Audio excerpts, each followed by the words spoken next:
Chapter 32. I didn't think you were serious when you said you thought we should duel, Harry sighed as he led the way into the basement. You didn't think I only mentioned it to get you into bed, did you? Amelia returned with a grin. You didn't, Harry replied, feigning surprise. The redhead narrowed her eyes at him. I would hope that you thought better of me, Jameson, she growled.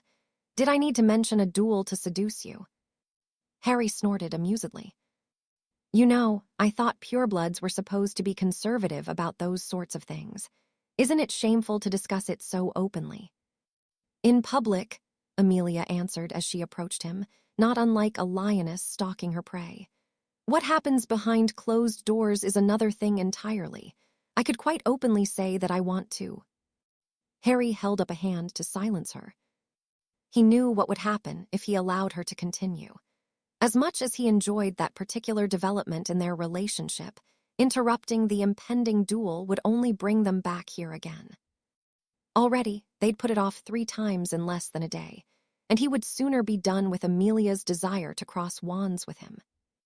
You're insatiable, he sighed. Is that such a bad thing? No, Harry chuckled, but you will never get this out of your system if we don't get on with it. She pouted and walked back towards the other side of the basement as she drew her wand. Fine, she declared. Don't worry, Jameson, I won't hurt you, well, not too much. You're no good to me injured. Harry could only shake his head as he followed suit, flicking his wand into his hand and gesturing that he was ready. No holding back, Amelia said firmly. If I don't hold back, I'll kill you. You seem quite sure of yourself. I have to be, Harry murmured and waited for Amelia to make the first move. She did so, unleashing an exceptionally fast flurry of spells, which Harry was forced to defend against using his footwork and even a shield or 2. He'd not expected her to begin so ferociously, but as with everything else Amelia did in life, he should have. Her speed and accuracy were quite the sight to behold, and Harry quickly realized he'd never faced anyone as creative with their spell work. It quickly became apparent why it was that Voldemort himself had once needed to kill the woman before Harry himself, and he was not ashamed to admit that it was taking him much longer than usual to adapt to the way Amelia fought. She truly was a brilliant witch, and not one any should cross lightly. What's wrong, Jameson? The woman cooed between casting another plethora of spells towards him. Although she was goading him, Amelia did not lose concentration, nor did she grow frustrated at her lack of success at landing a spell on him. If anything, it only made her more determined to do so, and Harry was hard-pressed to find an opening. When it did come, he returned fire, catching Amelia off guard, though she adapted quickly, switching between attacking and defending seamlessly. Harry, however, was just as relentless, and his own offense continued without breaking stride. Amelia was excellent at defending against most types of magic, but as with many, she struggled most with transfiguration. It wasn't that she was incapable of doing so, but it took her longer to undo the spells than any curses, charms, or hexes Harry had attempted. As such, he began delving into what was deemed to be perhaps the most difficult of practices in an attempt to find more openings, something which proved to be easier said than done. Despite being a little slower in defending against the complex creations Harry had created from the wooden floor and other debris resulting from the duel, Amelia was more than adept at doing so quickly enough to avoid being caught by anything else. Even as an enormous wooden wolf bore down on her, she maintained her composure, destroying it with a series of blasting curses and managing to flick away a rather unpleasant boiling curse. Undeterred by the adversity she faced, she pressed on, returning fire with a few transfigurations of her own. Harry found himself on the receiving end of an attack from a wildly flailing gorilla she'd managed to conjure. That in itself was an intricate piece of magic to accomplish, and he acknowledged the effort with a nod. Still, neither was willing to concede defeat, and Harry knew he would have to up his game to end the duel, though he did not wish to harm her to do so. Nonetheless, he knew that Amelia would not quit unless she were forced to. She was a tenacious woman, and it was one of the things he respected most about her. With that in mind, Harry increased the tempo of his fight and added another element she was likely unfamiliar with. Using his left hand, he tore a chunk of the stone wall away and hurled it towards her, confident that she would be able to defend herself. Amelia was taken aback by the display of wandless magic, but not to the point that she failed to react. When she did, by blasting it into a dozen or so smaller pieces, Harry implemented a flurry of simple spells to distract her from his true purpose, and behind the woman, the stones were formed into a sheet. Amelia gasped in surprise as it wrapped around her, and though she did her utmost to prevent it, the stone solidified, encasing her body from the neck down in a crude cocoon, leaving only her head and wand hand exposed. Before she could undo the magic, Harry disarmed her and offered the woman an apologetic smile.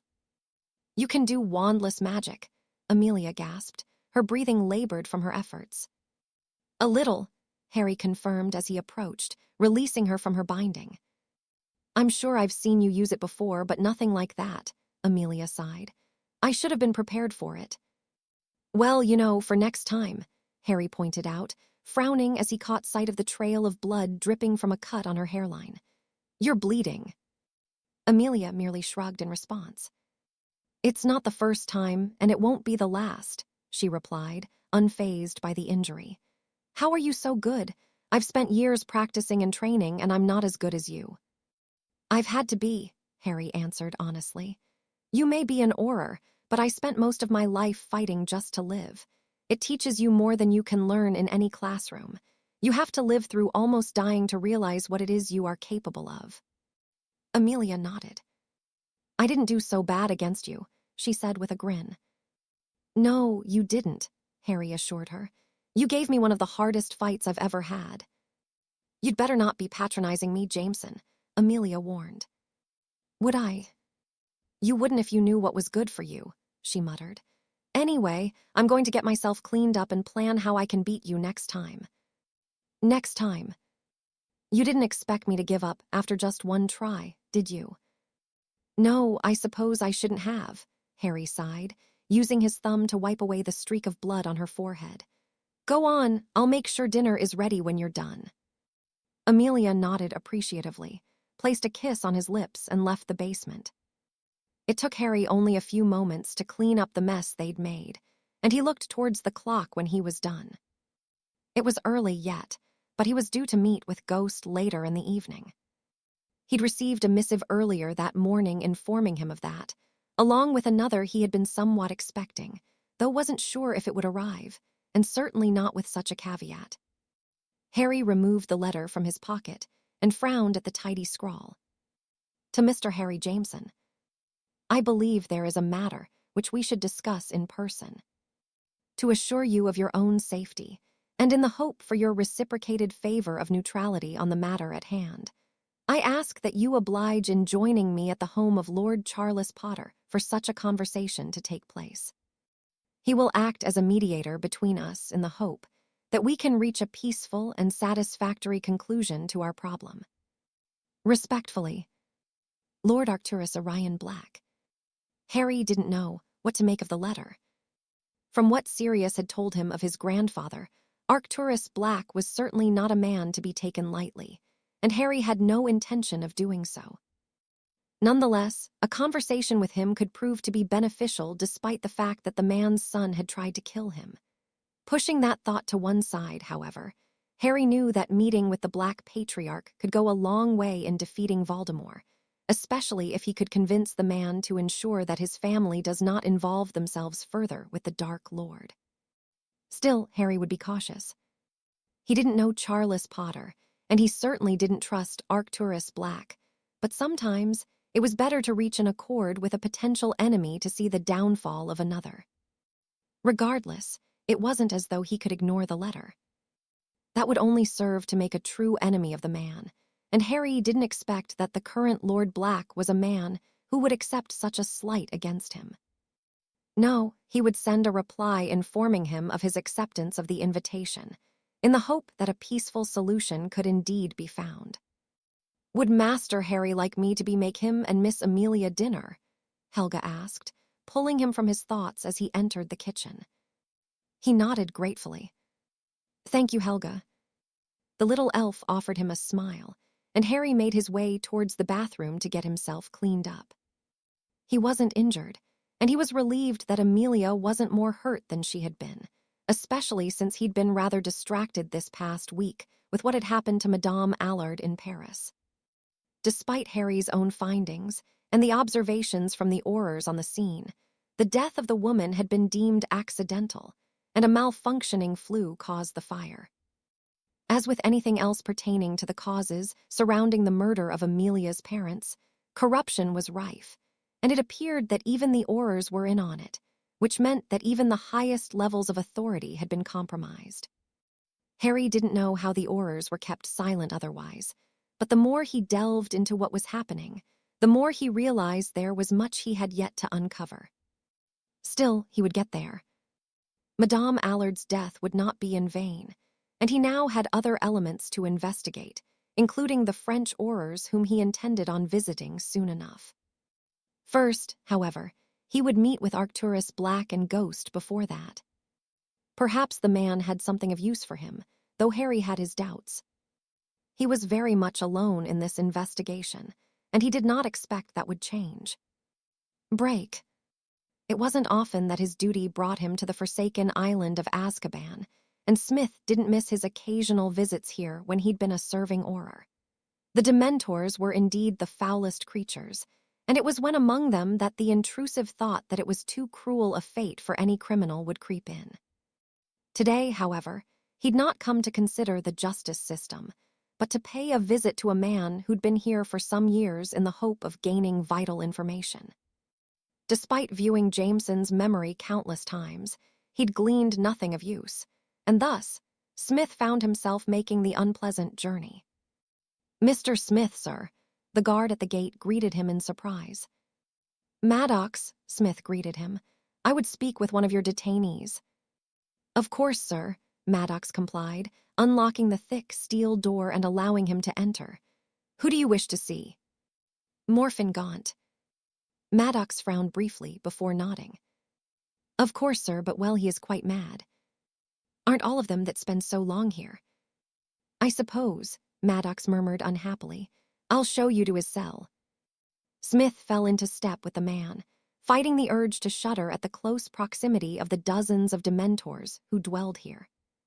Were it not so important, he wouldn't have come, but with this Voldemort claiming to be the heir of Slytherin, it was the only avenue left he had to explore. "He's just in there, sir," Maddox informed him, nodding towards one of the cells in the lower levels of the prison. Peering inside, Smith found himself looking upon a pitiful sight. The man within was deathly thin and pale, and his hair was white, long and thin. Morphin Gaunt was not long for this world if his appearance was anything to go by, and he was certainly no threat to a seasoned veteran. Tapping the door with his wand, he entered, and Gaunt looked up at him with an almost vacant expression. "What do you want?" he demanded, his voice hoarse from lack of use. "Just to speak with you, Gaunt," Smith replied. "I understand that you are quite proud of your heritage, and that the blood of Salazar Slytherin flows through your veins." Gaunt smiled, revealing 2 rows of rotten, broken teeth before he hissed, sending a shiver down Smith's spine. "Well, I suppose you would be Slytherin's heir, wouldn't you?" Gaunt frowned and his grin widened. "I suppose I would be."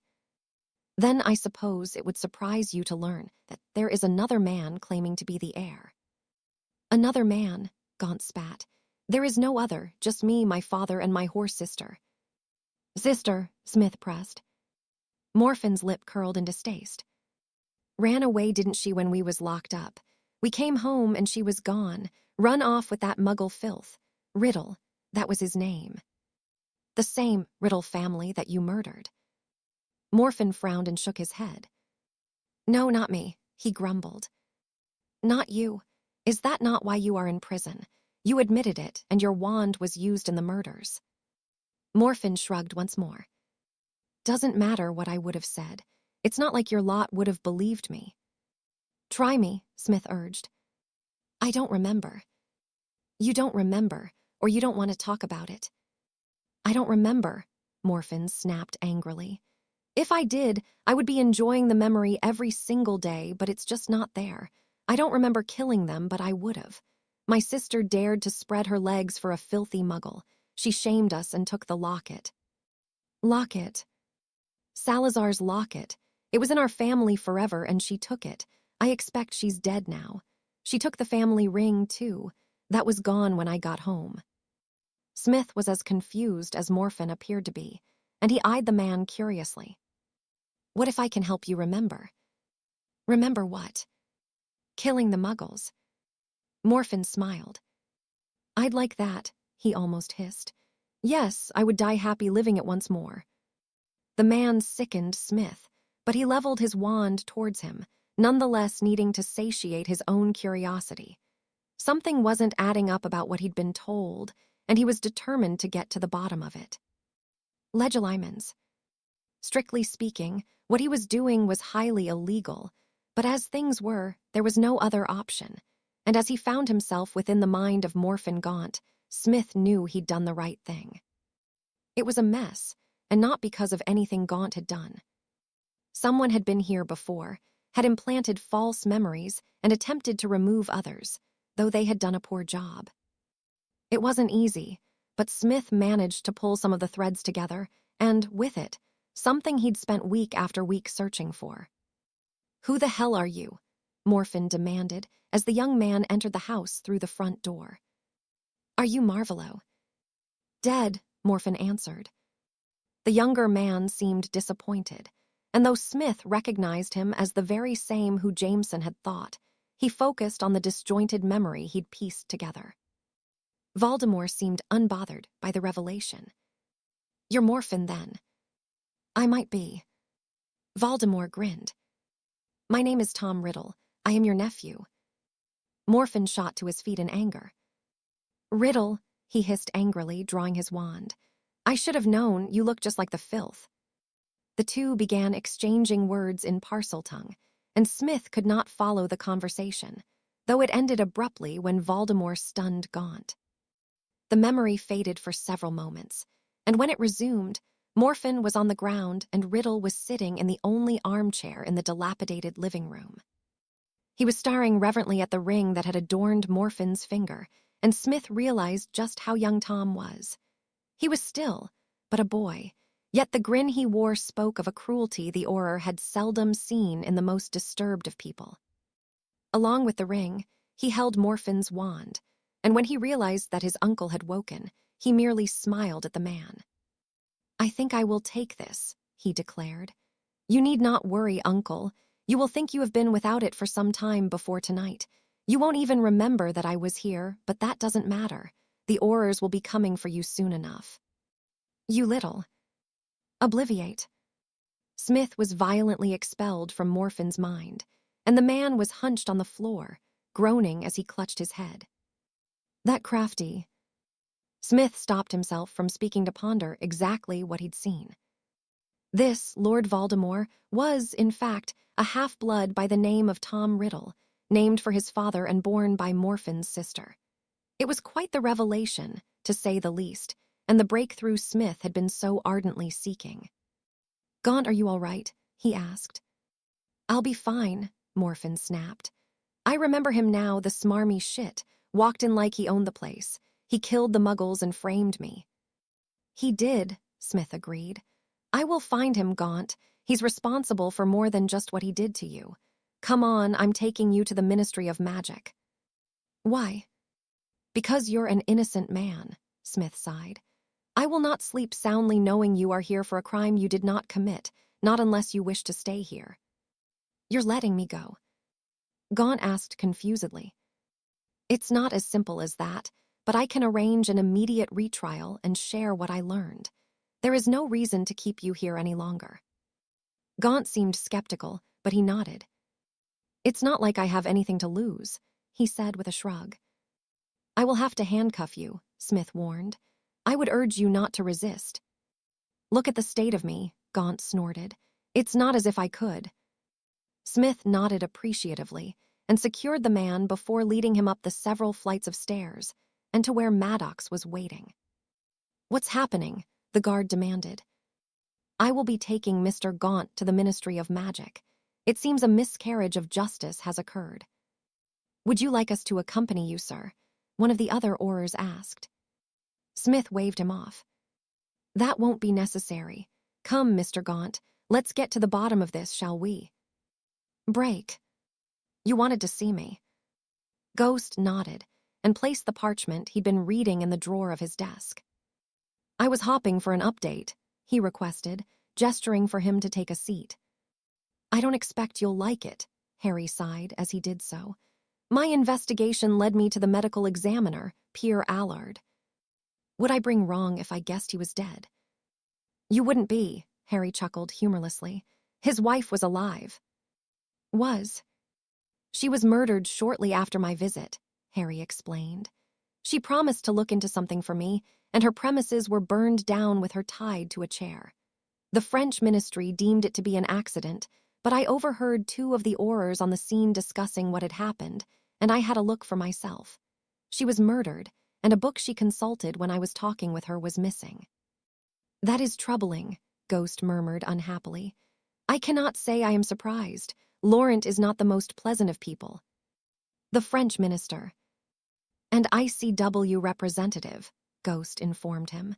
He's been in both positions for almost 3 decades, even through the Grindelwald years. He fled France and went to Poland. Poland was safe. Ghost shook his head.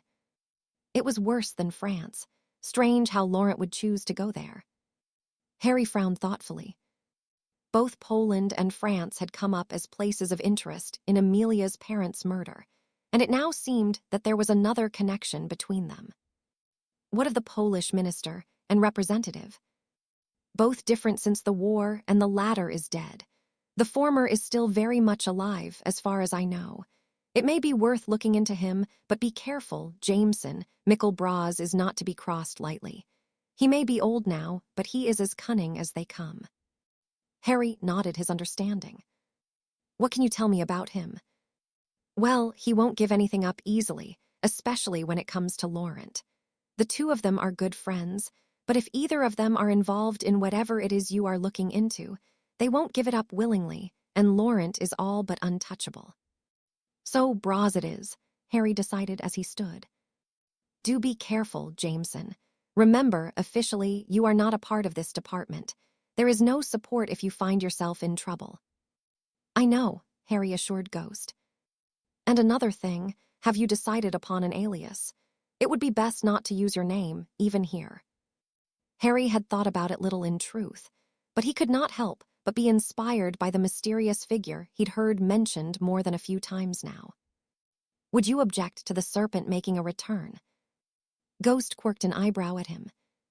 It would certainly ruffle a few feathers, but it will never work, he said dismissively.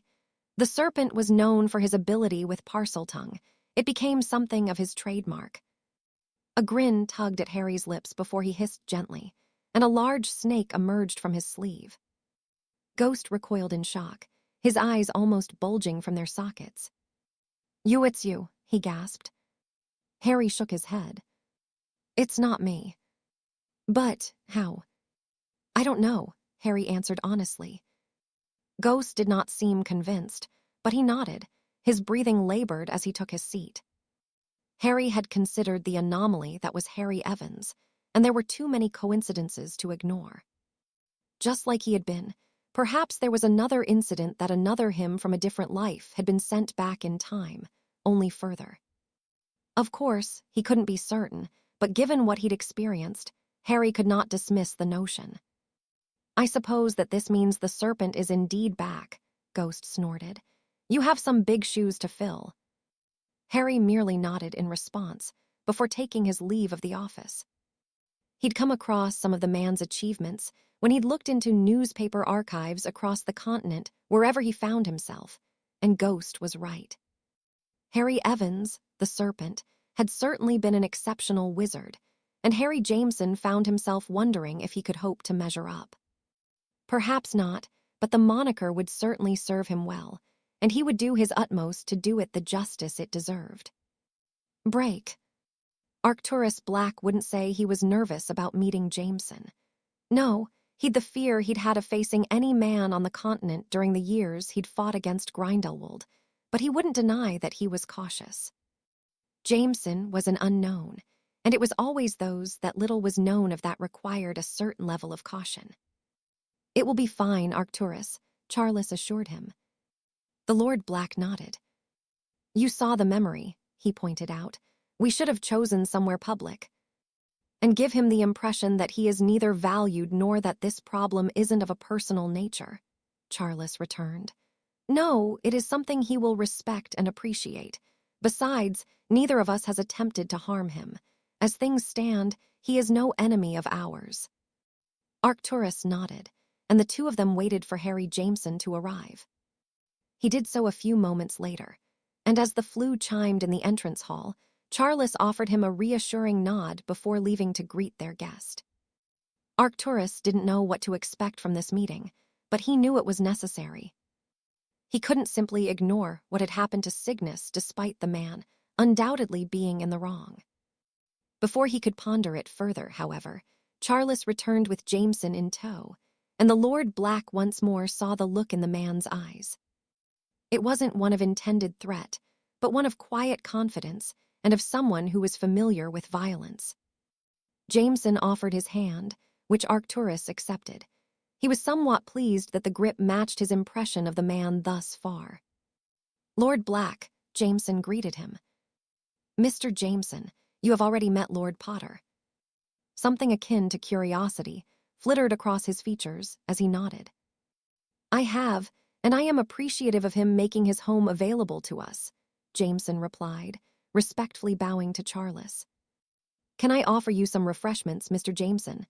Charles offered. He offered Jameson a curious look, much like the one the man had given him. "Coffee, please." Charles nodded and gestured for him to take a seat opposite Arcturus. They remained silent whilst the coffee was prepared, and for a few moments after it was placed on the table. It was Arcturus who broke it, seeing that Jameson was waiting for him to do so. "I am sure by now that you are aware of my son's involvement in what happened to your restaurant." "You mean when I was attacked by Voldemort and more than a dozen of his followers?" Jameson responded coldly. Arcturus conceded the point with a nod. "My son almost lost his life." 13 others did, Jameson reminded him firmly. "I am aware of each of them involved, but as things are, I am willing to leave it as it is in the hopes that lessons were learned. I will tell you the same thing I told the Aurors, Lord Black. I take my safety very seriously, and I do not appreciate having my livelihood infringed upon because of the blood that flows through my veins, especially by a bunch of people, too stupid to realize they are following a half-blood just like me." "A half-blood?" Arcturus asked, taken aback by the revelation. "This heir of Slytherin is a half-blood." Jameson nodded. "His name is Tom Marvolo Riddle. He is the son of Merope Gaunt and a muggle whom he was named after." "Gaunt, as in Marvolo Gaunt." "Riddle's grandfather." Arcturus shook his head in disbelief as he leaned back in his chair. "And the other purebloods are unaware of this?" "I suppose most are," Jameson replied with a shrug, "but those closest to him certainly know it. They went to school with him some 2 decades ago." Arcturus looked uncertainly towards Charles, and the man shrugged. "You're certain of this?" "Of that and many other things," Jameson replied. "I make it a point to know all I can of any potential enemy." If the man was lying, he was convincing to the point that he seemed to believe it himself. And Arcturus did not miss the undertone of threat in the warning. "Am I a potential enemy of yours?" he asked interestedly. Despite Jameson's countenance and seeming self-assuredness, Arcturus was not intimidated by the man. "That depends, Lord Black, on if you feel the need to be," was the answer he received. "I didn't know that your son was one of the attackers until I paid a visit to him in St. Mungo's, but I am not going to say that I wouldn't have reacted the same way even if I did know. He attempted to kill me, and I will not apologize for preserving my own life at the expense of those who would put an end to it. As far as I am concerned, the matter is closed, but if you believe it is unresolved, that will prove to be a problem, wouldn't it?" Arcturus was not used to someone being so impudent with him, but he could not deny that Jameson was in the right in this instant. In truth, merely learning that his fellow purebloods were so ignorantly following a half-blood did not sit right with him. It would, he murmured irritably, his focus shifting away from what had happened to what was now the more pressing matter at hand. What does this riddle want to achieve? If he's not a pureblood, why is he advocating for us? What do all lunatics want? Jameson returned. He wants power, and he's using the purebloods to obtain it. The Wisengamot is primarily made up of purebloods, and if he can get more than half on his side, he can do just about what he wants. Arcturus nodded his agreement, as did a concerned Charles. What else do you know about him? The latter asked. He's a cruel man, Jameson said simply. He murdered his own Muggle father and grandparents and framed his uncle Morphin for it, and he was only 16 when he did it. From what I have just learned, the truth of that is about to emerge. I expect you'll learn of it soon enough when Morphin Gaunt is given a retrial. Again, the man seemed so certain, and Arcturus had no reason not to believe what he was hearing. 16, Charles whispered. That's... He broke off and shook his head. He is a madman who has done things none should ever consider, but he is dangerous, and he will do whatever it takes to reach his goals. Grindelwald was bad, but not like Riddle. Tom will kill anyone who stands in his way, and you've already seen it for yourself. He started the fire in Hogsmeade, killed the Osborns in Diagon Alley, and he would have done the same to me. But he didn't manage it. No, he didn't, Jameson answered simply, but I expect he will try again. Arcturus frowned unhappily at what he had learned, but before he could speak, Jameson did so once more. If you want my advice, Lord Black, I would keep your family far away from him. I am not threatening you or them, but there is nothing to be gained from following Riddle except for death and misery. Lord Potter, I thank you for your hospitality. Lord Black, I respect you and your family traditions. I do not wish to see us at odds, not when there is already enough division to be had around us. If you still believe I have slighted you, then that is your prerogative to do as you see fit, but I am not a man who is easily intimidated. I'd like to think we are cut of a similar cloth in that regard, and I don't think there is anything to gain for either of us by dragging this out any further. Arcturus stood and nodded his agreement before offering his hand. It seems that there are more important things that require my attention, Mr. Jameson, he murmured. The gesture was accepted, and Jameson was escorted out of the room by Charles, leaving a pensive Lord Black in his wake. When his longtime friend returned, he wore the same expression of curiosity he had when he'd looked at their guest only moments prior. What do you think, Charles? The man frowned. If he's telling the truth, which I believe he is, things are going to become very dangerous out there. They will, and I believe him, Arcturus sighed. I suppose we will see soon enough if Gaunt is brought before us. What do you make of Jameson? He's just as you said, Charles said thoughtfully. You can see it in his eyes.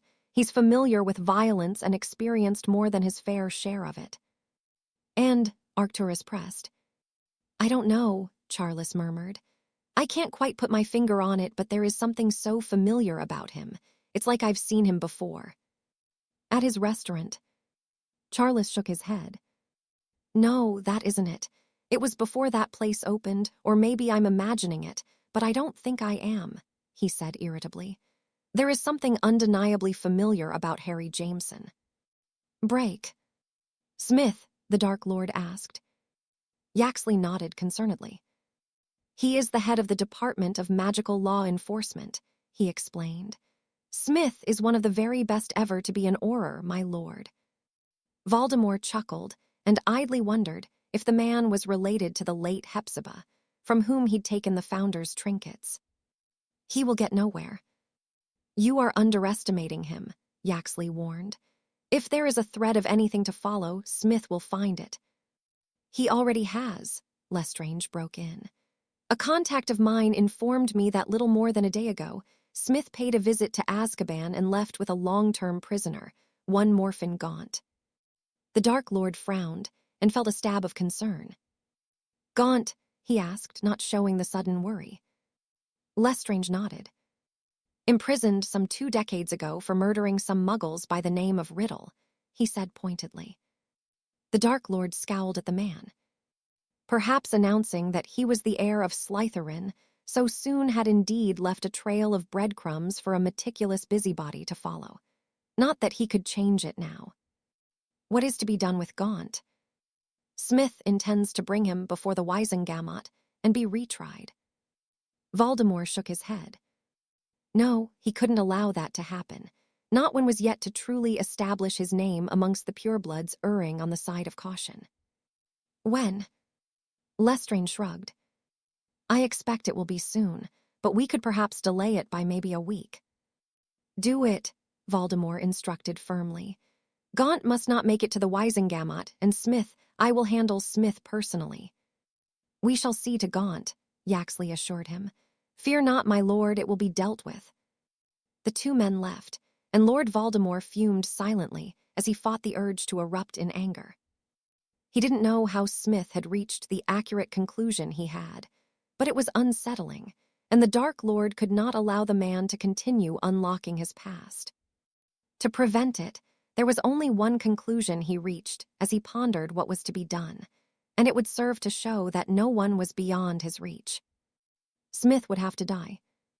With that in mind, Voldemort knew it was once more time to return to England. Of course, he intended to do so anyway, but not so soon, and he hadn't anticipated that his target would shift from the impertinent Harry Jameson. Yet it irrevocably had, though such a change was only temporary. Smith would not make it to trial with his uncle, of that he was certain. Chapter 33. I solemnly swear that I am up to no good, Harry murmured, smiling as the familiar lines of the map formed on the piece of parchment he'd been poring over in what little free time he'd had in recent months. The original, created by the Marauders, had been left behind the night he'd been transported here, but during his years as an Unspeakable, he'd managed to decipher how it was created. How a group of young teenagers had managed such a feat, Harry didn't know.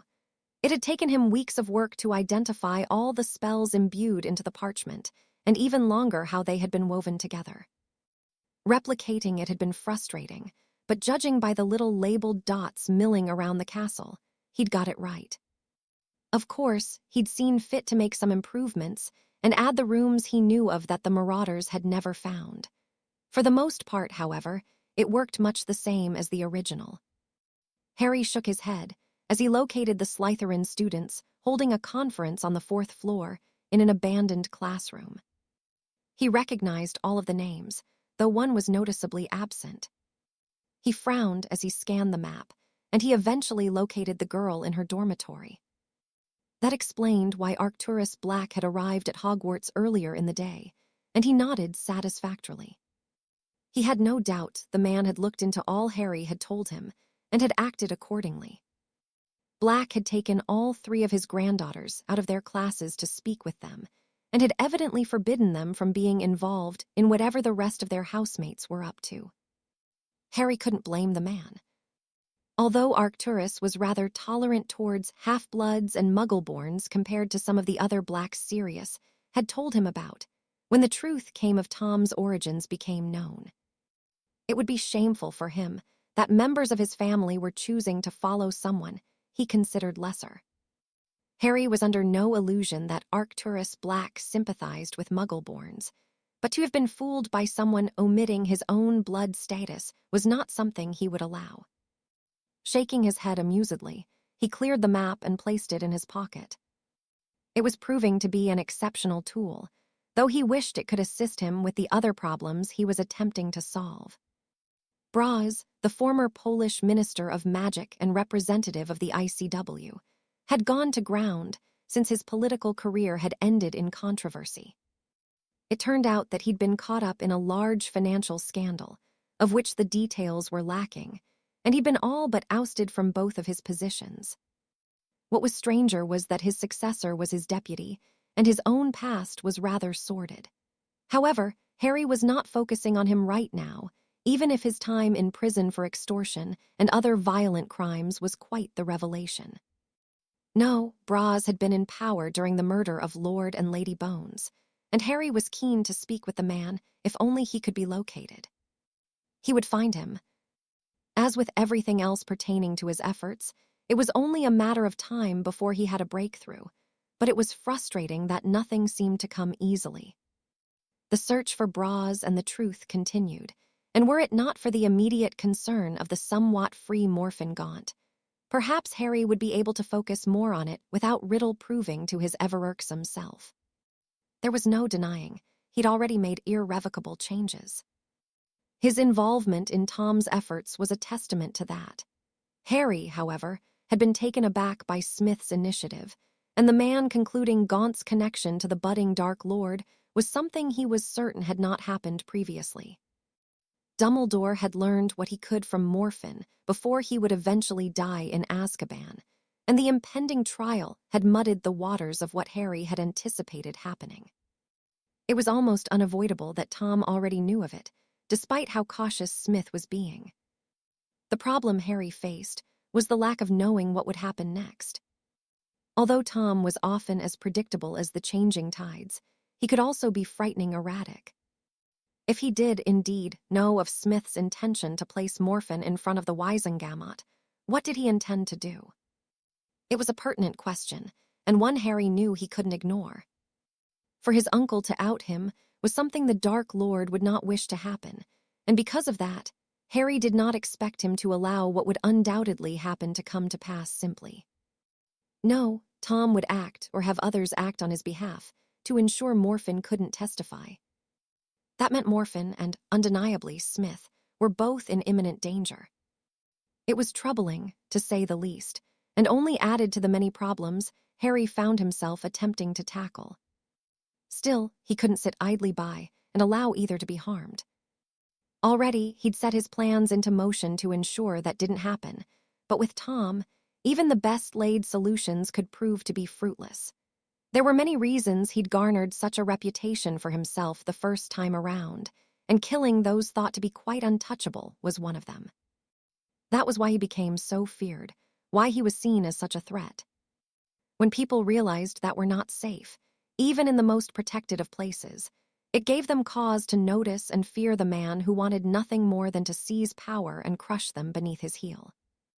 Harry had grown up understanding that fear, understanding the threat that hung over him, but the people of magical Britain now were living through Tom Riddle's initial rise, and were learning to harbor the same fear Harry had experienced until he'd killed his foe. What troubled Harry so was that, already, he'd seen the changes for himself. People were beginning to shy away from one another and question if those they knew were on the side of the Dark Lord and his followers. Diagon Alley was becoming less frequented, and what was worse was that what they'd witnessed so far was only the beginning.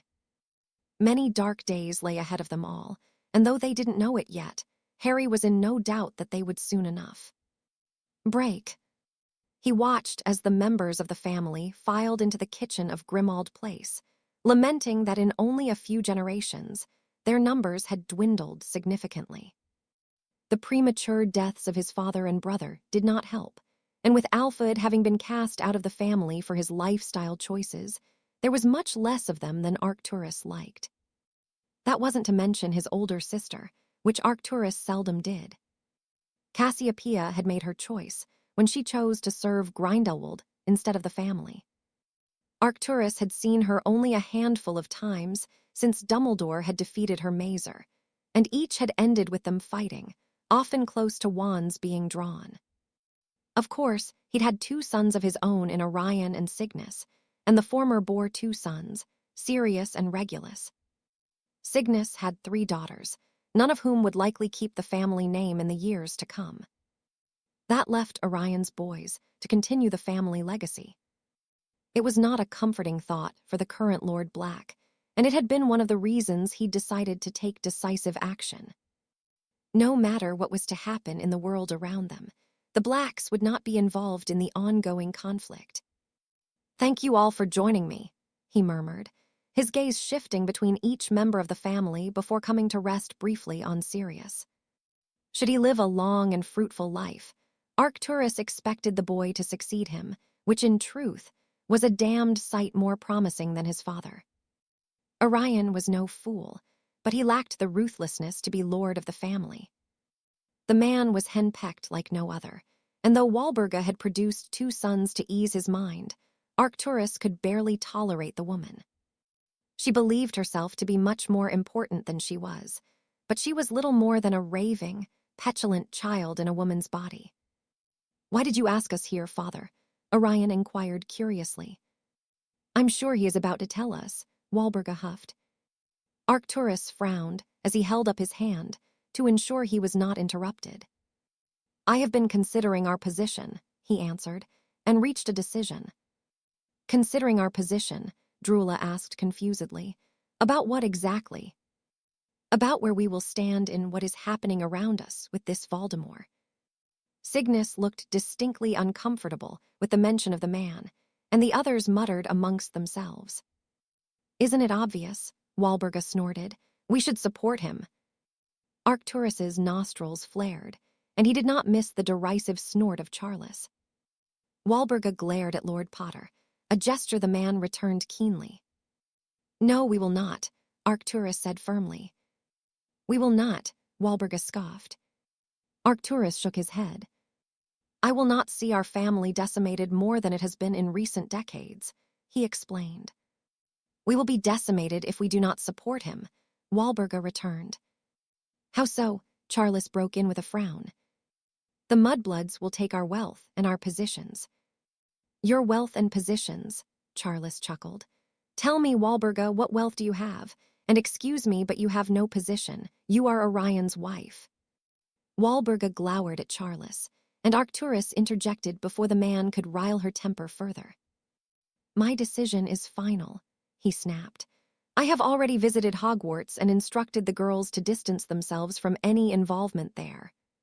"You did what?" Cygnus sputtered. "You heard," Arcturus growled. "And you will disassociate yourself, Cygnus. You've caused enough problems for me." The man flushed red, and Drula looked at him questioningly. "What does he mean, Cygnus?" "So, you didn't even tell your wife?" Cygnus merely scowled in response. "Tell me what?" Arcturus looked towards his son pointedly, and when he realized Cygnus would say nothing, he shook his head in disappointment. He'd never been able to own up to the mistakes he'd made, and that hadn't changed over the years. "Your husband was part of the group who attacked Jameson's restaurant. The damned fool is lucky to be alive." "Cygnus, you didn't." The man shrugged, though he couldn't bring himself to look at his wife.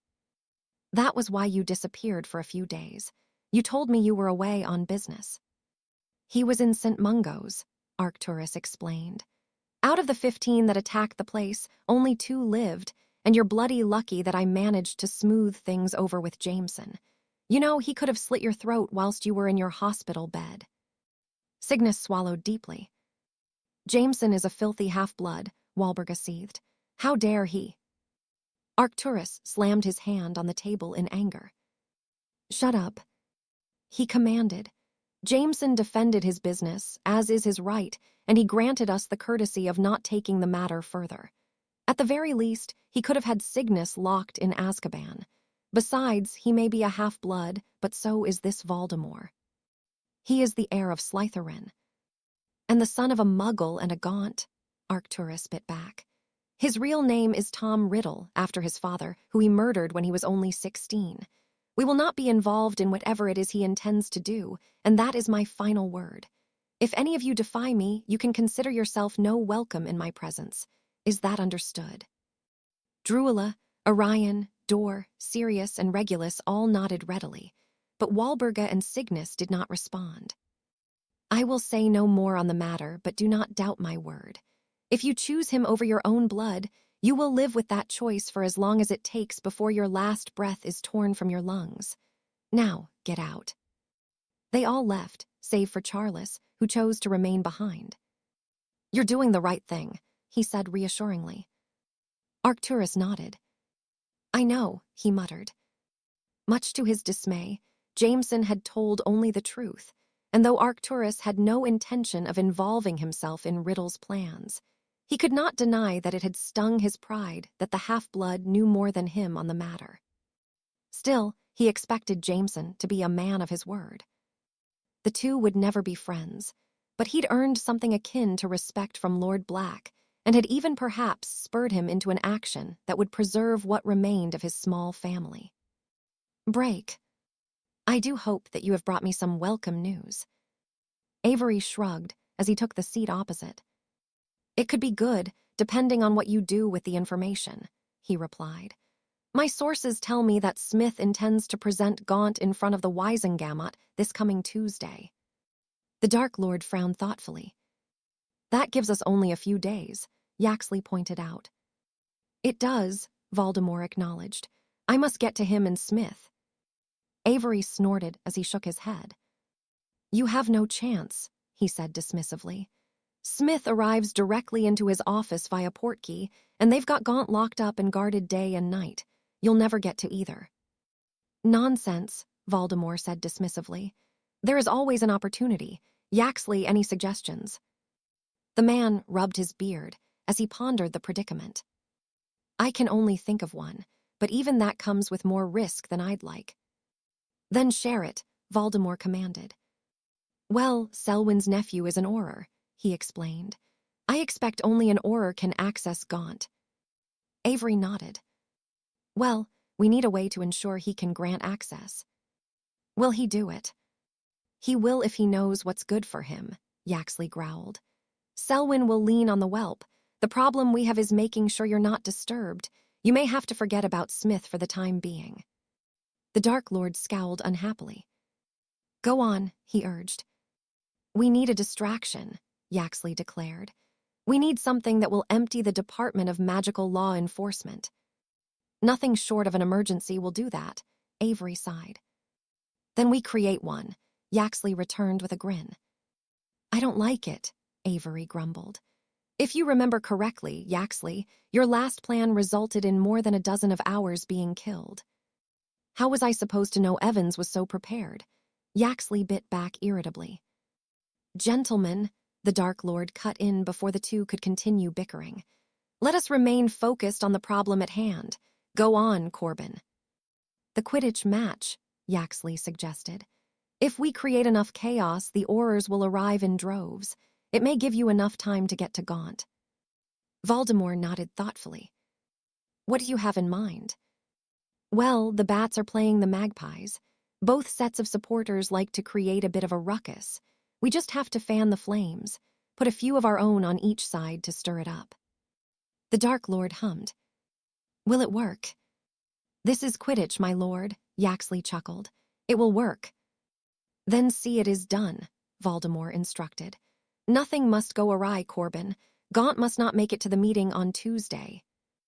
Yaxley offered him a reassuring nod as he stood. Of course, he replied before taking his leave of the room. I don't like it, Avery murmured.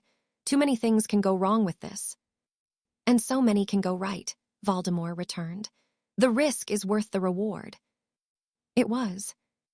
If he could eliminate his uncle, the man could not testify to what truly happened the better part of 2 decades prior, and if time allowed, he could even silence Smith in the process. The man had gotten too close to the truth for comfort, and the Dark Lord could not allow it to become public knowledge, something that was unavoidable if Smith was to address the Wisengamot. No, that would not do. Smith had to be eliminated, along with Morphin Gaunt. It was the only way to ensure that whatever he'd managed to uncover remained out of the public sphere. Break. Albus rubbed his eyes tiredly. He'd thought Tom Riddle had ceased being his problem the moment he learned that the man had left the country, but given recent events and what was to occur in the coming days, it was not to be. Somehow, Tom had only become crueler during his time away, or perhaps he'd always been so, but had been better at concealing it. It was one thing to bully and intimidate his fellow students and orphans over the course of the summer. Still, to outright murder a family in Diagon Alley and several others in Hogsmeade showed how hateful his former student was. Then there was what he'd learned from Harry. His own family. Tom had callously murdered his father and grandparents before framing his uncle for the deed.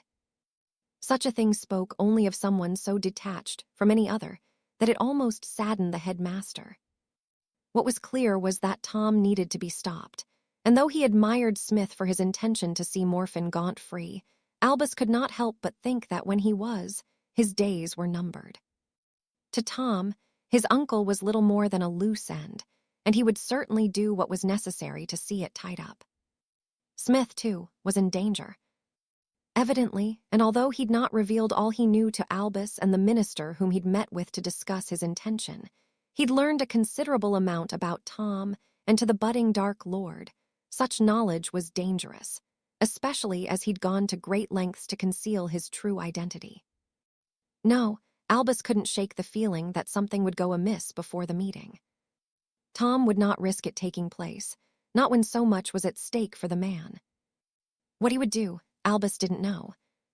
Riddle had always been quite unpredictable, and he had proven that with his recent actions. Despite his best efforts to assuage his concerns, the headmaster could not rid himself of the sense of unease, and he couldn't help but think that Harry was in just as much danger as Smith and Gaunt. The young man knew too much already, and much more than even Albus could have anticipated. He had mentioned it to Harry and urged him to proceed with caution for what good it would do. He seemed quite determined to see Tom brought to justice, having taken the attempt on his life and restaurant to heart. It would end badly for someone, and though Albus had every faith in Harry's ability, Tom's cruelty knew no bounds. It was only a matter of time before he acted again in a way that would see many harmed. Releasing a deep breath, he stroked Fox plumage in a bid to seek comfort. "What do you think?" he murmured. The phoenix trilled, but it was not as convincing as Albus would have hoped for. "Me either," he sighed. "Me either." "Break. They're more lively than usual," Imelda pointed out. Amelia nodded. "It's almost the end of the season," she reminded the other woman. "Every point they can get counts. It's going to be a long one today. They will be drunker, louder, and even more belligerent." "Great," Imelda replied sarcastically. "Cheer up, lass," Moody chuckled. "You never know, you might get your first broken bone." Imelda shook her head. "I bet that if you weren't an Auror, you'd be with them. You enjoy fighting too much." It's in my blood," Alistair said proudly. "There's nothing like a good punch-up to remind yourself that you're alive." "You are off your head." Moody merely grinned in response. "And here comes the Magpie's lot," he announced, nodding towards the large group of men stalking towards the stadium. "Jarvis." "Who's Jarvis?" Imelda asked curiously. "Henry Jarvis," Moody growled. "He's no fan of the sport, he just likes to cause trouble. We've come to blows more than a few times." "So, he just comes to start fights." And he's good at it, the smug git." Jarvis passed them and offered Moody a cocky grin. "I'll be seeing you, Moody," he snorted. I'm sure you will." Amelia could only shake her head. Perhaps Imelda was right in her estimation that Alistair would be amongst the crown if he'd not chosen to become an Auror. The man enjoyed the rougher aspects of the job, and he excelled in them. "Come on, we'd best head inside," Amelia decided. "It seems like that's finally the last of them." "It's a big crowd," Imelda observed. "Bigger than usual." Amelia frowned as her gaze swept around the stadium. "I was almost filled to capacity, and although Quidditch was indeed a favorite pastime in Britain, it was often there was such a turnout." "Keep your wits about you," she instructed. "You'll need to today." "Break. You know what you have to do, Selwyn," the Dark Lord reminded the trembling man. He nodded, though he was not happy about the task he'd been given. "I do." "You will be greatly rewarded," Voldemort assured him. Selwyn did not wish to be greatly rewarded. The man was a stooge of the ministry, but with a few select words pertaining to the ongoing safety of his family, he'd become rather pliant. Not that the Dark Lord had time for such fickle men. Masking his disgust at the coward, he readied himself to leave. "Yaxley, you have ensured a distraction." "Our men are in place, my lord," Corbin answered. "They know when to act." "Good," Voldemort praised. "Then let us not stand on ceremony." Seizing the reluctant Selwyn under the arm, he activated his portkey and waited for the opportune moment to strike. He'd spared his uncle's life for the sole purpose of the man shouldering the blame for what he'd done to his Muggle relatives, and now that he'd outlived his usefulness and was even proving to be irksome, it was time to rescind the mercy he'd bestowed. Morphin Gaunt would not live to see another day. Break. The outbreak of violence happened so suddenly that before Amelia could comprehend what was happening, her wand was in her hand, and she was defending herself against an onslaught of spells being exchanged between the opposing fans. Despite the often volatile atmosphere between them, there was something of an unwritten agreement that no wands were to be drawn to avoid innocent bystanders being injured. That agreement, however, had been quickly abandoned today. Amelia didn't know who'd fired the first spell, but a rebuttal had come quickly, and wide-scale violence had erupted around the stadium. People screamed and charged towards the exits in a bid to protect their children and other loved ones, and the Aurors did their utmost to put an end to the fighting, to no avail. Somewhere along the way, Amelia and Imelda had been separated from Moody and the rest of the group, leaving them quite vulnerable to any who would take the opportunity to attack them, which seemed to be plentiful. "Don't panic," Amelia encouraged as she aimed a stunning spell towards a man who was chairs towards the Magpies fans. "If you panic, you will make a mistake." Imelda had paled considerably, but she nodded and continued to fend off the marauding fans. It was all they could do whilst they were alone, and with the violence only growing, Amelia's assessment of it being a long day was proving to be correct. She only hoped the crowd would be brought under control before anyone was seriously injured, though she could not see how. Even with a brief glance around her, she saw several unmoving figures slumped on the ground, and yet the fighting continued. This was undoubtedly the worst she'd experienced at a Quidditch match, and judging by the willingness to commit further violence, she expected it would only get worse. Break. Match days were always stressful throughout the department, and it wasn't uncommon for one or more of the Aurors in attendance to be injured in the line of duty. Often, Moody required a day or so of respite, but as the alarms notifying those in the office of an ongoing emergency began to blare, Smith could only shake his head irritably. Leaving his own office, he began shepherding his team towards the apparition point. "What's going on?" he demanded. "A mass fight has broken out at the Magpies Stadium," one of the men informed him. "Not just fists, sir. Wands have been drawn." Smith nodded. "We wait for the others to arrive," he decided. "Arrange yourselves into groups and you will be sent off. You lot, get there now and keep me informed of what is happening. Do nothing else until support arrives." "Yes, sir," the 5 Aurors chorused before vanishing. "Grim." "I'm already on it," the man declared, drawing his wand before he too vanished. He would be at the stadium to coordinate the influx of Aurors he would be receiving. In the moments that passed, the office did indeed flood with those not currently on duty or who'd been elsewhere, and Smith cleared his throat loudly. "I'm sure you are aware of what is happening," he barked. "I want it stopped. Grim is waiting for you, and I will be here to receive further reports and pass on instructions. This is no run-of-the-mill brawl we have happening. Stay sharp and look out for one another." They began vanishing in their groups, and Smith kept up his vigil, waiting for the reports to begin coming in. "I can't stand waiting around," he muttered irritably.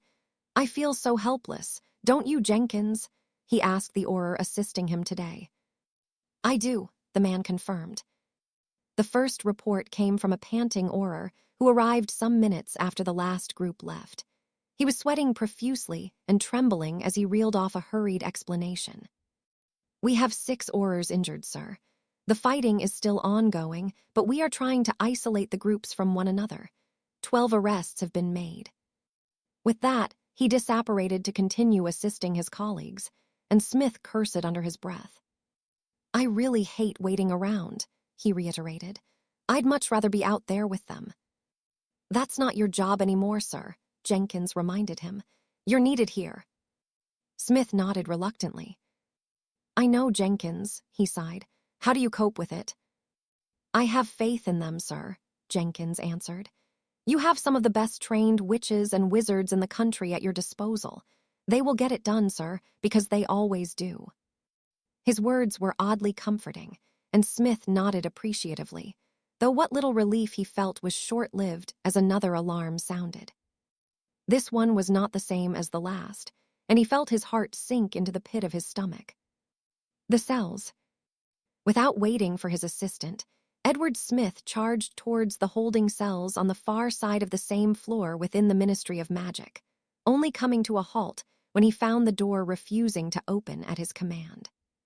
Frowning, he tore frantically at the magic holding it until it relented, only to be blinded by a sudden, bright green light. Avada Kedavra, a cold voice spoke. Smith felt himself being sent crashing to the ground, and was greeted by the dull thud of something heavy landing next to him. I have no time for cowards, the voice spoke again. Ah, Smith, I did wonder if you would be joining me. You did not think I would let you proceed with your plan, did you? Edward looked up and took in the scene around him. At the feet of the tall, pale man was a figure garbed in the familiar robe of his own Aurors and the corpse of Morphin Gaunt. Next to him, Smith saw the unmoving form of Jenkins, and he swallowed deeply.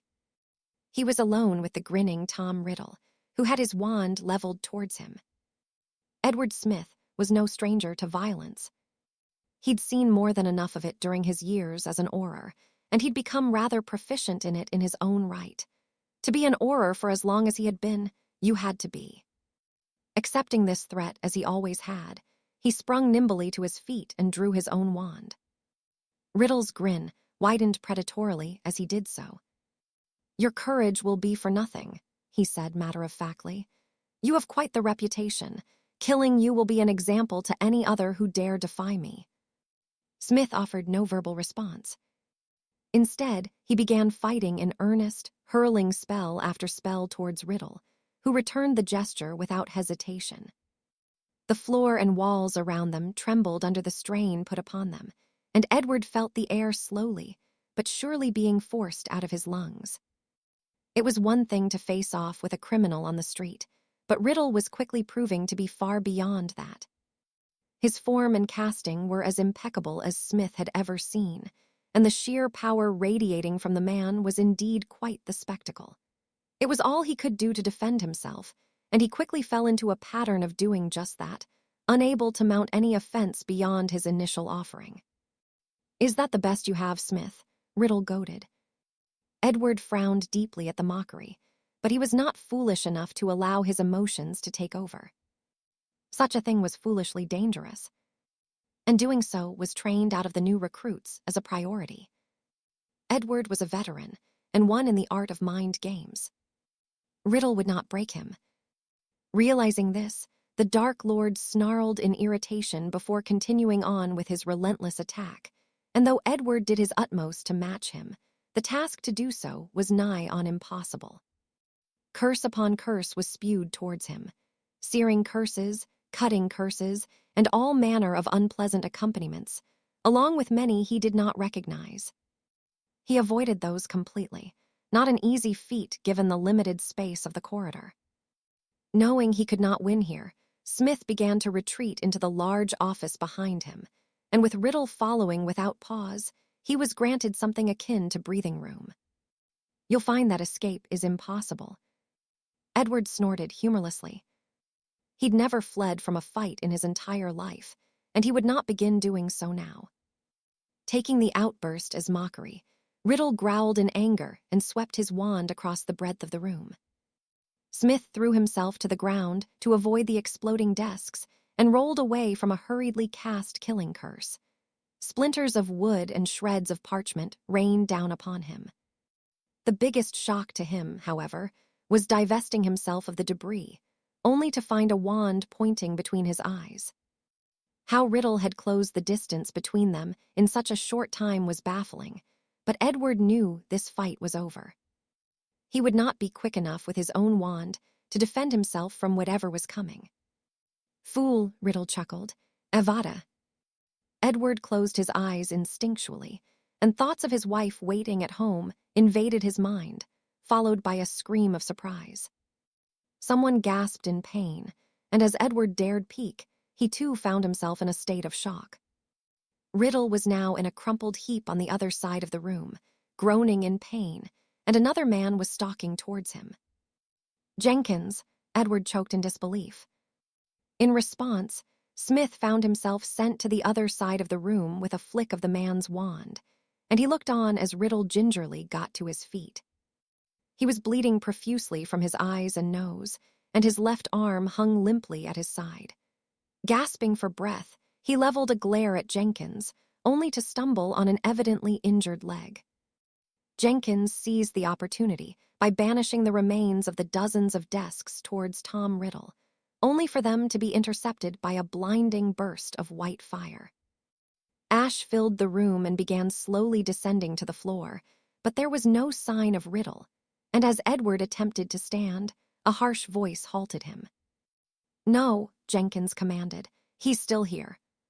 Smith frowned as he readied himself and was taken aback as Jenkins sprang into action once more, tearing half the office apart with a wave of his wand. Another grunt of pain followed, and Edward caught a final glance of Riddle sporting a glare and a grimace before he vanished. Jenkins, however, remained vigilant and only relaxed after a moment. "He's gone," he declared, offering Edward a hand. "Are you sure?" Jenkins nodded. "He will need to remove the curse before it kills him. He doesn't have long, and he knows it." Edward was flabbergasted at what he'd both experienced and witnessed. "You were killed," he protested. "I made him think I was dead," Jenkins said dismissively. Smith looked on incredulously as the man surveyed the damage around him. "Wait, you let him almost kill me." "I think you would have been more furious if I didn't let you try," Jenkins returned. "You needed to understand the threat he poses. He's a dangerous man, and not just because he can light fires and kill a family with half a dozen of his followers with him." Edward couldn't quite believe what he was hearing. He'd known Jenkins for several years now, and he was regularly on the rotation to guard him. "I don't understand," he grumbled. Jenkins grinned at him and waved his hand over his face. Smith's eyes widened as he recognized the man standing before him. "Jameson," he scoffed. The man nodded. "I thought it was best that Jenkins had the day off," he replied. "You knew this would happen." Jameson shook his head. "No, but I couldn't ignore the possibility it would," he sighed. "I know Riddle, and he would do whatever it took to ensure you couldn't place Gaunt in front of the Wisengamot." "Well, I can't now," Smith pointed out. "I had hoped to prevent him from being killed, but I didn't expect him to have as much help as he did. He entered undetected, and it wasn't until he killed Gaunt that he triggered the alarms. I didn't anticipate that." Edward could only shake his head. "It could be worse," he murmured.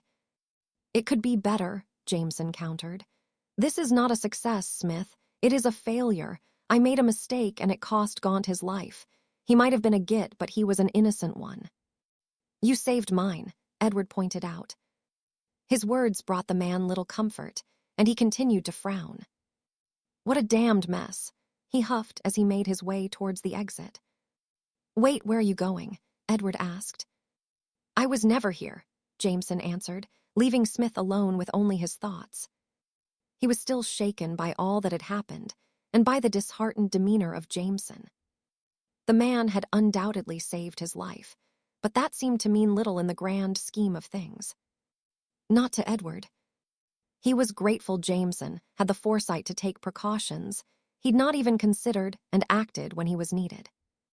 Nonetheless, what had happened here was little more than a disaster, and Jameson was right. There was no success to be had, only more questions that needed answering, many of which would be put to him the moment the rest of the department learned what had transpired in their absence. Break. It had taken the better part of an hour to stop the fighting, which had ended just as quickly as it began. Amelia was one of the fortunate ones who'd not been injured, but Imelda was currently being treated for a broken arm along with Moody, who had received a nasty gash from his bottom lip to chin. He remained in good spirits, however, even if his countenance darkened as Grim approached. 7 dead so far, he declared morosely, and 53 in custody. It's going to be a long one. Or Grim, one of their colleagues panted as he sprinted towards them. What is it, Appleby? The office, sir. I just transported the first lot of prisoners, and the place has been destroyed. Destroyed? Appleby nodded. Smith is fine, he assured them, but something has happened. Grim nodded.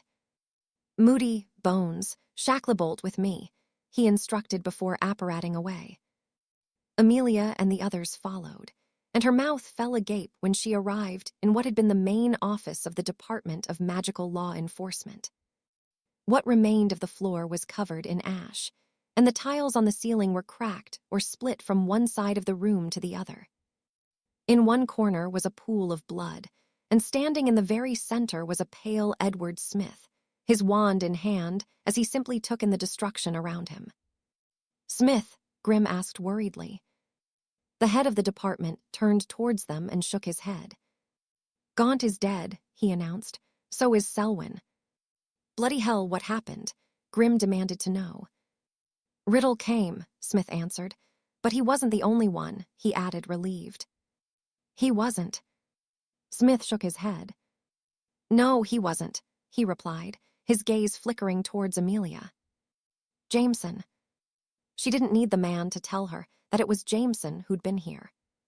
She could feel his presence, along with another that was familiar. Voldemort.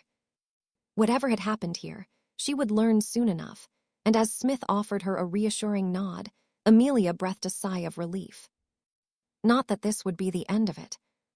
The meeting of the Wisengamot, due to take place in only a couple of days, would be interesting, to say the least. Chapter 34. Harry would not pretend that he wasn't disappointed. He'd hoped that Tom's ego would have gotten the better of him, or that he'd not been aware of what the curse was that had been placed on him, so that he would stay to continue the fight in the ministry. It was not to be. The man knew of the curse, and the imminent danger he would be in if he delayed countering it. Still, Harry did not regret using it. Had things gone awry, he was confident enough in his ability to hold Voldemort off long enough that even he would be too late to reverse it. But as ever, Tom had fled when he was no longer at an advantage. Nonetheless, knowing he would still be suffering, even now, from the toll the curse would have taken did bring him a modicum of comfort. Any suffering endured by the Dark Lord was not a bad thing. Good, he praised, as he handed Bellatrix back the piece of parchment containing her answer to one of the questions he'd posed to the class. I will give you some in-depth feedback when it is complete. The girl nodded before continuing with her work. She'd been rather subdued since Arcturus Black had visited the school and had distanced herself from her usual company. Harry hoped she would not go against the wishes of her grandfather. A world with a deluded Bellatrix Black was not something he wished to experience again. Voldemort was bad enough without his most dangerous lieutenant in tow. Wand away, Yaxley, Harry snapped, catching sight of the boy attempting to slide it into his hand covertly. What his intentions were, Harry didn't know, but he'd been firm in his instructions that it would not be needed for this lesson. I will give you another 10 minutes, he announced, taking his place at the front of the classroom where he was best positioned to watch over the students. If only everything else was as easy as teaching seemed to be in comparison. It wasn't that being a professor was the easiest of things, but when it came to investigating murders involving prominent members of an international government and combating a determined and dangerous Dark Lord, teaching at Hogwarts was the least difficult thing Harry had to deal with. Still, he was grateful he was not involved in the political field. Harry did not possess the patience to navigate it nor stroke the egos of those who oversaw the British wizarding government, many of whom were as corrupt as the ICW seemingly was. What do I tell them, Jameson? The truth. They won't like it.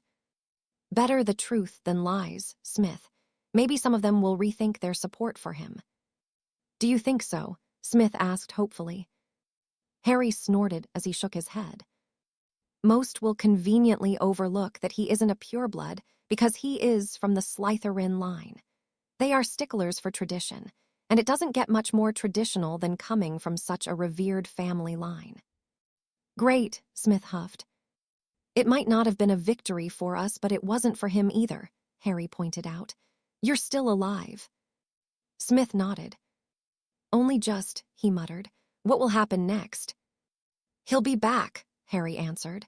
He won't spend long licking his wounds. He needs to regain his credibility. Smith shook his head. When will it end? When he's dead. Not in Azkaban. Harry chuckled humorlessly. Do you really think he'd allow himself to be taken in? He will kill dozens before you can subdue him, and not even Azkaban can hold him. No, it is too risky. You saw for yourself how dangerous he is. Would you want to put anyone in the position of apprehending him? No, but I can't just give carte blanche to eliminate him, Smith returned. We have laws, Jameson, and no one is above them.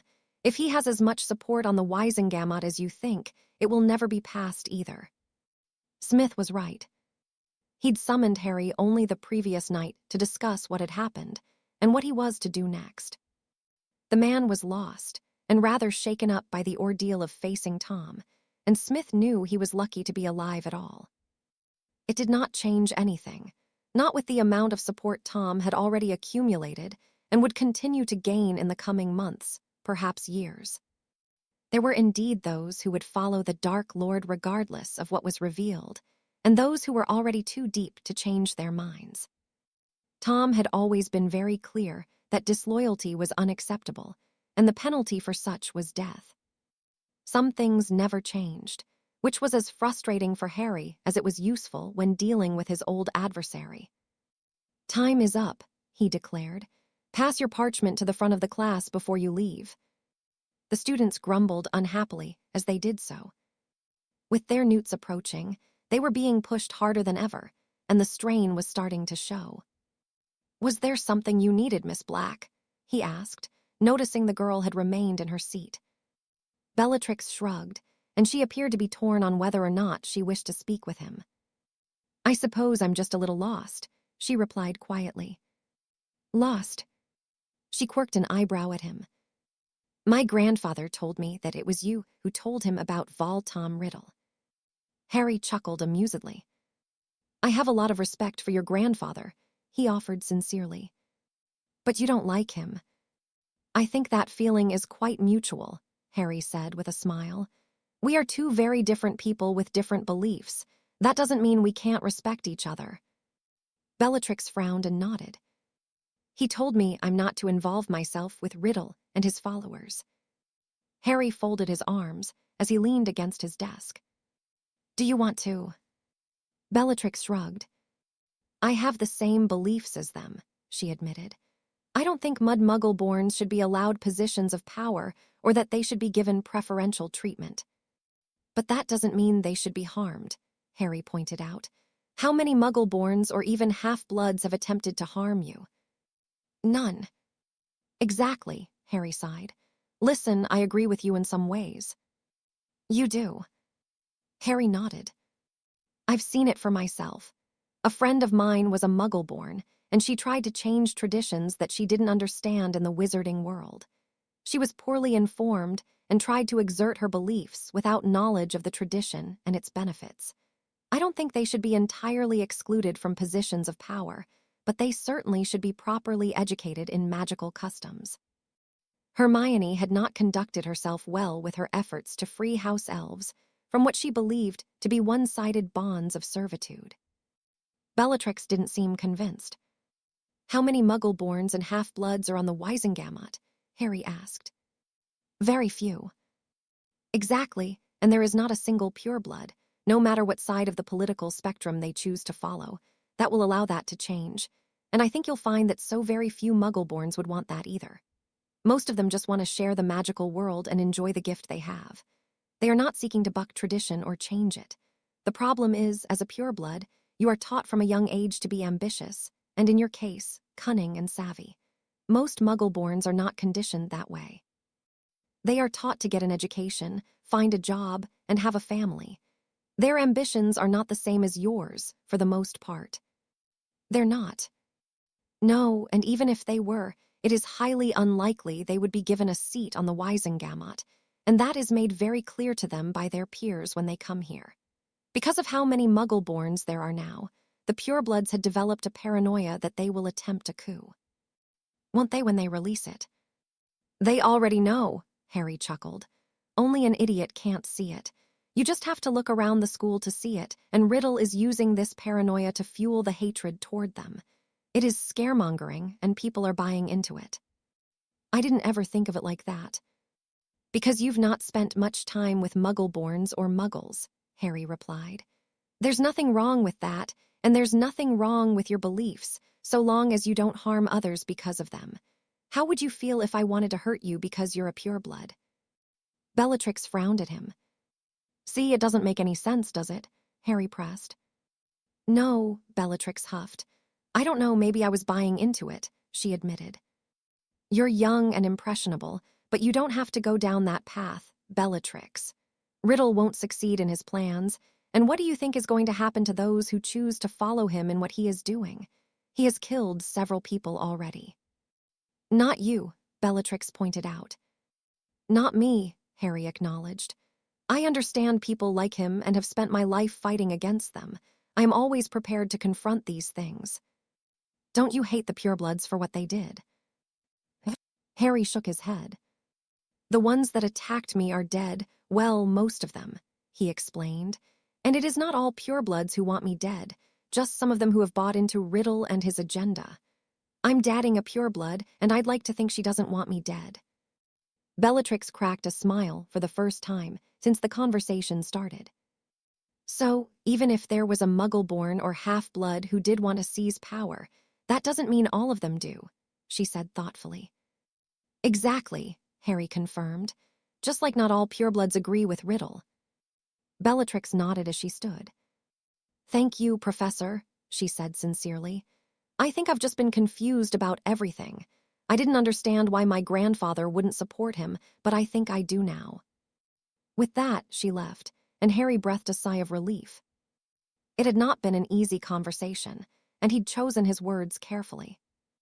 Whatever Bellatrix chose to do was her choice, regardless of what Arcturus Black had commanded. He remembered the woman she'd grown to be, erratic, unstable, and frighteningly loyal to Tom until the very end. Now it could be different for here, though Harry wasn't sure he'd believe it until Riddle was gone, not with how fanatical she'd once become. Break. He was no stranger to being in the Wisengamot, but even as the head of the Department of Magical Law Enforcement, it wasn't often that Edward found himself addressing the room unless he was called upon to do so. Today was such an occasion, and although he wasn't nervous, he knew he would have to approach what he wished to discuss with caution. Mr. Smith, it was you who requested this meeting, Dumbledore announced. Please state your purpose for bringing us all together today. Smith offered the man a respectful nod. Voldemort, he answered. Murmuring broke out across the room, some from discomfort, and others from irritation that he had the gall to do so. Voldemort. The man responsible for the attack on Hogsmeade, for the murder of the Osborne family, the attack on the restaurant belonging to Harry Jameson, and most recently, the murders of Morphin Gaunt and Artemis Selwyn. Oh, and the attempted murder of me. The last three admission were news to most within the room. What had happened only a couple of days prior had been kept under wraps for the most part. The destruction of the department had been made known to the public, but the other details had not. Edward, under the advisement of both the minister and Grimm, had omitted those particular incidents. And what is it you wish to discuss, Mr. Smith? Leach questioned. Several things, but my main objective was to obtain a pardon for Morphin Gaunt for the crimes he was imprisoned for. Please, refer to the evidence being provided to all of you. Morphin Gaunt was arrested and convicted for 3 counts of murder. Having interviewed him recently pertaining to something seemingly unrelated, I discovered the truth of what happened to the Riddle family. They were murdered by one Tom Riddle, Muggle, and son of Tom Riddle Jr., deceased, and Merope Gaunt, also deceased. And this concerns Voldemort how? Lord Boot questioned as some of the cleverer amongst them put the pieces of the puzzle together. Because Tom Riddle and Voldemort are one and the same, Smith announced. The chatter amongst the lords and ladies grew and didn't stop until Dumbledore tapped the top of his podium smartly with his gavel and offered Edward an appraising stare. You're saying that the Dark Lord who is professing to be the heir of Slytherin and champion of pureblood rights is, in fact, a half-blood. I am, Edward confirmed. He did not miss the looks of discomfort some of the lords and ladies shared with one another, particularly those sitting in the more traditionalist bloc, some of whom did not seem surprised by the revelation. Liar, Lord Lestrange accused. He received nods and murmurs of agreement, and much to Smith's surprise, it was Arcturus Black who defended him. Smith speaks the truth, he declared. He is a man of integrity. Let us not forget that he has served in his capacity for longer than some of you have been here. I have verified it for myself. This, Voldemort, is Tom Riddle. Edward offered the man a nod of appreciation. Very few would dare label the man a liar as they had Smith, and his peers did not buck that tradition. They chose to sit in an awkward silence, which Lord Boot broke. You say that he is wanted for the crimes we already knew of, but mentioned the attempted murder of you, he reminded the room at large. I did, Smith confirmed. For this, I have a memory I wish for you all to view. It is not my proudest moment, but you should all be aware of the threat hanging over us. Chief Warlock, with your permission. Dumbledore appeared as curious as he was uncomfortable, but he nodded nonetheless, and Edward handed the memory to the clerk, who placed it into a large stone basin he raised from the floor. Is this really necessary? Lord Not questioned. I believe it is, Edward replied firmly. With no further protests, the memory began playing out in front of them, and Smith stood as proudly as he could as he relived his near demise at the hands of the man who'd made an attempt on his life.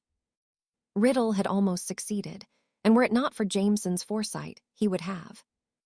Smith had always prided himself on his capability with a wand in his hand, and it was shameful to admit that he had been bested so easily, but he could not deny that he had. Riddle was an excellent wizard, which only made him more dangerous. As the memory finished, the gathered members of the Wisengamot spoke amongst themselves, many in disbelief at what they had witnessed, and others displeased by the point Edward had chosen to end the memory. How did you survive? Minister Leech questioned, speaking the words on many lips. Someone came to my assistance, Smith answered. Were it not for them, as you saw for yourselves, he would have murdered me. He was relieved to see that most within the room were aghast at what had happened to him. Then these new charges will be added, Leech declared. To the members of the media, you have my full permission to print what you have heard and seen. Mr. Smith, I want this Tom Riddle found and brought into custody. I will leave that in your capable hands. Now, I understand there was something else you wished to discuss. There is, Minister, Edward confirmed. It pertains to what happened at the Montrose Magpies Stadium. Then proceed, Leech urged. 13 people lost their lives, and several Aurors were injured, Edward announced. I am working under the assumption that the two incidents discussed today are, in fact, connected. As such, until further notice, the Quidditch League is going to be suspended, pending my investigation. With so many fans of the sport in the chambers, the statement was not received well, and Edward waited whilst the protests were made before Leech crashed his gavel against his podium for silence. Is that necessary, Smith? The minister asked. I believe so, and I have already discussed it with the head of the Department of Magical Sports and Games. He agrees that all steps must be taken to ensure such an incident is not repeated. When will Quidditch resume? Lord Yaxley asked. When the threat of Tom Riddle has been removed, Smith answered firmly. It is my job to protect the citizens of magical Britain, and given what happened, I feel that is beyond my capabilities without significant risk to the public and to the Aurors under my charge. It was not a popular decision, but Edward knew it was the right one to make. He simply could not justify allowing the remainder of the season to go ahead after such an unprecedented disaster, and he refused to have any more deaths on his hands, not when it was so easily preventable. "Then I will support your decision, Mr. Smith," Leach assured him. "If there is nothing else, you may take your usual place." With a bow towards the man, Edward did so and ignored the glares shot his way. With all that had happened in the space of a few hours and the consequences that followed, he knew he had to act decisively, and that was what he'd done. He would sooner be remembered as the man who made the difficult decision to suspend the Quidditch season than the one who failed to do so at the expense of others. No, Edward could not leave that legacy behind. Break. She all but sprinted from the entrance hall into the kitchen when she arrived back at Jameson's home to find him reading the paper and drinking a cup of coffee as though nothing had happened. Smith had not told any of who had helped him, but Amelia didn't need to, and as she laid eyes on Harry, she breathed a sigh of relief before throwing her arms around him. "Is something wrong?" he asked. "Don't," Amelia murmured. "Don't what?" "You know what. I have no idea what you mean." "Jameson," Amelia growled. He chuckled in response and shook his head. "I'm fine," he assured her. Nonetheless, Amelia gave him the once-over to make sure for herself before relaxing. "You knew it was going to happen." "No," Jameson denied. "I knew it was possible, and it was a risk I couldn't ignore." Amelia nodded her understanding. "You know, I always thought that if I met someone, they'd be the ones to worry about me." "I tend to worry about the general public when you're on duty," Jameson chuckled. "So, you don't worry about me?" "I do," Harry answered honestly, "but I know you are doing what you are passionate about and that you can handle yourself." "Just like you." "I wouldn't say it is my passion," Harry denied. "I just seem to be good at it and unable to escape from it. It's more of a curse." "What is your passion?" Amelia asked curiously. "I don't think I've ever been given the chance to figure that out," Harry murmured. It saddened her to realize that was how he thought. For all of his talent and brilliance, she'd seldom heard him speak so sincerely than when he admitted being denied the opportunity to pursue something he truly cared for. It was one of those deeper layers of Jameson he kept hidden from the rest of the world, along with much more that Amelia had yet to learn about the man. He was guarded, even more so than her, and she hated to think of him living an unfulfilled life. "How is it going in there?" she asked Alistair as he entered her office. "Well, he did it," Moody said tiredly. "He told the Wisengamot about what happened and has even suspended the rest of the Quidditch season. He's taking it seriously." "Are you surprised after what happened?" Moody shook his head. "I saw the memory, Bones. If it weren't for whoever intervened, he'd be dead. This Voldemort is the real deal if he can get the better of Smith like that." Amelia nodded her agreement. She'd witnessed it for herself when he'd attacked the restaurant and was in no hurry to do so again. Jameson, though, had been unfazed, almost as though what he'd seen was exactly what he'd expected. "So, no Quidditch. I bet that was a popular decision." "You can imagine how that was received," Alistair snorted. "Anyway, shift is up. I'm going home. It's been a long few days." Amelia nodded her agreement as he left, and when her own paperwork was complete, she followed suit, arriving at Jameson's home only a few moments later to find him once more in the kitchen. He looked tired, but he offered her a smile as she entered the room. "Long day?" she asked. "Long day," he agreed, looking towards the clock as he stretched his legs under the table. "How was yours?" Amelia shrugged as she kicked off her shoes and climbed into his lap. "Smith did what he needed to. He even suspended the rest of the Quidditch season." Harry nodded. "It's the right thing to do," he murmured as he wrapped his arms around her and yawned. "You work too hard." "It's a busy time of year," Harry pointed out. "Owls and newts." "And whatever else you are working on in the basement." "That too," he agreed, "but I can't neglect any of it, not yet." Amelia hummed. "What about me?" "You. You're not going to neglect me, are you?" "You wouldn't let me do that," Harry chuckled. "You know I never thought you'd be so needy." I quite like having your attention, Amelia replied defiantly. Is that such a bad thing? No, Harry denied. It's the one thing I have that makes all the other stuff worth it. It was only a few simple words, and Amelia wouldn't consider herself an overtly emotional person, but the sincerity behind them brought a lump to her throat.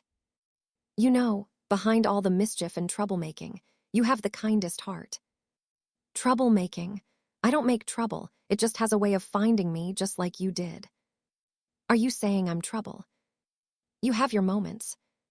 Amelia did not dignify him with a response.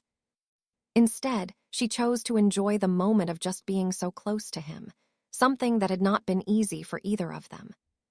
She still hoped he would open up to her and unburden himself of whatever it was that was undeniably troubling him. More often than not, when she came here, Jameson was in the basement working on something he would not discuss with her, and it was slowly eating away at him. He hid it well, but Amelia knew better than anyone else when someone was overworking themselves. She was often guilty of it, just as Harry was. Whatever it was, it could only be of the utmost importance for him to invest so much of his little free time into it. Still, Amelia did not like seeing him so drained from everything, and she did her best to give him a reprieve from it all when she could. Come on, she sighed as she stood. Where are we going? Harry asked. Does it matter? Harry shook his head as he followed, and Amelia led him into the grounds around the home. When was the last time you spent some time out here?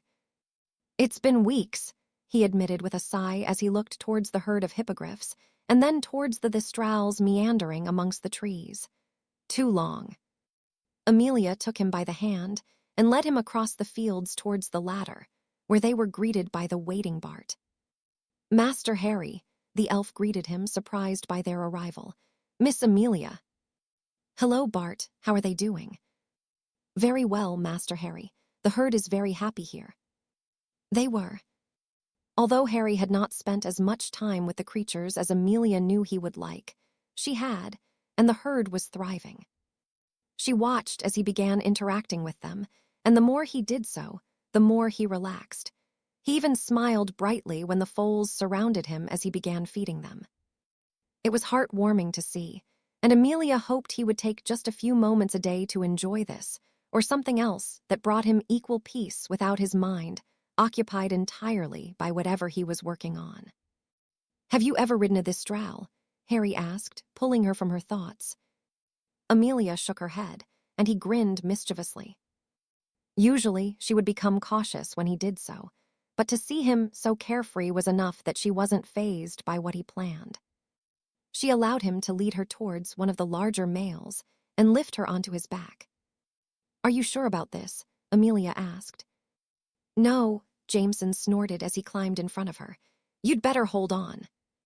Amelia quickly found herself clinging around his waist as the Thistral began galloping across the field.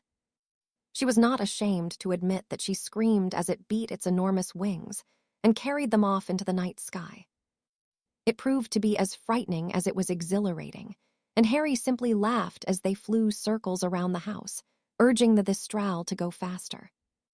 You're insane, Amelia called, her grip tightening, though she could ignore just how amazing it was to be atop such a majestic creature. I have to be, Harry replied. I ended up with you. Ended up with? Amelia questioned. I think you'll find I ended up with you, Jameson. He turned towards her and simply smiled in response. Is that such a bad thing? He asked. No, Amelia murmured as she pulled herself closer towards him. I suppose it's not such a bad thing. Break. He winced in discomfort as he shifted in his chair. Since the incident at the ministry, it was the first day he'd managed to get out of bed, let alone dress himself, and walk the short distance to the bathroom of the room he'd rented. Jameson.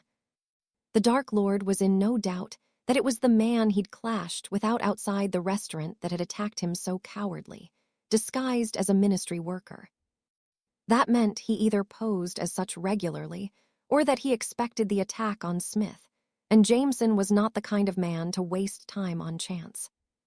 No, somehow, he had anticipated what was coming, just as he had when Voldemort and the Death Eaters had converged on the restaurant. How? How had the man known where to be and when? Was he a seer? The Dark Lord had so many questions he wanted answers to.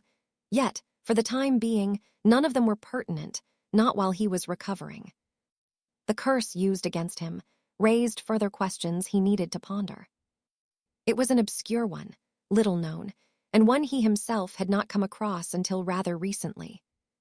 The very second it hit him, he knew what it was, and although he briefly was in a state of disbelief, he knew he needed to rid himself of it quickly.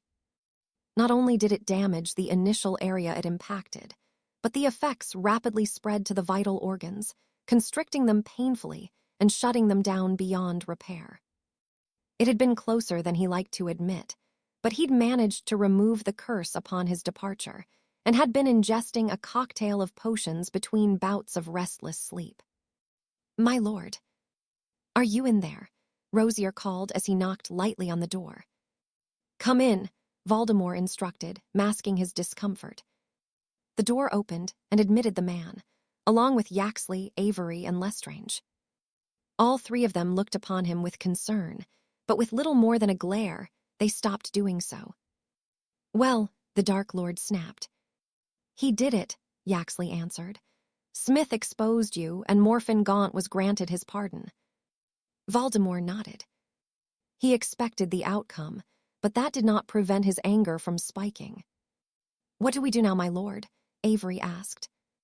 "We proceed," Voldemort answered. "They will still come to me." "They will," Rosier agreed. "You are Slytherin's heir, and none can deny your power. Those of us who see the truth are with you, my lord." Voldemort nodded appreciatively. "Lestrange." "Of course, I am with you, my lord." Voldemort shifted his gaze to Yaxley, and the man nodded, though it was with reluctance. "Corvus," he pressed. "I'm with you, my lord, but what do we do?" he asked. "We cannot deny the damage that has been done." Voldemort's nostrils flared irritably. "You doubt me?" "No," Yaxley denied, holding up his hands. "I do not doubt you, but—" "Crucio."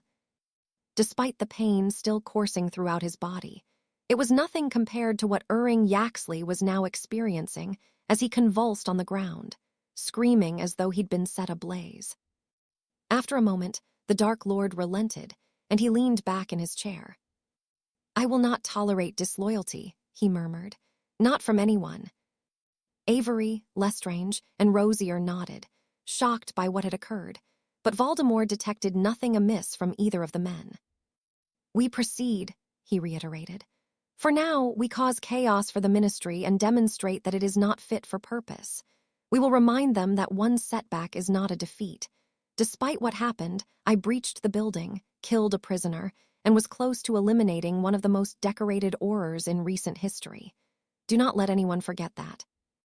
"We will remind them," Avery assured him. "Will you be rejoining us?" "Soon," Voldemort answered. "I have some things to attend to. We need more recruits, Avery, competent ones." "I will do my best, my lord." Voldemort nodded and dismissed the men with a wave of his hand. When they were gone, he climbed back into bed to rest a little more whilst mulling over the many plans he'd been concocting since he'd discovered his heritage. This was only the beginning, and though he had hit a snag or two already, he would not be deterred. When Jameson and Dumbledore were dead, there would be no other to prevent his success. The Ministry had already proven to be weak and would collapse in time. Before that eventuality, however, Jameson would be slaughtered for the world to see. He'd managed to outwit the Dark Lord, but that would not happen again. Break. Locating someone who did not wish to be found was no easy feat, but when the man in question had been at the very top of his country's government and had even ascended to the heights of being a representative of the ICW, it made the task that much harder.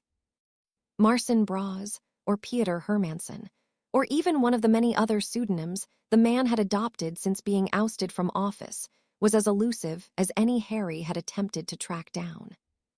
Even now, he wasn't entirely sure he'd found the man, especially given that the address he'd uncovered in St. Adalbert's Hospital for magical maladies and injuries in Krakow had led him to what appeared to be a hospice in the eastern Polish countryside. It was a pleasant enough building, miles from anywhere else and well hidden, so much so that it had taken Harry the better part of the afternoon to find the place. He'd only managed to do so when he'd sensed a minor magical disturbance whilst he was seeking the compound it was located on, and it had presented itself to him through a thicket of trees. Donning his cloak, he approached and made his way inside to be taken aback by what he found. Gentle, calming music sounded throughout the entranceway and the corridors where the single-occupant rooms could be found. In what appeared to be a large lounge, a few dozen elderly people were gathered, chatting amongst themselves, swapping stories of their youths and evidently enjoying the twilight years of their lives. It was a peaceful place, with around one orderly for every 3 residents, but Harry did not see any familiar faces. Helpfully, a photo of Braz was included in his medical file, and judging from what he'd read about the man, he was not long for the world. Shaking his head, he made his way down the long corridor to the rooms, pausing as an orderly stepped out of one, almost knocking into him. "I will come back in a couple of hours, Mr. Braz," the woman said kindly. "Take your medicine." She closed the door, and Harry pressed himself against the wall to avoid her brushing against him. When she was gone, he drew his wand. Casting several charms to ensure he would not be disturbed and understood by Braz, he entered the room the orderly had left to find an old man sitting in an armchair reading the newspaper. Divesting himself of the cloak, Braz's eyes widened as he looked towards him before he chuckled. "For a moment I thought." He paused as he carefully took in Harry's appearance. "No, it cannot be you." "Who do you believe I am, Mr. Braz?" The man frowned at his accent. "A ghost of my past," he answered. "I have many, but they will not haunt me for much longer. Well, you went to all the trouble to find me. What is it you want, young man?" "You do not seem surprised." Braz snorted as he shook his head and folded up the newspaper he was reading. "Little surprises me these days," he sighed. "It is one of the few joys of growing old. The rest of it is lonely whilst you wait for death or gentlemen such as yourself. I do not suppose you will introduce yourself." "No." "Then you are smart," Braz praised. "Why bother with formalities when they will not matter soon enough? Come, tell me what brings you here today." "I am investigating the death of the former Lord and Lady Bones of Britain. They were found murdered in your country during your tenure as Minister of Magic." Braz frowned for a moment before shaking his head. "Then you are not so smart," he said disappointedly. "You should have let it be, but it is too late now. You have delved too deeply." "How so?" Braz leaned forward, a grin tugging at his lips. "You are here," he whispered, "and they will already know it." "Who knows?" The man looked distinctly uncomfortable and reached for a glass of water on the side table with a trembling hand. He took a sip and shook his head. "I cannot speak of it, or anything else you will want to know. I took a magically binding oath many years ago not to." "You can't tell me anything." "No, and you cannot even enter my mind to search for the information yourself. It would be perilous to us both if you attempted it." Harry searched his features for any sign of deception, but found none. Braz was telling the truth. "Do not despair," the old man chuckled. "You need not search much more because they will come for you soon enough. Just like me, you are already dead, you just don't know it yet." "Who is coming for me?" Once more, as he opened his mouth to speak, Braz became uncomfortable, wincing this time before he shook his head. "I cannot say, but I can point you in the right direction, I think." He reached for a quill and a piece of parchment, and etched something before folding it and handing it to Harry. Opening it, Harry was surprised by what Braz had drawn, and he looked at the man speculatively. "The Deathly Hallows." Braz chuckled. "You know of them. Good, then you will know where to truly begin your search," he said almost proudly. "But it is not the Hallows you seek, young man, but a seeker of them, perhaps the most notorious of all. I would not dither, not with them as your enemies. I can assure you they will not. You have opened what I believe the Muggles call Pandora's box. Not even the man I believed you to be could close it. He tapped the piece of parchment Harry held firmly and nodded encouragingly. Who did you think I was? The one they call the Serpent, Braz answered ominously. Ah, another familiar to you, he added. You are piecing the puzzle together, but it will do you no good. You will be dead soon enough, and I expect I will join you. Then why are you helping me? Helping you? No, my boy, I am merely warning you. There is no help with what you are facing. Harry frowned as he stood and offered Braz a final look of curiosity before making his way to the door, pausing as the man spoke once more. If you were smart, you would hide for as long as you can. Perhaps you may survive a year or so, but they will eventually come for you. But you have already proven you are not smart. I will meet my maker knowing I did one good thing before I was taken. How will you meet yours? I am an old man with blood on my hands, but one who has lived a full life, Harry answered, hissing gently and releasing a large snake from within his sleeve. Braz recoiled, his eyes wide with fear, and Harry left, pleased with the reaction to his gesture. There was only one place on his mind that he needed to visit next, and though he'd never anticipated visiting Nurmengard, there was a dark lord he needed to speak with. Chapter 35. With the students preparing to take their exams in the coming weeks, Albus found himself equally busy scheduling them. Of course, the 5th and 7th years would be sitting their owls and newts, respectively, but every other year group would also be sitting theirs the same week. Logistically, it wasn't the easiest of things to arrange. He knew that each of the professors liked to be present in the Great Hall for the practical portion of the 5th and 7th years, but they also needed to cater to the rest of the students to ensure they were assessed. It could often be headache-inducing for the headmaster, and more often than not, one or two members of staff would not be able to do both. Shaking his head, Albus placed his quill on his desk, needing a reprieve from the irksome task. "Come in, Harry," he called as a knock sounded at the door to the office. The man entered, a deep frown creasing his brow. "Professor," he greeted Albus as he took the seat opposite him. "Is something wrong?" Albus asked. "Nothing out of the ordinary," Harry sighed, "but I need your assistance with something." Albus nodded. "If I can help you with anything, I will. I need to speak with Grindelwald." Albus choked in response. Of all the things he may have expected to be asked for, an audience with Gellert would not have crossed his mind. How Harry even knew the man was still alive was baffling in itself, but Albus had learned long ago that he had a knack for knowing things that others didn't. "Might I ask why?" Harry nodded as he removed a small piece of parchment and slid it across the desk. Unfolding it, Albus's heart sunk at the sight of the symbol that had haunted him for much of his life, and he looked curiously at his defense against the dark arts professor. Before he could speak, however, Harry did so, only making the scenario he found himself in all the stranger. "I have no interest in the Hallows," he said dismissively. "This symbol was drawn by Marcin Braz in connection with an ongoing investigation. I'm sure you remember him." Albus nodded. He wasn't surprised that Harry knew of the Hallows, even if he was surprised that he had no interest in them. Not that he would question the man on them. The headmaster did not wish to draw any unnecessary attention to them if he didn't need to. Braz was an unpleasant man and had been linked to several underhand dealings within the ICW and as the Minister of Magic for Poland. He'd left the office disgraced and had faded into obscurity. "Is this your investigation into what happened to the former Lord and Lady Bones?" "It is," Harry confirmed. "I spoke with Braz in connection with it, and he warned me that it goes much deeper than I could comprehend. He couldn't tell me much else, but has urged me to speak with Grindelwald about it." "Gellert was imprisoned long before the murders," Albus pointed out. "I know, but he is the only lead I have." Albus deflated as he shook his head. "I do not think he would be as accommodating as you'd hope, Harry," he sighed. "Gellert is a stubborn pain in the arse."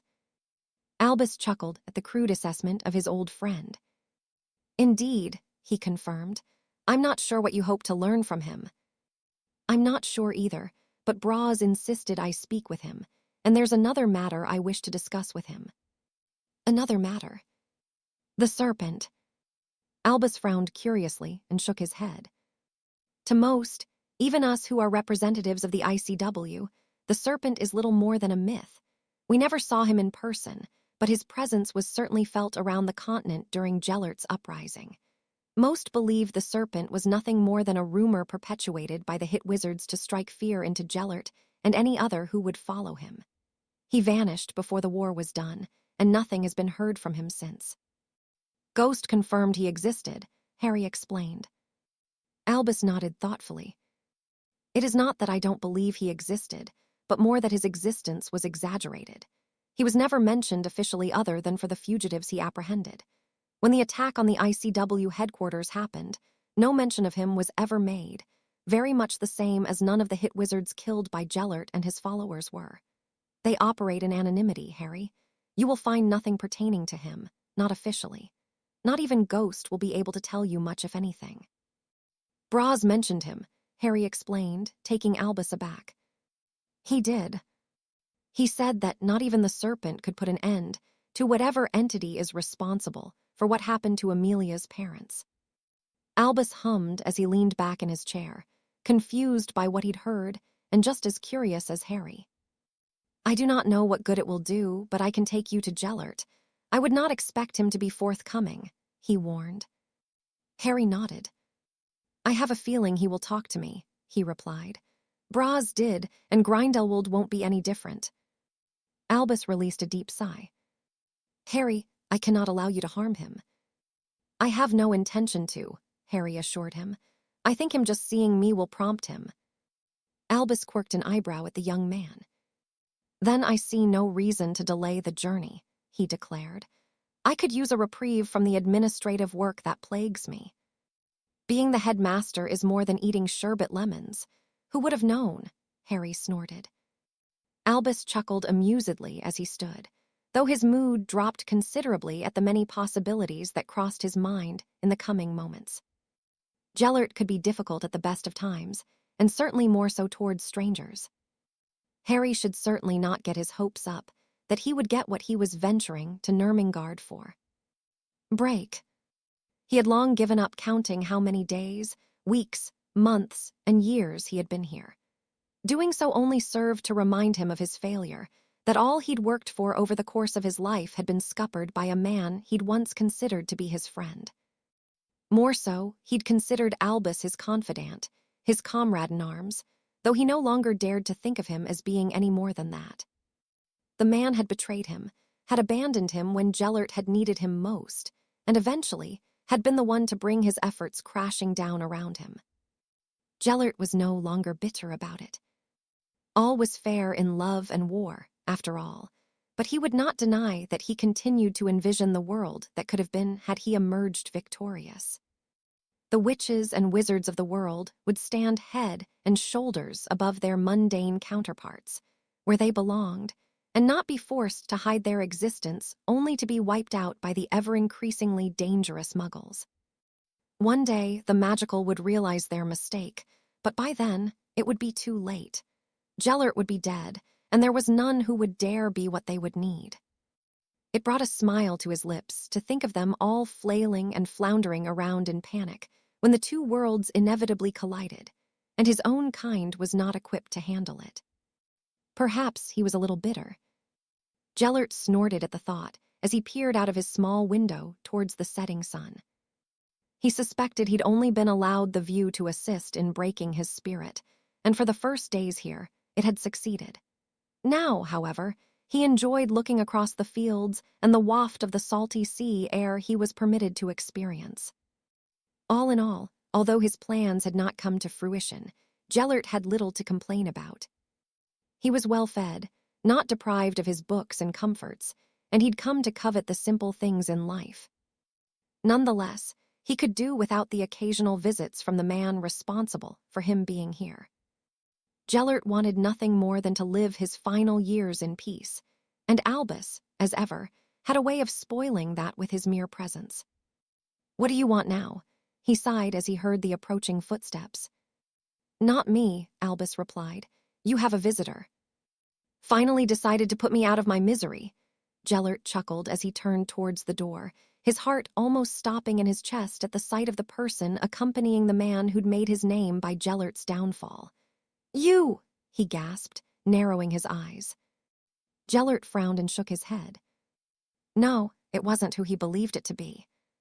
The man he'd thought he'd seen would be older than the one before him many years, but Gellert could not deny that the resemblance was frighteningly uncanny. Who are you? The former Dark Lord demanded to know. Harry Jameson. Jameson, you don't have another name, do you? That depends, the man responded, and Gellert narrowed his eyes at him. He even sounded like the serpent, and Gellert found it to be rather disconcerting. The serpent. He'd been little more than a whisper on the wind until he no longer was, and he'd swept across the continent like a brief but ferocious hurricane, leaving his mark on the war before he'd vanished, something Gellert had been relieved by, well, until his later years. If he and the serpent had met on the battlefield, the man would not have spared his life to see him suffer for decades in solitude. No, Gellert would have been slaughtered had he not emerged victorious from such an altercation. Well, Mr. Jameson, what can I do for you? He asked curiously. It is not like Albus to bring visitors. He thinks it best that the world forgets that I ever existed. We both know that isn't true, Gellert, Albus broke in frustratedly. Gellert snorted. It would have been kinder if you'd had the guts to kill me. You always were weak, he added disappointedly. What about you, Jameson? Are you as skittish about death as our friend here? The man shook his head. No, but I can't profess to be responsible for the death of thousands, he replied with a shrug. Gellert chuckled amusedly. Most would likely be cautious of him at the very least, and many even fearful. This Jameson seemed to be neither, and he certainly wasn't in awe of him. Not that Gellert's current condition was likely to inspire such. He certainly wasn't as imposing as he'd once been. In his later years, his hair had thinned, as had his build. All that remained of the youthful young man was the piercing blue eyes, and even they carried a lingering sense of defeat and wear. You're young yet, Gellert replied dismissively. Now, how may I be of service to you? He couldn't help the sarcasm, dripping from every word. Perhaps he was more bitter than he thought. I'm investigating a couple of murders, and my findings led me to a Marson Braz. Is he familiar to you? He might be, Gellert replied. Well, he was the one who suggested I speak with you. He seems to think that I have delved into something that runs deeper than anyone can imagine. He couldn't say much, but he made it quite clear that I should speak with you. Gellert laughed heartily as he nodded. I expect he would. Braz always was a coward. I can't believe he's still alive. He's clinging on to what remains of his time. Gellert hummed. I can't help you, he decided. There's nothing in it for me. What would you like? Jameson asked, undeterred by the dismissal. You can't give me what I want. Jameson nodded. Albus, I'd like to speak with him alone. I do not think that is wise, Harry. Oh, shut up, Albus, Gellert huffed. What harm can I do to him from in here?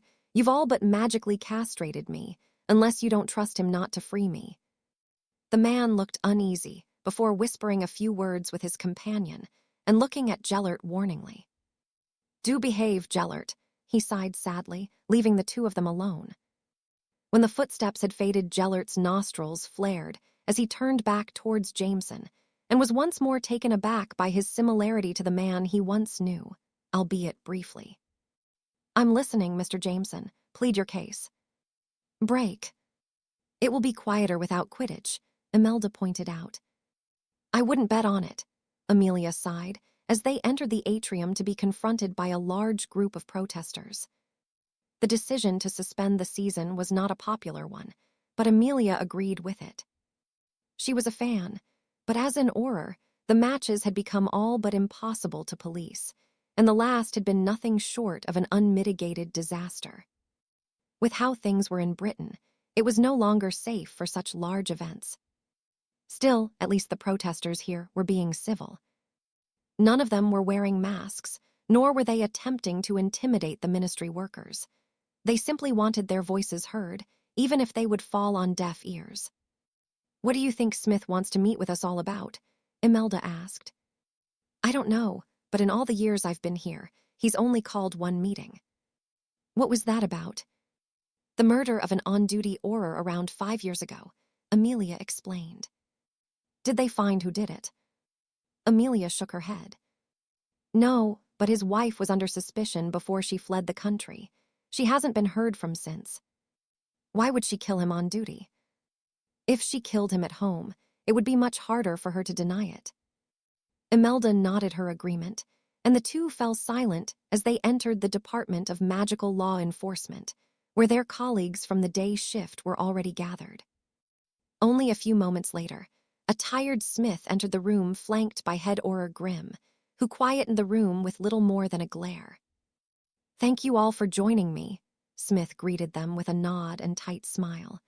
"I won't keep you long, but what I have to say is important. Just this morning, Minister Leach granted us a considerable additional budget to double recruitment to the department over the next 3 years. It is something much needed, and those funds have already cleared." It was welcome news, and the other Aurors talked animatedly amongst themselves, eliciting a brighter smile from Smith, who held up his hand. "Along with this is the announcement that I will be retiring at the end of this year." The mood within the room shifted immediately, especially with those who had been an Auror long enough to appreciate all the work Smith did for them. His office was always open to them, and he'd never stopped fighting for the betterment of the department or for those who had needed him over the years. "I have been pondering this for some time now, and having discussed it with my wife, I have decided that now is the right time for me to step aside so that some new, fresher blood can flow through this place. As far as I am aware, Auror Grimm will be retaining his current position, as per his own wishes, and it will be the minister's decision on who is to replace me. I will give a more formal accounting of myself before I leave my post, and again, thank you for your time." He left, and Amelia found herself in a state of shock at the sudden news. Receiving more funding to boost recruitment truly was welcome, but Smith's impending retirement had undoubtedly soured it. She'd come to respect the man greatly throughout her time here, as had Alastair, who appeared just as surprised as her. "Smith leaving is big, I take it," Imelda murmured. Amelia nodded. "It is," she sighed. "He's been a part of the department for almost 5 decades. Who do you think will replace him?" Amelia frowned at the question. "I have no idea, but they have some huge shoes to fill, whoever it is." Break. Although he was hiding it well, it was almost as though Grindelwald was unnerved by Harry's presence. His gaze continued to flicker across his features before coming to rest on his eyes. "You know, eyes such as yours are very uncommon, and I do not believe that it is a coincidence that you resemble him so closely and have his eyes." "The serpent." Grindelwald winced at the mention of the moniker before nodding. "You know of him?" "Little," Harry admitted. "He has been mentioned, but none can seem to tell me much. I expect the few who can would be quite unwilling to." "Are you?" Grindelwald frowned, took a step back, and turned away to look out the window of his cell. He remained silent for several moments before speaking once more. "I will discuss it with you and anything else you wish to, but my words are not free, I'm afraid. It is not often I have something someone wishes to possess." "What do you want?" "I don't suppose my freedom is possible," Gellert asked, turning back towards him with an amused grin. "No, I thought not. In that case, I would like you to tell me your story, Harry Jameson. If I am to speak of things that should not be uttered, I must know that you are worthy and that your impending death is something I can revel in for my remaining years. Be truthful," Grindelwald warned. "My body might be decaying, but my mind is as sharp as ever."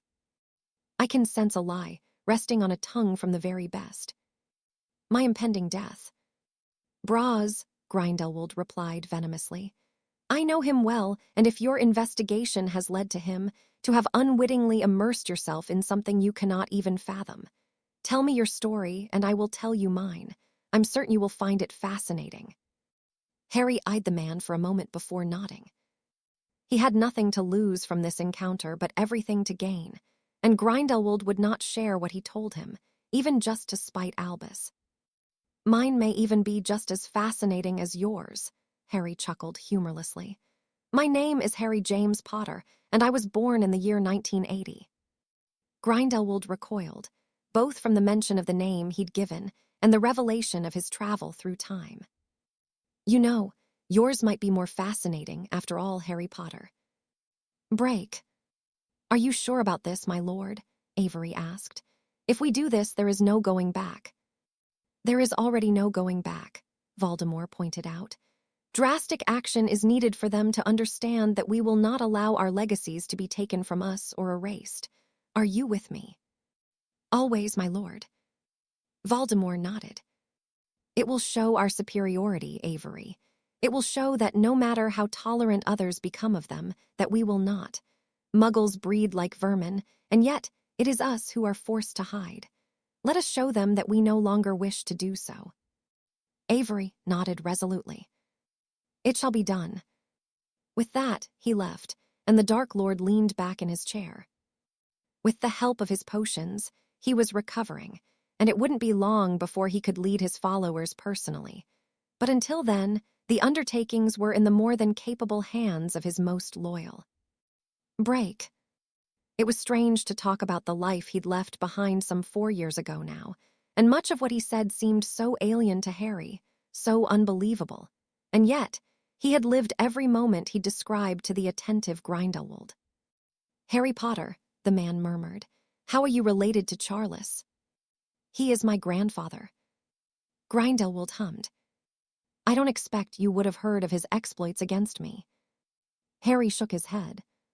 "He was a worthy foe, but those are stories for another day," Grindelwald said with a smile. "My interest lies with you and the very interesting life you have led. Have you told any other?" "No." Grindelwald nodded approvingly.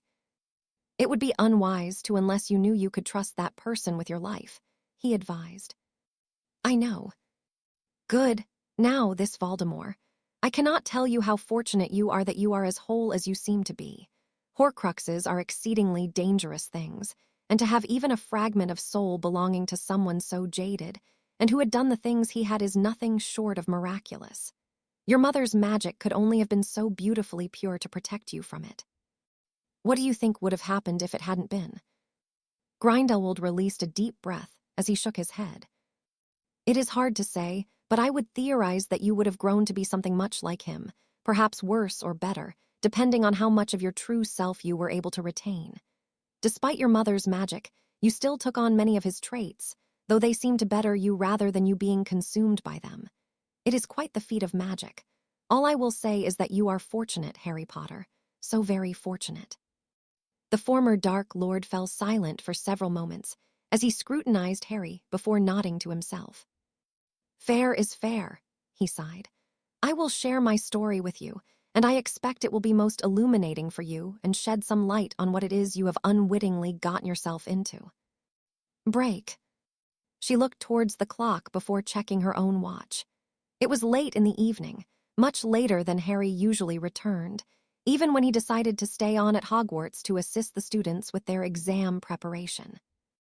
With it being almost 11 p.m., Amelia wondered if he'd been called away again, but dismissed the thought. Harry had gotten into the habit of telling her if he wasn't going to be home, and she began to worry that something had happened to him. Before she could ponder it further, however, a piercing shrill began to sound from her Auror identification card, and Amelia rushed to retrieve it from within her robes. "Great," she huffed, seeing that all available Aurors had been summoned. Dressing quickly, she activated her portkey and found herself among the chaos of the briefing room. "What is happening?" she asked Alistair as she spotted him sitting in the corner, tapping his wand on his knee. "An attack," he answered sharply. "London." "Not Diagon Alley again," Amelia sighed. "No London Bones." Amelia frowned in confusion before the realization hit, and the reason why so much panic was ensuing became clear. "Muggle London." Moody growled, nodding towards Smith and Grimm as they entered the room. ALRIGHT, settle down, the latter commanded. For those of you who do not know, we were alerted to a considerable increase in magical activity in the East End of London some 8 minutes ago. Large groups of people wearing black robes and white masks have been seen attacking buildings and passers-by here, and here. They seem to be making their way here, and that is where we will be heading them off, he explained, pointing to the places of interest on the map. Trainees, you are to stick closely to your mentors and follow their instructions without deviation. This is no time for heroics. Any questions? No, good. We leave in 30 seconds, so prepare yourselves. It was odd how quickly the panic had shifted to a nervous, deafening silence whilst the Aurors readied themselves to depart, and each of them went through their own brief routine to prepare themselves for the conflict to come. Alistair put on a pair of dragon-hide gauntlets that Amelia knew were lined with metal around the knuckles. He'd started doing so years ago, having grown tired of breaking his hands during brawls. Imelda looked at a photo she kept within a locket of her mother and father, and Amelia simply took some deep breaths whilst inspecting her wand. Let's go, Grimm instructed. He was the first to activate his portkey, and the others quickly followed. Appearing in a large square close to what appeared to be a shopping center, the fires that had been lit in the street over were spreading, and high above was the green effigy the Aurors had become accustomed to seeing. Screams in the distance filled the air, along with maniacal laughter and even the odd-spoken curse. Come on, you bastards, Moody growled from next to her, and Amelia's grip tightened around the shaft of her wand. As though they heard his pleas, it was only a moment later that the first of the robed figures emerged from the side streets, dozens of them, to the point that the Aurors were almost outnumbered. AURORS, one of the men shouted warningly. In a move that surprised Amelia and the rest of her colleagues, the followers of the Dark Lord laughed mockingly before they vanished, leaving nothing but a trail of destruction in their wake.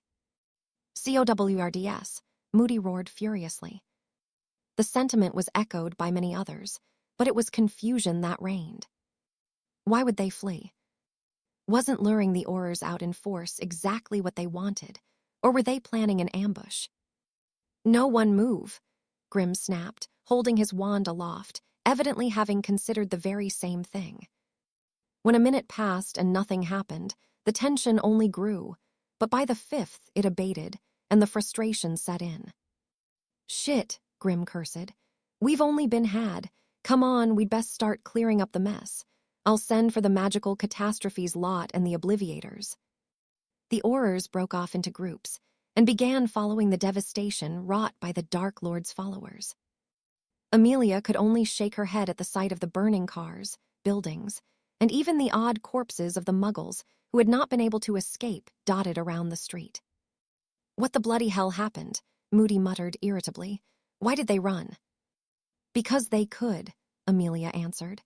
They did it to show that we are not quick enough to respond to them. But the Muggles, why would they target the Muggles? Because attacking the magical population hasn't served any purpose to them, Amelia grumbled. Doing this causes all sorts of problems, and not just the deaths and destruction. I wouldn't want to be Leech when he realizes he's going to have to explain this to the Muggle Prime Minister. Bloody hell, Moody muttered. They've intentionally breached the statute of secrecy. It will mean life in prison for any caught. They have no intention of being caught, Amelia sighed. I expect we will see much more of this. Break. For better or for worse, I stuck to what I believed in and I lost, Grindelwald said proudly. Perhaps I was wrong, but even now I don't think so.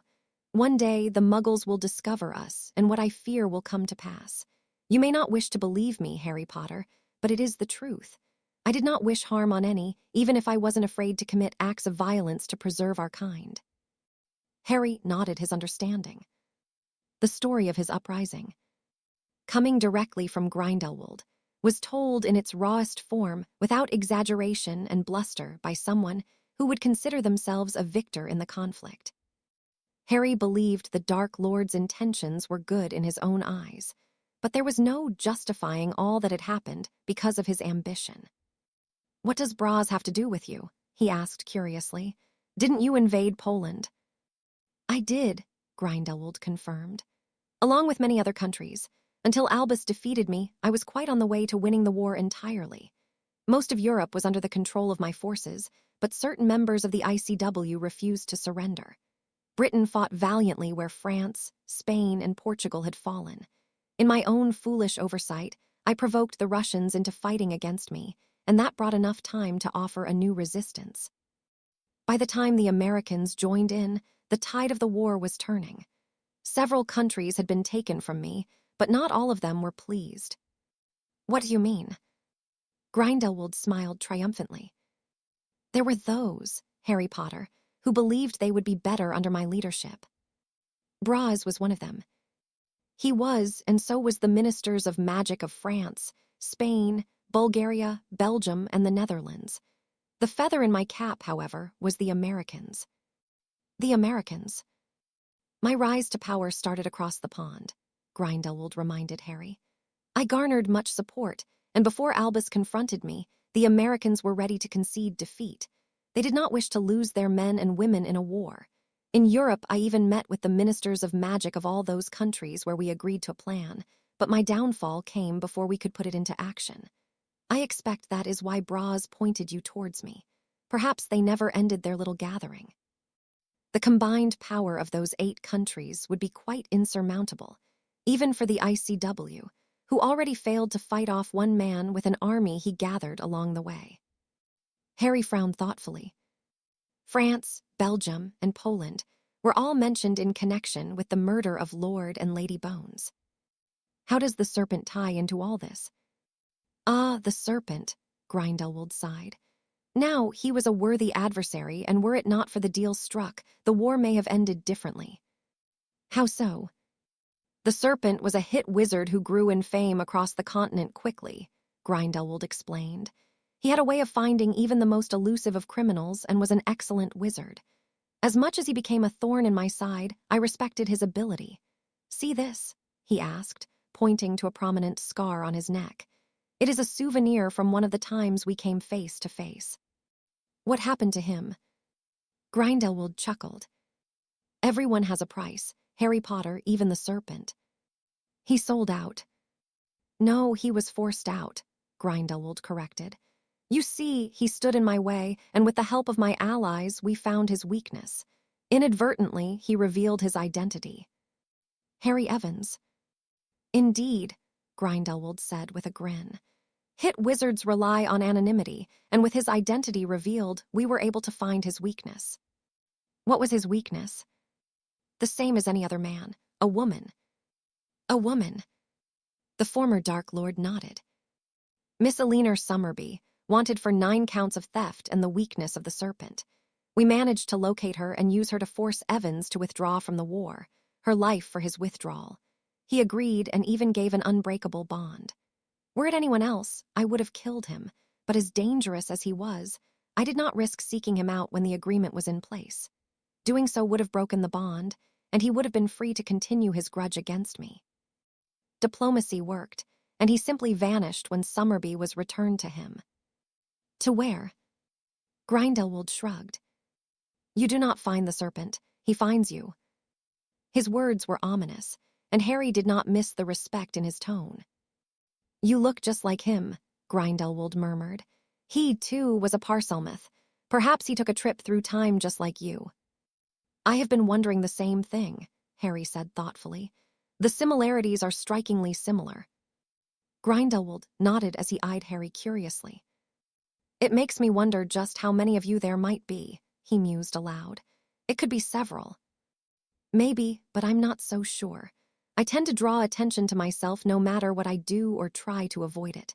Trouble has a way of finding me." Grindelwald chuckled amusedly. "Well, the serpent seemed to look for it," he snorted, "and he found more than his fair share." "Then how did he just vanish?" "Memory charms, I expect," Grindelwald answered. "Not many knew who he was, and when he did disappear, he was forgotten about quickly, except by those who couldn't, me included, and Braz, evidently. That means that the others involved in our plan probably remember him too." Harry nodded. Do you think they kept the strange alliance together? I think it is likely, Grindelwald answered.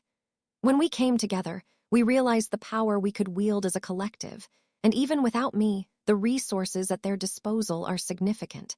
If they are involved in the murder you are investigating, then you have stumbled into something so very dangerous, Harry Potter. You cannot fathom what you have provoked by doing what you are. That sounds about right, Harry huffed, doing his best to slot together the new pieces of the puzzle he'd obtained. If anything, however, he had more questions now than before he'd arrived here, even if Grindelwald had given him more than he'd expected. What of me? The man asked, breaking into his thoughts.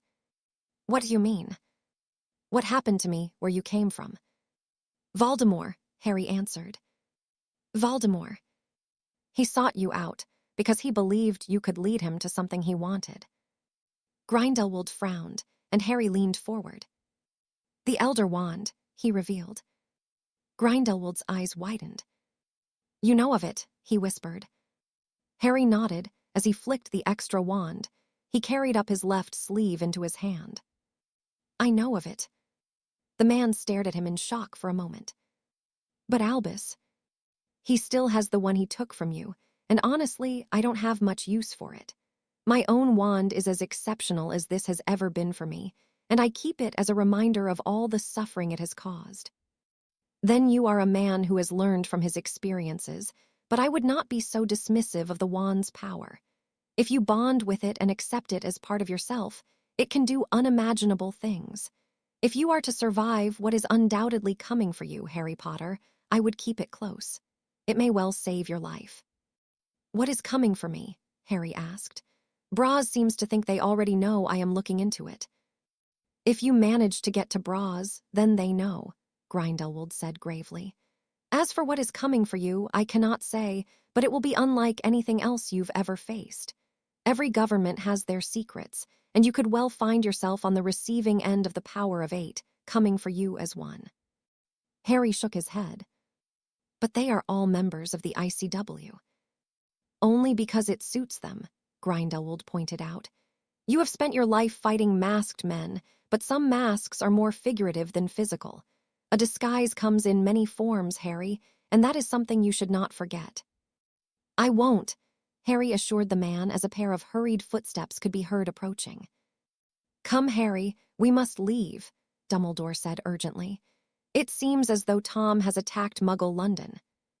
Harry could only shake his head in response to the news as he turned to follow the concerned headmaster. Write to me, Harry Jameson, Grindelwald called after them. I have found our conversation to be most illuminating. Harry nodded and ignored the curious look Dumbledore gave him. How bad is it? He asked.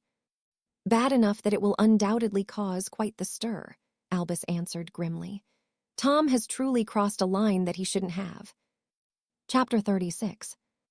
It wasn't often he met his Muggle counterpart, and only usually did so when he introduced himself to them upon their succession of an election campaign. This evening was different, however, and marked the first time the Minister of Magic was to discuss a matter of national security with the Prime Minister.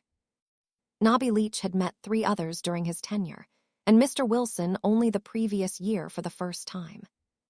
He'd been shocked and alarmed at discovering an entire community of witches and wizards living amongst his own people.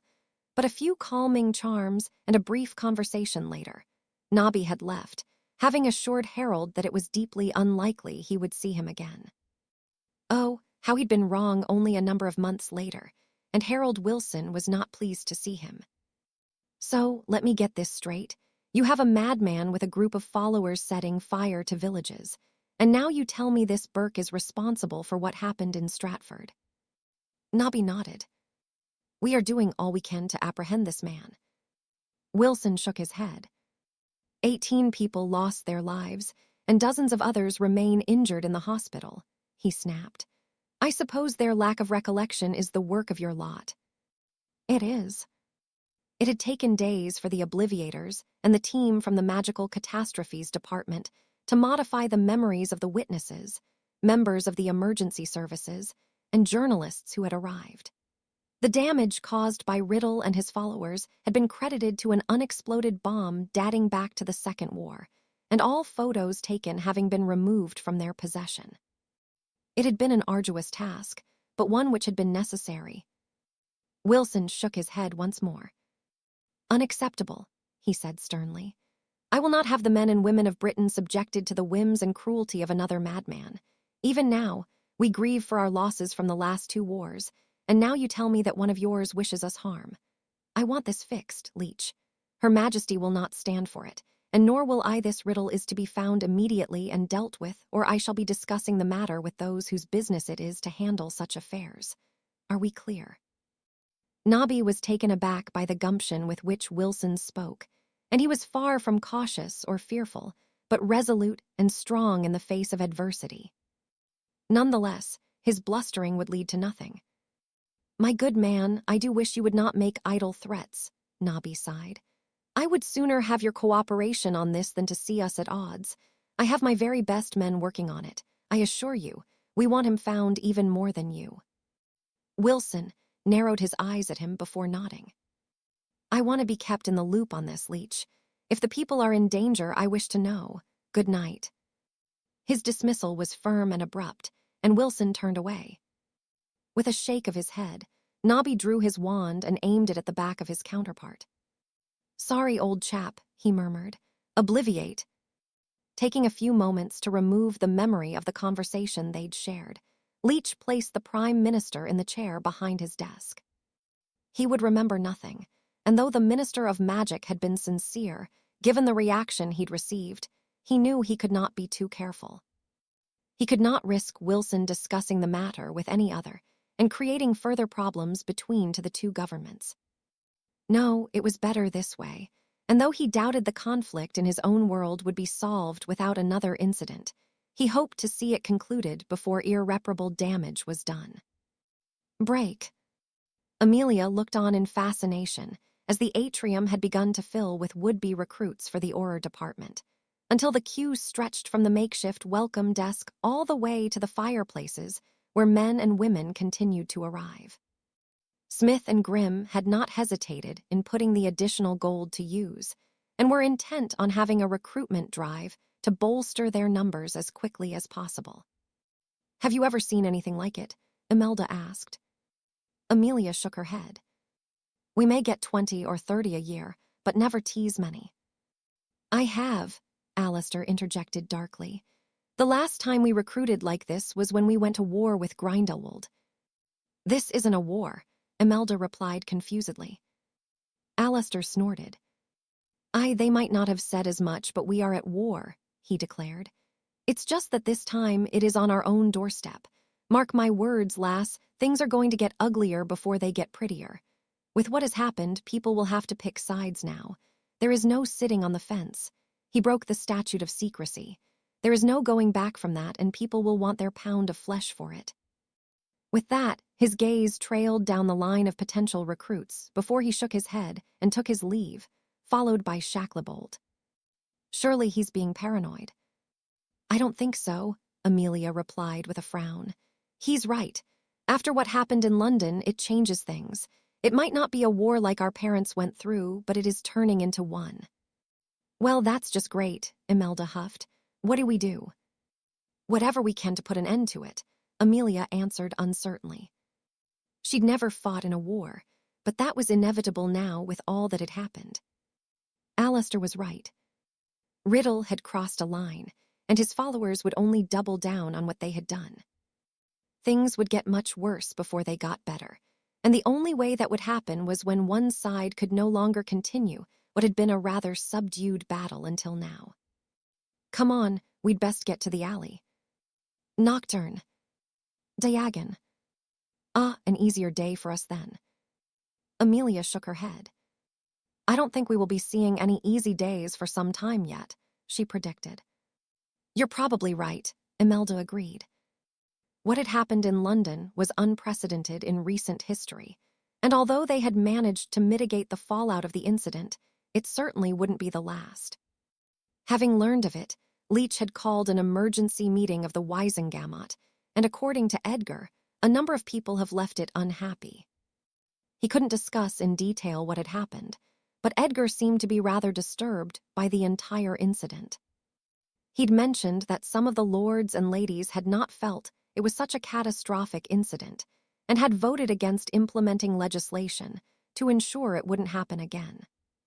What Amelia deduced was that there were those who had drawn their lines, and though they had not openly declared their support for Tom Riddle, they didn't need to. It was clear to any who did not wish to bury their heads in the sand. "I told you," Amelia sighed as they arrived in Diagon Alley. The mood was tense. Where people would usually stop to converse with one another, they simply passed by their acquaintances, either because they did not wish to be part of the conflict or they did not truly trust those they associated with. What Riddle had done with his actions had caused a widespread bout of caution, perhaps paranoia. "Do you really think it will get worse?" "It's inevitable," Amelia murmured. "Break. Miss Black, a word before you leave," Harry requested as he dismissed his 7th-year class. The girl looked at him curiously as she approached, and Harry finished marking the last of his 5th-year assignments before placing the quill on his desk. "Is something wrong, Professor?" Bellatrix asked. "Not as such," Harry replied. "I wanted to ask what you intend on doing when you have finished school." The girl frowned before shrugging. "I've not really decided," she answered. "I've thought about maybe joining the dueling circuit, but I expect my father will try and marry me off as soon as he can." Harry hummed disapprovingly. He knew what Cygnus Black intended to do with his daughter, and he could not, in good conscience, allow it to happen. "What if I was to offer you an apprenticeship?" "An apprenticeship?" "To obtain a mastery in defense against the dark arts." Her eyes widened in surprise. "What's the catch?" she asked cautiously. "Hard work," Harry answered with an amused grin.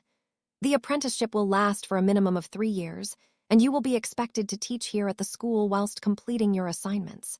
Be warned, it is not easy, and it would not usually be a paid position, but I will see to it that you have a more than adequate salary. You will also be provided with your own private quarters here for the duration." "Are you serious?" "I am," Harry confirmed. Bellatrix frowned once more. "Why are you offering me this?" "Because you have earned it," Harry replied sincerely. "You are a very talented witch, and it would be a shame for your potential not to be met. Of course, I expect an outstanding from you in my subject and in transfiguration, charms, and potions. I have spoken to the other professors, and all 3 assure me that you are more than capable of achieving it." "I don't know what to say," Bellatrix said thoughtfully. "Think about it," Harry urged. "Really think about it. This could open many doors to you." Bellatrix nodded and swallowed deeply. "I don't think my father will allow it." "What about your grandfather? Is he not the head of your family?" Bellatrix's eyes widened in realization. "He is," she murmured. "That's a very Slytherin move, Professor." "What makes you think I wouldn't have been one?" Bellatrix shrugged. "I don't know. I don't think any Slytherin would confront Riddle the way you did." Harry chuckled as he shook his head. "The houses we are placed in do not define us, and we change as we get older," he explained.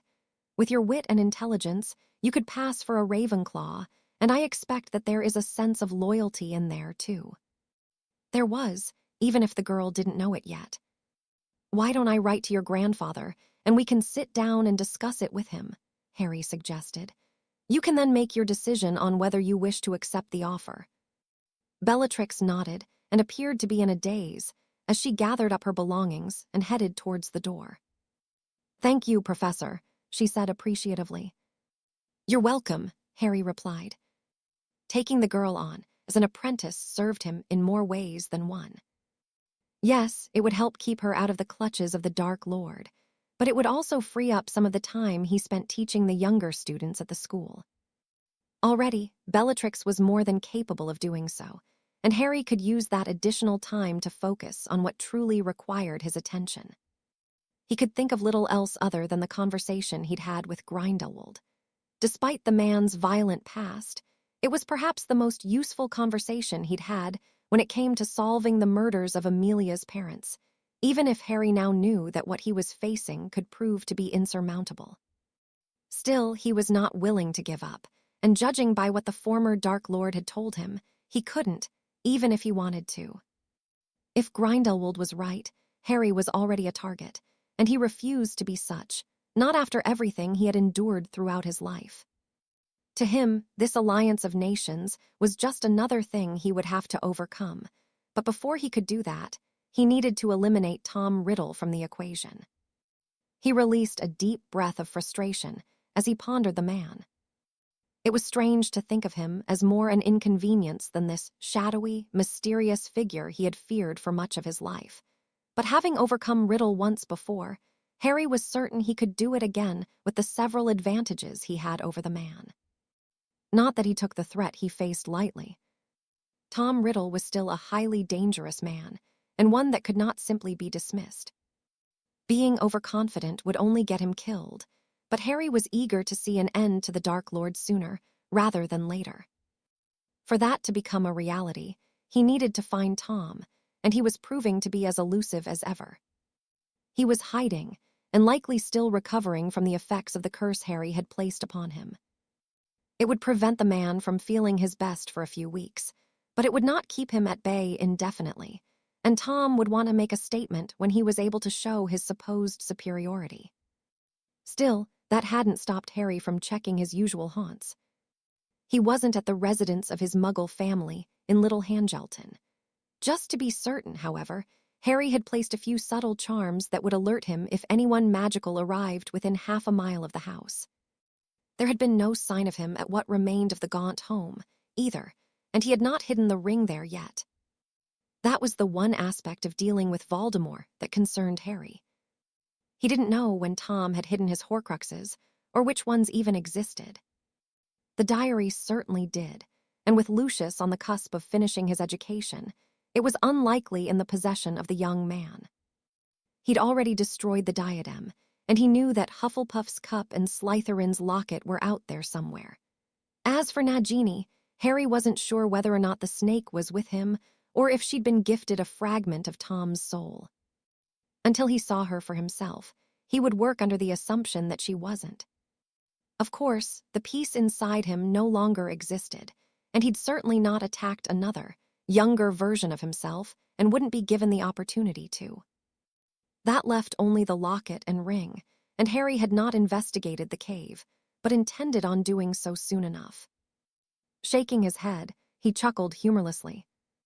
It was strange to think that he'd survived the first time around, with the odds stacked against him so much when he'd been so ill-prepared.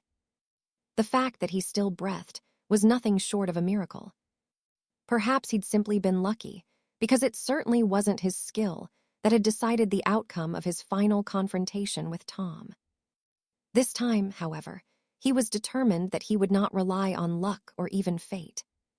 He would kill Tom Riddle through his own means, and Harry did not doubt that he would take just as much pleasure in doing so as he had so many years prior, even if the elation only lasted a brief moment. Killing Lord Voldemort was now at the top of his list of priorities, and when it was done, he could truly focus on the threat hanging over him by an entity he knew next to nothing about. Of course, he wouldn't be idle. He'd already begun cross-referencing the names of those in each serving government in question, with those who'd been in office during the war against Grindelwald. With discretion being key, it was no easy task, but Harry would find a way, and finally, he might get to the bottom of what was going on in the magical world that so few seemed to be aware of. Until then, he had a letter to write to Arcturus Black, and though he wouldn't profess to like the man, he was hopeful that Lord Black would see the sense of allowing Bellatrix to accept the position. It truly would be a life-changing undertaking for the girl, for the better. Or so Harry hoped. Break. The Dark Lord smiled as he picked up the worn copy of the Daily Prophet and admired the work of his followers for the umpteenth time. The Ministry may have managed to ensure the Muggles were none the wise to what had happened, but Wizarding Britain knew exactly what had occurred in London. His dark mark had flown above the capital brightly for all within 100 or so miles to see. It was a sight to behold, as ominous as it was beautiful. Leech made some idle threats, but he's all talk, Avery snorted. He doesn't have the guts to fight us the way he will need to. He can recruit all the Aurors he wants, but they have no power to do anything. Voldemort nodded. I think we will continue in the same vein, he decided. Why risk our own lives when it is not necessary? The Aurors have already proven to be incompetent at dealing with such tactics. I think that is wise, my lord, Avery agreed. Let us keep them looking foolish time and again. More will come to our side, even if it is because they learn that any resistance they offer is futile. See that it is done, Avery, the Dark Lord instructed. I will be well enough to join you soon. What are you going to do about Jameson? Avery asked. He is dangerous, more so than Dumbledore. He will not hesitate to kill us. How can he kill what he cannot see? Voldemort returned amusedly. He will be dealt with in time, but for now, let us see him suffer the indignity of failure for a while. What say you? Avery looked uneasy for a moment before nodding. I would rather he was dealt with sooner rather than later, but I put my faith in your good hands. Worry not, Avery. Jameson is only one man. His death must have meaning. When Britain sees their hero's broken body in a heap for all to see in the middle of Diagon Alley, they will fall to their knees in droves. Now I must rest. I'm not quite better yet. Avery nodded and left the room, and the Dark Lord released a labored breath. The curse continued to take its toll on him, and he knew he'd been fortunate to escape with his life. Idly, his thoughts wandered to his Horcruxes. Hiding them had been the initial plan, but with such a close encounter with death, he knew it would be more useful to pass one or two on to those he trusted for safekeeping.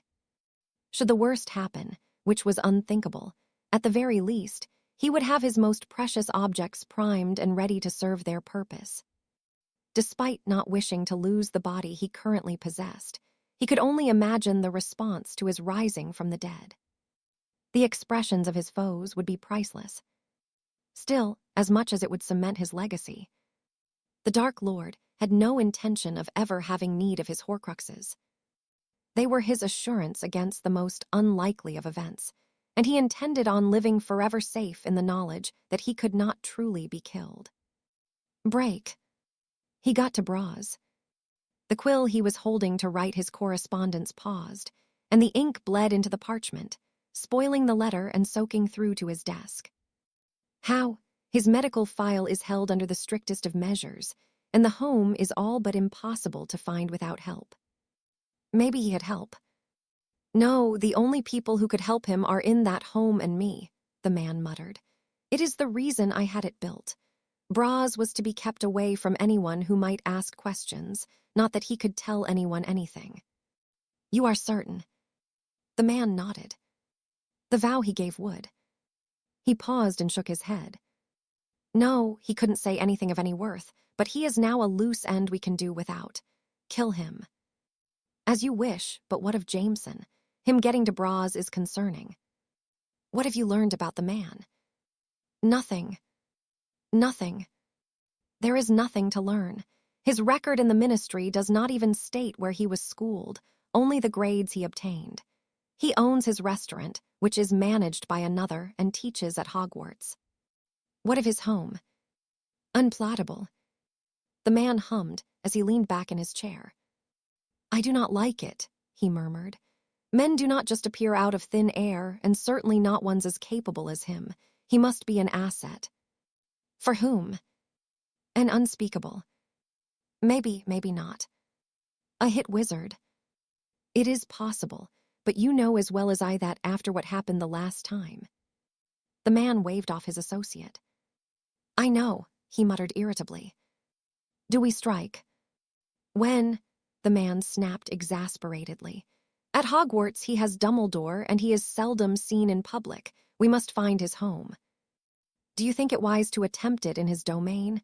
If it is unplottable, who knows what nasty surprises he has lying in wait. You saw what happened to Riddle when he attempted to attack the restaurant.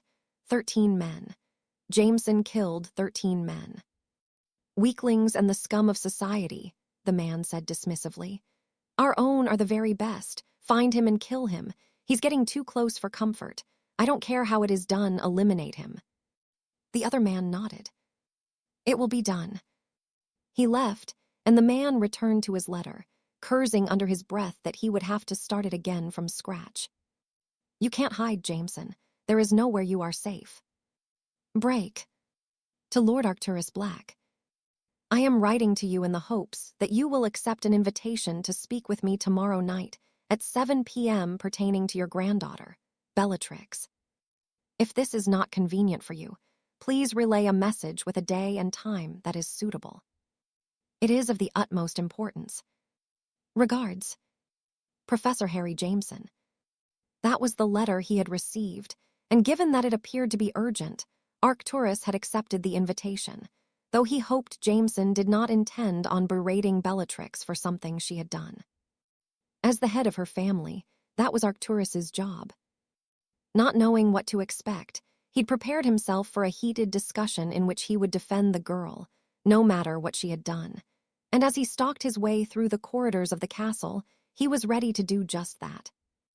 Entering the defense against the dark arts classroom, he was taken aback by the sight of the usually reserved Bellatrix talking animatedly with Jameson about what appeared to be an assignment the man was reading through.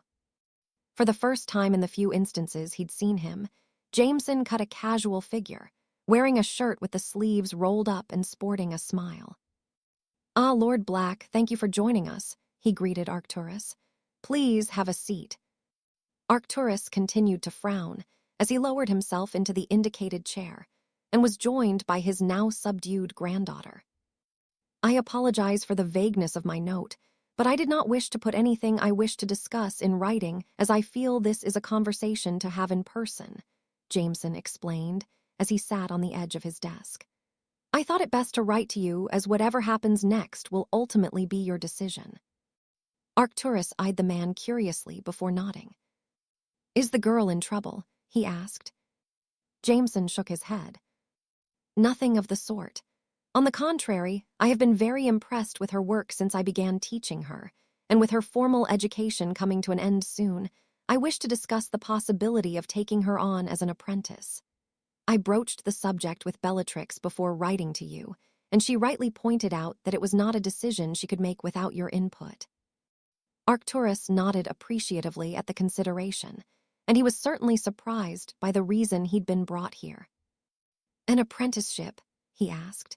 "In all my years, I can only think of Minerva McGonagall being offered such a position under Dumbledore. It doesn't happen often, not unless someone believes they have someone under their tutelage who will be able to cope and thrive with what is expected of them. I have explained to Bellatrix what my expectations of her would be." "What are those expectations?" "The apprenticeship will last for a duration of 3 years minimum, and during that time, she will be expected to teach, complete assignments set for her, and achieve an outstanding in her newts for charms, transfiguration, potions, and of course, defense against the dark arts. In return, she will be personally tutored by me in every aspect of the subject, be given her own private quarters within the castle, and a generous salary as compensation. All of this has already been approved by Dumbledore." Arcturus nodded thoughtfully.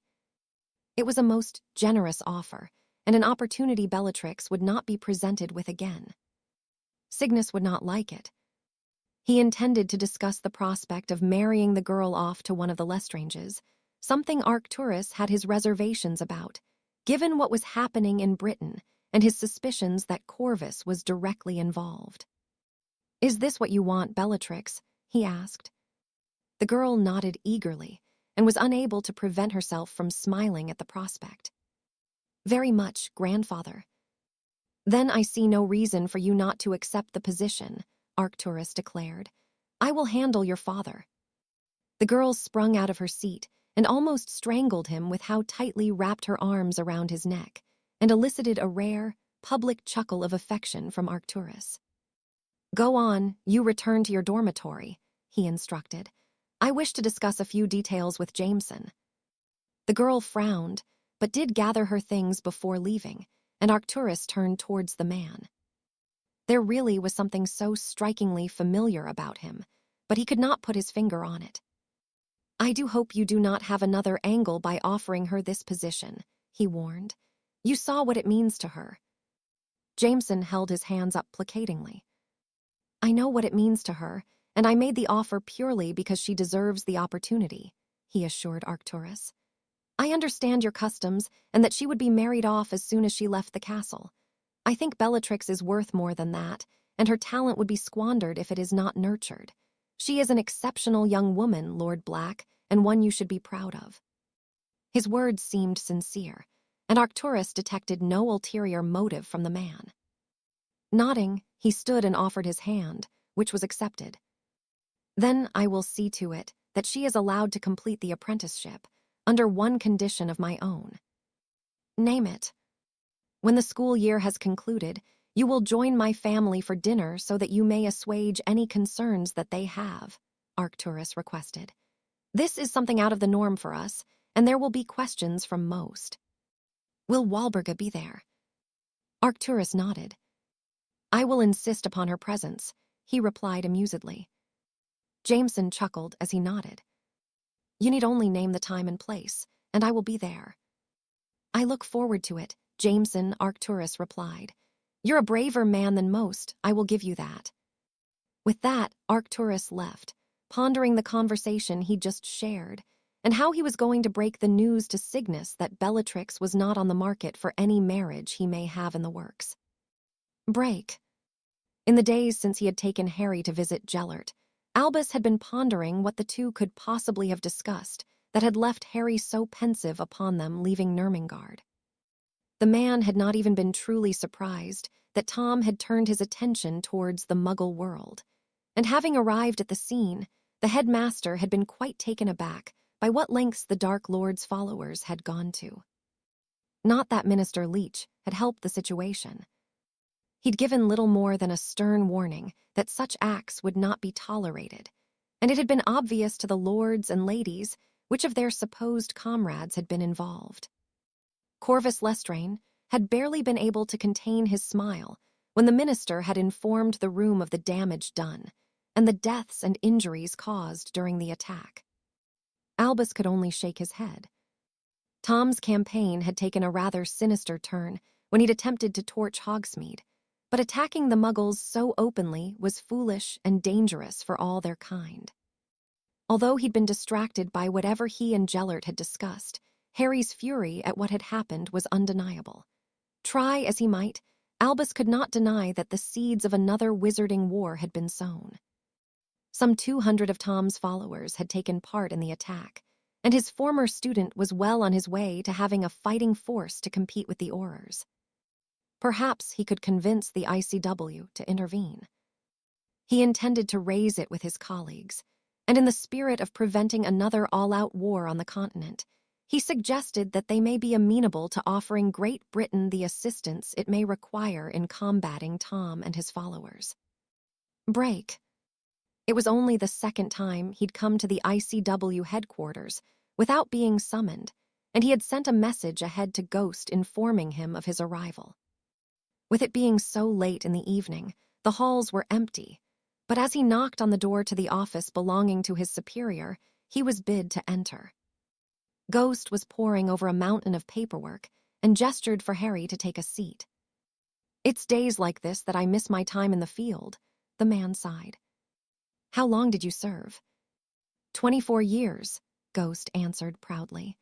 I worked with some of the greatest witches and wizards of our age and had to pick up the pieces after all but me and Fox were killed. By Grindelwald. Ghost nodded. I saw him arrive here with my own eyes in his attempt to kill me, he explained. Harry nodded, though having spoken to the Dark Lord, he wasn't convinced Grindelwald had entirely been behind the idea, not after what he'd learned. Anyway, what can I do for you, Jameson? Harry removed the sheet of parchment from within his robes and slid it towards the man. It was a list of the names he had been creating, though it was not quite finished yet. There were others he was looking into, but Harry knew he would need help. Many of these people are prolific and very popular in their countries, Ghost pointed out. Are they suspects? Harry nodded.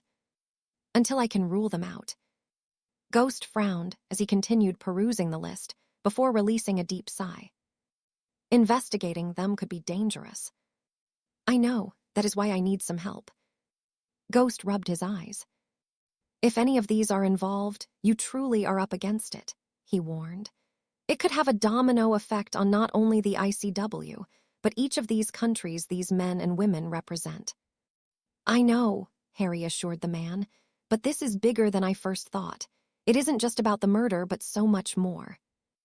Ghost scrutinized him for a moment before nodding. I may know a few people who are trustworthy I can put you in touch with, he replied after a moment. Are you sure about this, Jameson? I'm in too deep to walk away now. Then you might just need all the help you can get, Ghost said thoughtfully as he began writing on a piece of blank parchment. You did not get these names from me. Harry pocketed it and stood to leave, offering the man an appreciative nod. I am grateful, he replied sincerely. We will see how grateful, Ghost chuckled. Once this paperwork is complete, I may have some things for you to do over the summer. Of course, I will try not to take up too much of your time. I will help in any way I can. With the conversation over, Harry took his leave of the office and building before activating his portkey. He was tired and overly cautious about the state of what had become known to him in recent days, and he suspected it would only get worse before he even saw the light at the end of the tunnel of corruption and murder he'd entered. Break. Entering the sanctity of his home, he stripped himself of his cloak and entered the kitchen to find his wife packing frantically. Upon seeing him, she threw her arms around his neck and placed a searing kiss on his lips. What did you find? She asked worriedly. More than I expected, the man answered, his brow furrowed in concern. Braz is dead. They arrived and killed him just after I finished. Dead, the woman gasped. You saw who did it. The man nodded darkly. It is a problem, but not as big as what I learned. What is it? He's getting closer, the man sighed. He found Braz and learned enough to know where to look, but it gets more troubling. More troubling. The man said nothing as he took a seat at the kitchen table, pondering what he'd witnessed after entering Braz's mind. He'd known the man had been in the home, built for the sole purpose of keeping him there until died. He'd kept tabs on those he considered enemies, and had gone to the trouble of adding his own charms into the construction to keep an eye on who he considered to be the weak link. What he had learned this evening, however, was not something he would have fathomed before doing so, but having seen it for himself, he could not deny the truth. What is it? His wife pressed worriedly. He offered her as best a comforting smile as he could. More than 20 years ago, he had walked away from it all to have her back in his arms, and even now, he did not regret the decision he'd made. His Alina had been there for him through everything, and her life was worth more to him than anything else. The world could burn for all he cared, so long as his Alina was safe. See for yourself, he urged, removing a silvery strand from his temple as he summoned his pensive. Placing the memory into the stone bowl, he gestured for her to witness the same thing he had in Braz's mind. She did so and exited a few moments later, pale and shaken by what she had seen. It can't be, she whispered. What else can it be? He asked. I don't know, but Harry, he looked just like you when you were his age. He chuckled humorlessly as he nodded. It's worse than that. He is me, he said with a frown. It seems as though the serpent has been given a new life. Alina was dumbfounded, and she said nothing for several moments. What are you going to do? She asked worriedly. Harry's frown deepened as he looked out of the window. I don't know, he answered honestly. I just don't know. Chapter 37. Although it had been months since Cygnus had been resting in St. Mungo's after his foolish decision to assist Riddle in a cowardly attack on Harry Jameson, Arcturus still felt himself filled with utter disappointment as he looked upon his son. There had been no honor or respect in what the group had tried to do, and yet his own flesh and blood had played his part anyway. Arcturus had always told Melania she had been too easy on the boys, and it was partly his own fault too. Having fought and lived through a war, he'd not wanted his children to experience it, and as such, both Orion and Cygnus had been coddled, spoiled, and never taken responsibility for any wrongdoing. That had changed that night in Nocturne Alley. Cygnus had almost paid the ultimate price for acting like a damned sheep and associating himself with the likes of Tom Riddle. "You wish to see me, father."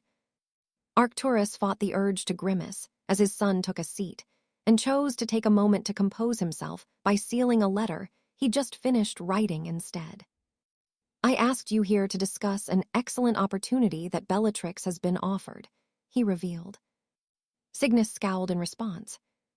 "Opportunity?" Arcturus nodded. "She has been offered an apprenticeship to obtain a mastery in defense against the dark arts. That means she will be staying on at Hogwarts for a further 3 years, minimum."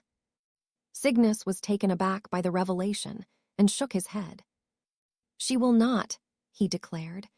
"I am in the process of arranging a marriage between her and Rodolphus, the heir to the Lestrange family. Corvus will not tolerate his son's wife." "Corvus Lestrange can kiss my arse," Arcturus cut in. "I have given my blessing for Bellatrix to accept the offer, and she will need to focus on her work. The terms are most agreeable, and it will be of great benefit to her." "You do not get to decide what happens with my daughter," Cygnus growled. Arcturus quirked an eyebrow at his son.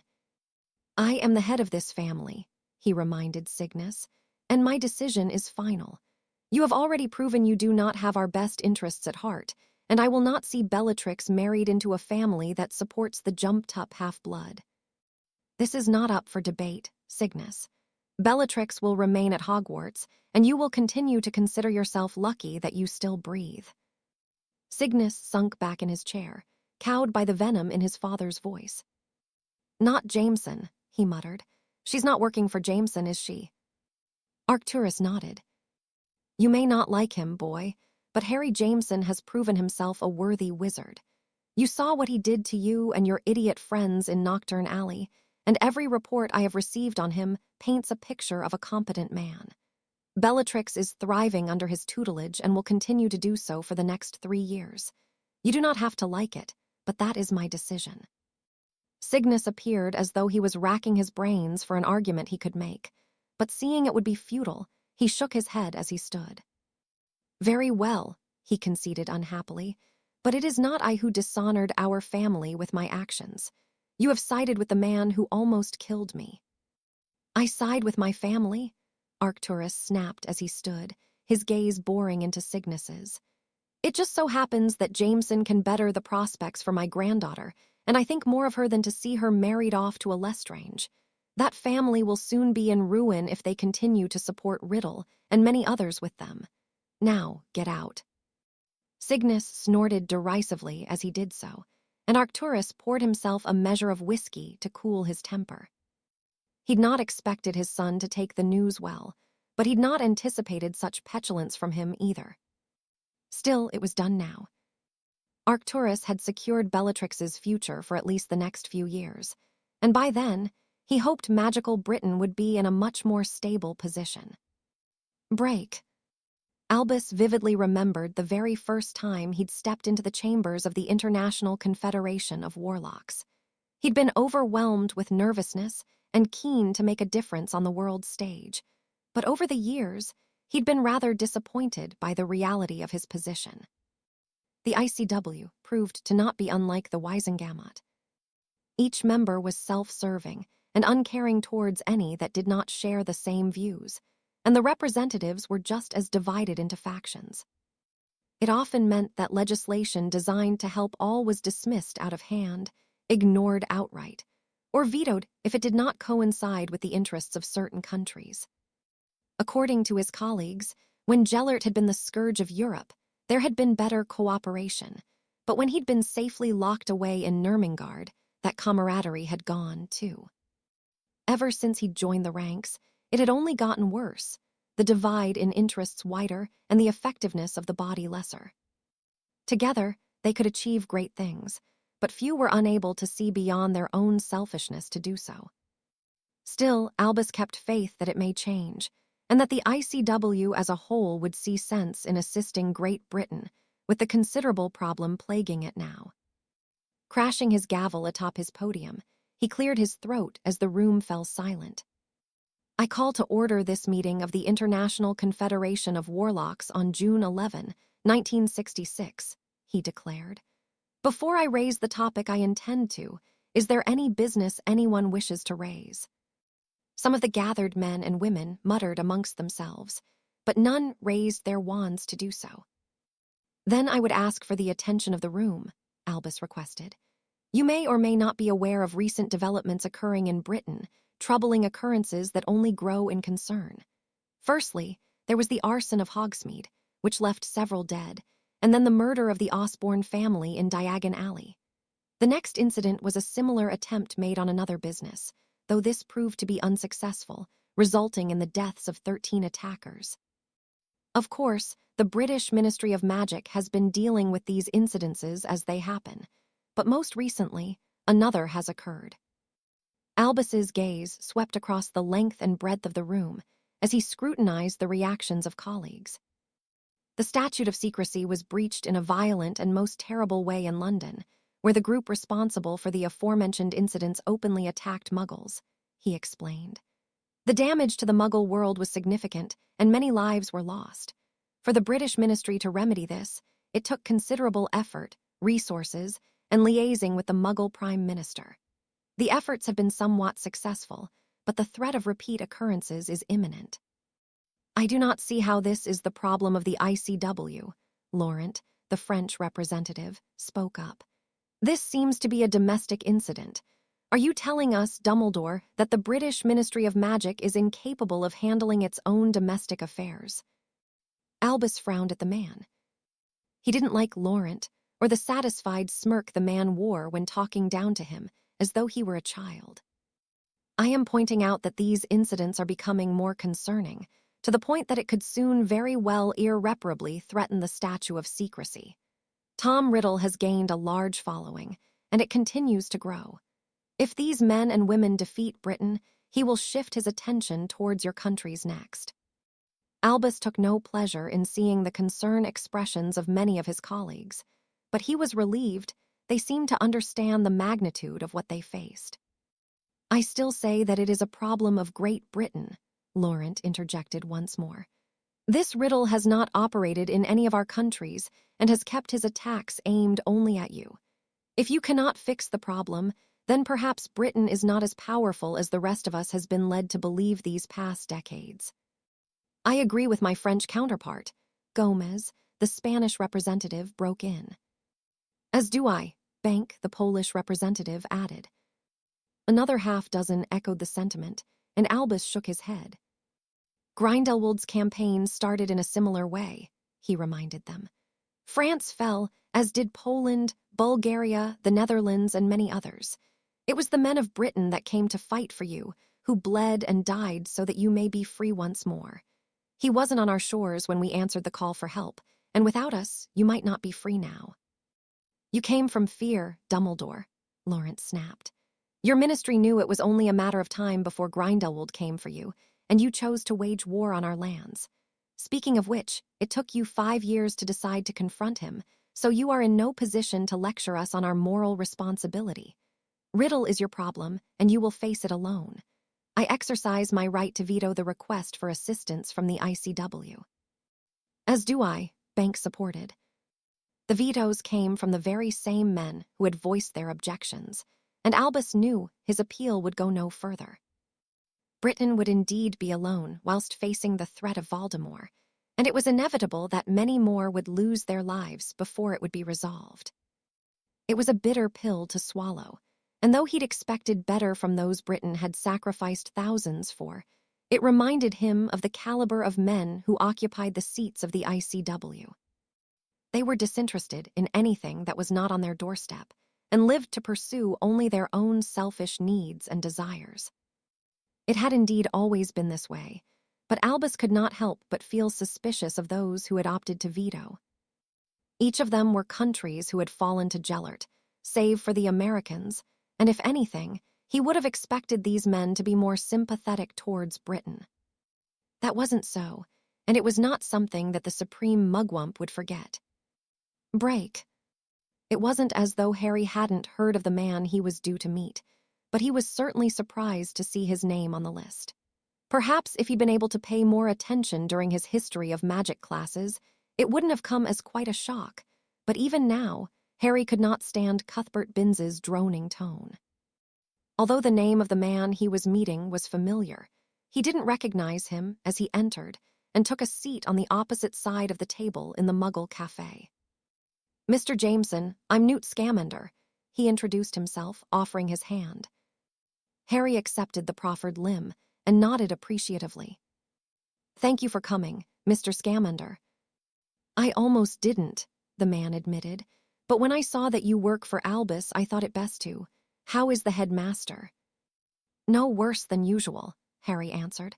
"With it being exam season, he's busy." Scamander nodded his understanding. "What is it you wish to discuss with me?" he asked curiously. Harry's gaze swept around the room to ensure no one was paying undue attention to them before he leaned forward so as not to be overheard.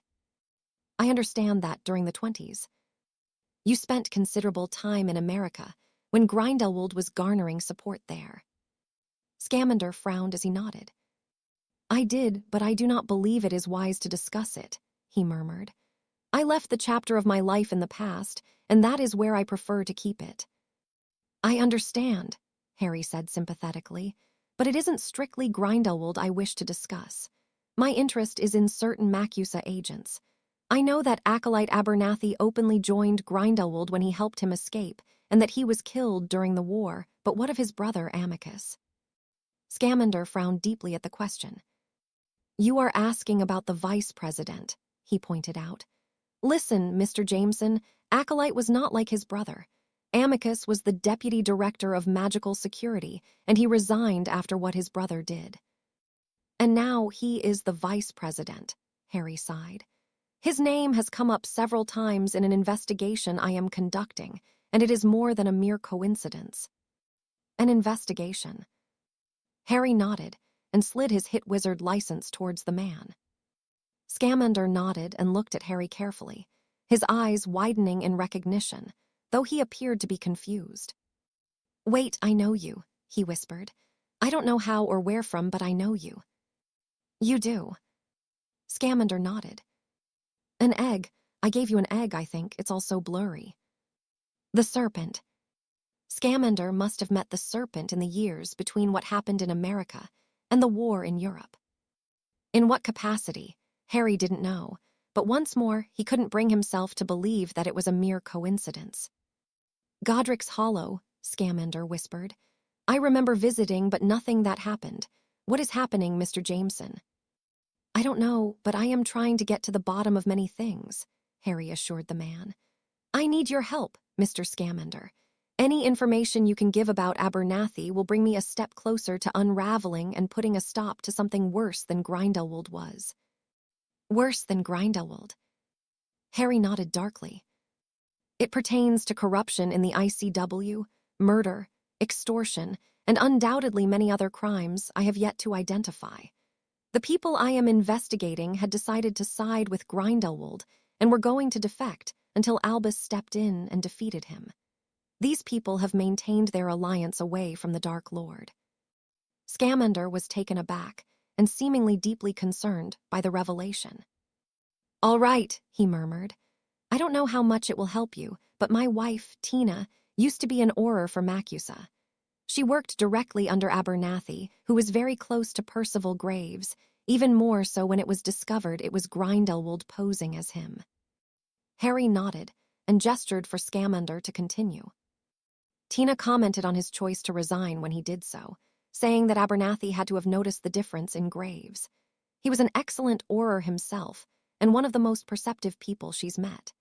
She mentioned that he was acting director when his brother had aided Grindelwald in escaping, and that none were permitted to visit him without Amicus's permission.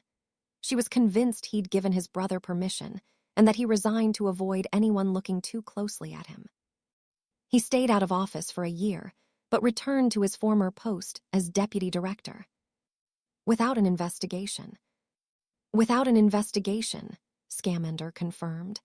"I'm afraid that's all I know, but if there is anyone to be suspicious of, Amicus Abernathy would be where I would start." Harry was in agreement. Though he'd already chosen to look into the man's past more deeply, Scamander had all but confirmed his own thoughts on the matter and provided interesting insight. "It was a snake," the man declared suddenly. "A very rare snake. He asked me to help him with it." "The man you believe is me." Scamander nodded. "A shadow serpent," he said thoughtfully. "They are very rare and very dangerous, but he could speak to it. He was a Parselmouth." "Do you know what happened to him?" Newt shook his head. "No, I cannot say that I do." Once more, Harry was disappointed that he couldn't learn anything new about the serpent. But he could not ignore that just about everything he found himself investigating the elusive man was undoubtedly a part of.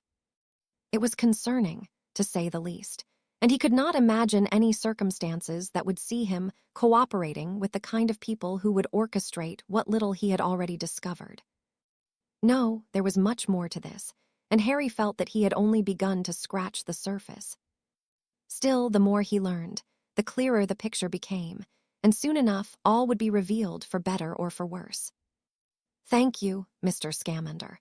Would you like me to keep you informed of anything pertaining to your lapse in memory?" The man shook his head. "I think it is better for me that I don't know," he replied as he stood. "Like I said, I prefer to leave the past where it is. I have a family to think of now, and my wife no longer works for Macusa. I don't expect I will see you again, but good luck, Mr. Jameson." With that, he left, and Harry found that although he'd been given further clarification on his own thoughts, once more, he had more questions that needed answering. The serpent, Abernathy, the ICW, Lord and Lady Bones, and any other link he was missing would now play on his mind, and in truth, he didn't know where best to start. When the water he was treading seemed to clear, something else came along to muddy it further. Still, he was making progress, and although investigating the vice president of Macusa would undoubtedly be a dangerous undertaking, it was an unavoidable task if he wished to discover the truth of what was happening in the world. His findings thus far only made him more curious, and given the life he tended to live, Harry had no doubt that there would be more surprises along the way. Break. "You know, it would help if half of them knew their RCs from their elbows," Moody grumbled as the latest batch of recruits filed past. Some were sweating profusely from the rigorous training Grim was putting them through, and several had already dropped out, unable to cope with the regime. "That bad?" Amelia asked. Moody grunted irritably. "Aye, but I'll whip them into shape or kill them trying," he declared, grinning maliciously to himself. Amelia could only shake her head. The man was a sadist, and she could think of no place in the world where he could exist other than here, where he wouldn't find himself in trouble. Even as an Auror, he still managed to cause enough of it. Nonetheless, she would rather have him on their side. He was an excellent wizard, and his willingness to throw himself into the mix of the worst possible situations was admirable, but she couldn't help but think it would get him killed one day. Not that Alistair would care. He'd see such a death as a badge of honor. "How was it?" she asked Imelda as the younger woman joined her. She shrugged in response. "Smith seems happy with my work," Imelda answered. "He didn't have anything to chastise me about, so it could have been worse. How often do we have appraisals?" "Every year." "How has Moody not been called up for what he does?" Amelia chuckled. "He's always getting called up for it, but both Grimm and Smith can't argue with his record, and he's good at talking his way out of things. When you find yourself facing disciplinary action as much as Alistair, you have to be." Imelda shook her head amusedly. She'd grown just as fond of Moody as anyone else who had the distinct pleasure of working with him. "Don't we have to see Jenny?" Imelda asked, pulling Amelia from her thoughts. She nodded and gestured for the other woman to follow. "What do you think the cause of death is?" "Poison, probably," Amelia answered. "I can't think of anyone who would want to poison him, but I can't say I ever really understand why anyone would wish to murder someone. All of the reasons they give are always trivial." "Some people are more prone to violent reactions than others," Imelda pointed out. "My father told me that. He said that some men thrived during the war and others struggled with what they did. What about him? He doesn't talk about what he did, but I can see it haunts him. Some days he is really quiet, and others he is overly happy, as though he is just grateful to be alive. Amelia nodded her understanding. Harry had days like that, and though he had not fought during the war against Grindelwald, he'd fought his own personal war for much of his life. "You'll have to wait a few minutes," Jenny explained as they entered her examination room. "I'm just finishing up with him." "Poison?" Amelia asked. "That's what killed him, but it is much less pleasant than that," Jenny sighed, handing her the clipboard. She read through the summary quickly and shook her head. "Tortured, healed, and then poisoned. Someone tried to cover up what happened, but it gets worse. Keep reading." Amelia did so, and her eyes widened. "Recently infected with lycanthropy." "He'd not even experienced his first transformation," Jenny explained, "but whatever wound he had from being bitten is gone. He was healed quickly after, almost as though either he or whoever bit him wanted to cover it up. With him being dead, we won't know the truth." "Merlin," Amelia whispered, "and then he was tortured." "I'd say, judging by how fresh the infection was, it happened less than a week later." "Doesn't lycanthropy protect you against poisoning?" Imelda asked. "When it has matured," Jenny answered. "For the first month or so, the body is weak, and not even lycanthropy can prevent the host from succumbing to poison and other things werewolves are resistant to. And the person who killed him would have to have known that, if they knew he was a werewolf. I suspect they discovered his wound and healed it along with the other traces of torture," Jenny speculated. "But that's another thing we can't be certain of." "Well, this took a strange turn," Imelda commented. "What the hell did he get himself involved in?" "More importantly, who infected him?" Amelia returned, her thoughts drifting to the wayward, infamous werewolf she had encountered in the Forbidden Forest. "We need to check for any reports of recent werewolf activity," she declared. "Come on, Imelda." They left the examination room, and Amelia couldn't shake the feeling that this went far beyond a simple werewolf attack. It couldn't be a coincidence that this man had been targeted twice, only days apart. No, there was more to it, and she was determined to find out what had happened. "Sir," she called as she spotted Grim crossing through the recently repaired open office. "Has anyone reported anything pertaining to werewolves?" The man frowned as he shook his head. "I do not believe so, or Bones," he answered. "Why?" "The man in the examination room was infected with lycanthropy in the days leading up to his murder," Amelia explained. "Jenny has concluded that he was tortured and healed before being poisoned." "That seems rather excessive," Grim replied thoughtfully. "The only reason someone would do that is to cover something up, but what?" "That's what we are going to look into." Grim nodded his approval. "Careful, Bones," he urged. "Remember the last incident we had involving werewolves." Amelia couldn't forget if she wanted to. The image of what remained of the village after Greyback's pack had torn through, it was forever burned into her memory. And though she was certain the same pack was not behind this incident, she was aware of Greyback's current status. He was out there somewhere, and she could not dismiss the notion that the monster would not risk returning to Britain if he felt it would benefit him. Without a pack, however, Amelia could not see why he would. It made little sense, not when he would only find himself locked away again if he was caught. Perhaps she was jumping to the wrong conclusion, but she knew she needed to be certain. Maybe it would be best to mention it to Harry. It would at least give her an insight as to the status of the pack he had relocated. He had not mentioned them or any problems, but that didn't mean Greyback was not responsible for this. Break. His work as an Unspeakable had not brought him to the United States of America much. Harry could only think of one occasion he'd visited the country, and that had been to consult with an American Auror who had been an expert in ink and magic. His stay had been brief, and did not involve him visiting the MACUSA headquarters in New York City. Being here now, he had seen the impact Grindelwald's presence had left. Security was tight, and with swathes of people coming in and out of the building, he'd not chanced entering under his cloak. Perhaps he'd have better luck at night time, but then the man he wished to observe was unlikely to be here. No, as much as it would be convenient to target Abernathy directly, it was unwise to do so. Instead, his attention was on another, and as he looked for any sign of the young man he'd seen photographed with the vice president, Harry checked his watch for the dozenth time. The evening was drawing in, which meant it was late back home, and the time difference was not something he'd considered before venturing here. With a shake of his head, he decided to return, in the knowledge that he may have to do so several times in the coming days before he would spot the man he sought. It was a reminder that even the simplest aspect of the dangerous and complex task ahead of him would be no easy feat to achieve. Activating his portkey, it was only a moment later that he was walking into the kitchen, pondering how to proceed. It was the sight of Amelia, reading through a stack of parchment, that pulled him from his thoughts.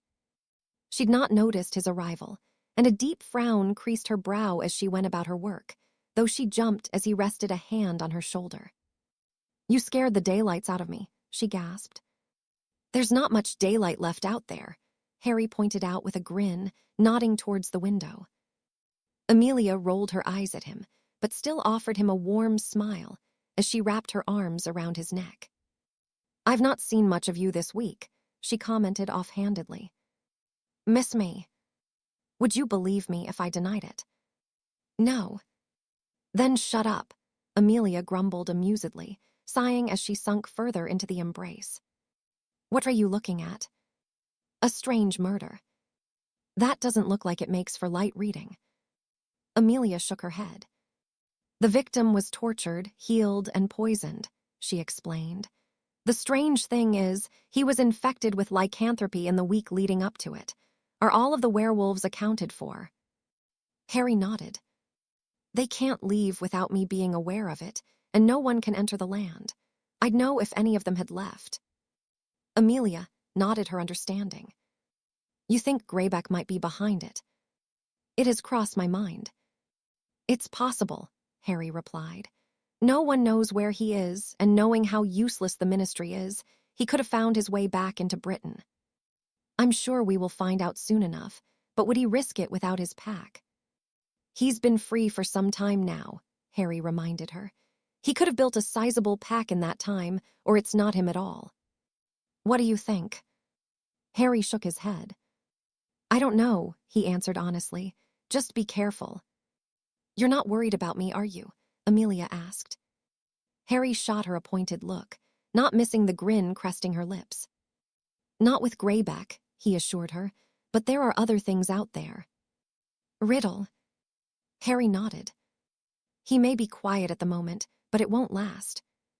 There had been no sign of the Dark Lord, nor his followers in recent days. It had given Harry the time he needed to begin piecing together his approach to the other problem plaguing him, but Tom wasn't far from his thoughts. He still intended to put an end to the man as quickly as possible, but Riddle would not make that easy. With not knowing how many Horcruxes the man had created by now, and where all of them were, it was troubling Harry, but not so much that he wouldn't kill Tom, even without finding them all. Still, killing him presented enough of a challenge, and came with much risk.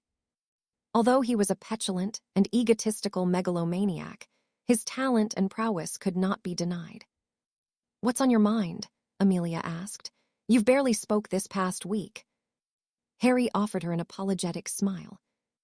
"I know, and I will tell you," he promised. "I just need to make sense of a few things before I do." Amelia eyed him questioningly for a moment before nodding. It was one of the things he appreciated about her. She didn't push or force Harry to discuss things he wasn't ready to or couldn't quite explain. Amelia trusted him, and it was mutual. Often, he couldn't believe how far they'd come since their first meeting, but Harry was grateful to have her in his life. Just knowing she was, there kept him grounded, and helped curb his more reckless tendencies. Maybe it was because he realized he finally had someone he did not wish to leave behind by doing something foolish, or just that he'd matured somewhat after his unwitting journey through time.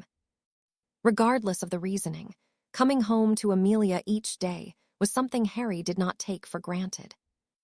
"If it makes you feel better, I'll visit the farm tomorrow to check the protections," he offered. Amelia nodded appreciatively and kissed him, groaning as a shrill whistle sounded throughout the room. "So much for his lot being quiet," she huffed as she removed her aura card and shook her head. "Is it him?" Amelia nodded. "Portsmouth," she informed him. "I'd better go." "I'll see you there," Harry responded as he drew his wand and vanished before Amelia could protest. It was not difficult to locate where the disturbance was taking place. High above the town center, the dark mark stood proudly, the bright green stark against the night sky. Harry could only shake his head as he surveyed the scene before apparating on top of one of the taller buildings he could see.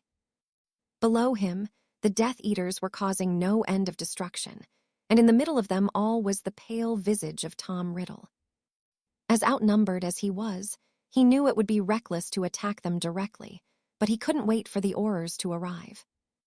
With that in mind, he set to work, raising his wand and taking aim in a bid to hinder the marauding cloaked men and women. Break.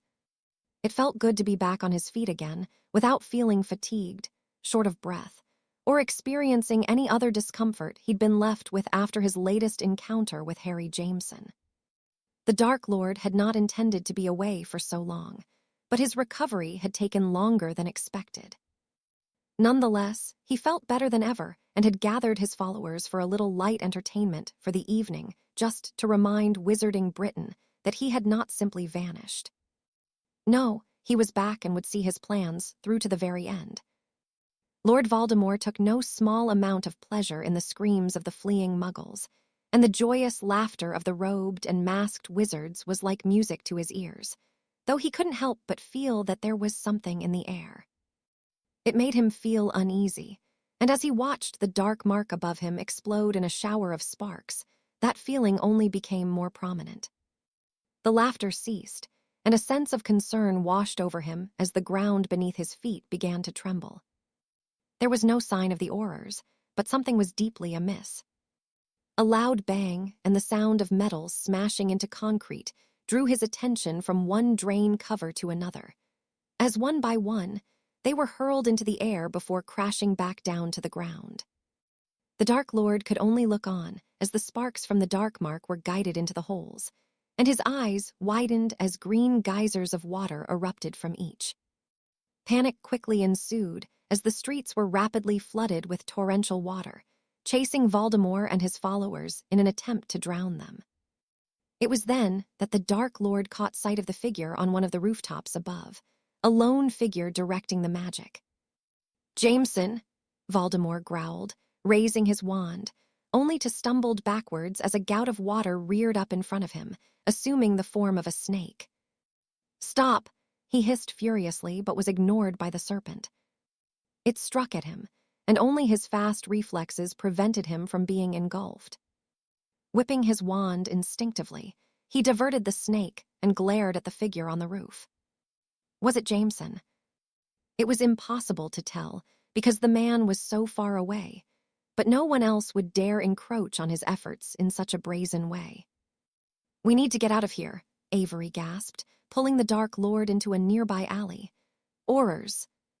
Reluctantly, Voldemort nodded, cursing under his breath as he activated his portkey, though he grinned at the sight of the swarming Aurors, who were once again too late to prevent the damage that had already been done. Break. He'd walked these corridors countless times before, but in the many years that had passed since his last visit, he had not envisioned doing so again. It was odd to be here and not a welcome strangeness to the familiarity his life had taken on. He was married now with 3 children, and lived only what he could deem to be a pedestrian existence in comparison to what it had once been. What had happened to Elinor had torn him from the path he'd been set on, but for Harry, there had not been a moment of hesitation to walk away from it all. Doing so had given him the normality he'd always craved away from war, and away from the Dark Lords that plagued him. He'd walked away with no shame, no guilt, and no regrets. Until recently, they'd been left alone. He had his own successful business, working for the goblins his wife had once robbed for her amusement. Not that they knew that. They merely assumed the burglar had decided to stop taking vast sums of gold from them. But the truth was that Harry had cornered the young woman, and instead of taking her in, he'd let her go. Why should he care about the selfish creatures who would likely attempt to double-cross him? If only allowing a linger to go free had been the last of it. He'd bumped into her in Bulgaria only a few months later, and what should have been a whirlwind romance started from there. Barely a day would go by that he didn't see her, and evidently their trysts had been noticed. Within a matter of months, he'd received the note demanding a meeting to negotiate her release. The rest was history, and although he harbored bitterness and anger towards those who dared commit such a transgression against him for the sake of the woman he'd fallen in love with, he'd let it pass. Not that he had much of a choice. The vow he'd given had seen to that, and even being here once more, Harry knew he was pushing the magic to its boundaries. "Come in," the familiar voice bade as he knocked on the door. "Jameson, I wasn't expecting." The man broke off, his eyes widening in shock as he took in Harry's appearance. "Well, you know the reason I am here," Harry acknowledged. "That's a good start." "E. Evans," Ghost choked. Harry offered the man a nod. "I think you have some explaining to do, don't you, old friend?" Chapter 38. "I have done as you have asked," Avery sighed. "You have a 30-minute window, but I must say I am not happy about this decision. Are you sure this is the right thing to do?" The Dark Lord nodded. "They will prove to be the most useful of allies, Avery," he assured the man. "What message will it send to the people when they see that even the creatures who guard their prisoners have chosen to side with us?" "Will they side with us?" "The Dementors will side with whoever can provide them with the most sustenance. Under the Ministry, they are starved, and aligning with us will change that." "How do you even negotiate with them?" Avery asked curiously. "That is not something you need to concern yourself with, my friend. I will handle this venture myself." Avery nodded, though he did not seem convinced. "Very well," he returned. 30 minutes is all you will have." "That is more time than I will need," the Dark Lord declared. The idea had come to him, whilst he'd been pondering how to bolster his forces. Lord Voldemort had considered hearing mercenaries, but had ultimately decided against it for now in favor of creatures. The Dementors would be the first, and already Macnair was working on adding others. The man was on the continent carrying out his duties, and the Dark Lord had every faith he would be successful. He looked upon the fortress towering above him and ignored the unnatural cold permeating the air. The North Sea was an untamable mistress, cold, unforgiving, and able to claim a life in a matter of seconds, but Mother Nature was not responsible for the chill on the island. No, that distinct honor belonged to the very creatures he had come here to see. With Avery's connections, there was no need to draw any unnecessary attention to himself by killing the guards or even alerting the public to what would happen this night. The Dementor's defection would come as quite a surprise, and with so few able to defend themselves adequately against them, they would prove to be exceptional allies. The thought of watching the Muggles scurrying away from an enemy they could not see brought an anticipatory grin to his lips, and it only widened as he envisioned the Aurors fumbling as they attempted to defend them. Not even Jameson or Dumbledore could hope to deter so many as they feasted on the souls of the Dark Lord's enemies. His smile remained as he guided himself onto the roof of the prison, and not even the coldness of the rain soaking him through bothered him as he waited. It took only a few moments for the first of the Dementors to arrive, alerted by his presence, but as expected, they did not attempt to swarm him. They floated close by curiously, but they seemed rather disinterested in a fragmented soul. "I know you can hear me," the Dark Lord murmured when a large gathering had formed. "You serve a master that starves you, that does not appreciate you for the talent you possess. Shake off the bindings of the Ministry of Magic and join me. You will feast on the fear of the many and will consume the souls of my enemies. In return, you will serve me, and I will provide ample victims for you." Although it did not appear to be so, he knew the creatures were listening intently to him. As he removed and opened the trunk he'd brought along from within his robes, they paused as they sensed the 100 or so stunned muggles. Discarding the bodies haphazardly across the rooftop, the Dark Lord nodded. "Eat, my friends," he urged. "There will be many more." The Dementors did not need telling twice, and as they swarmed in a feeding frenzy upon their helpless victims, Lord Voldemort knew he'd gained the allegiance of a powerful group of creatures. Once more, it brought a smile to his lips, and he looked forward to implementing them in his endeavors.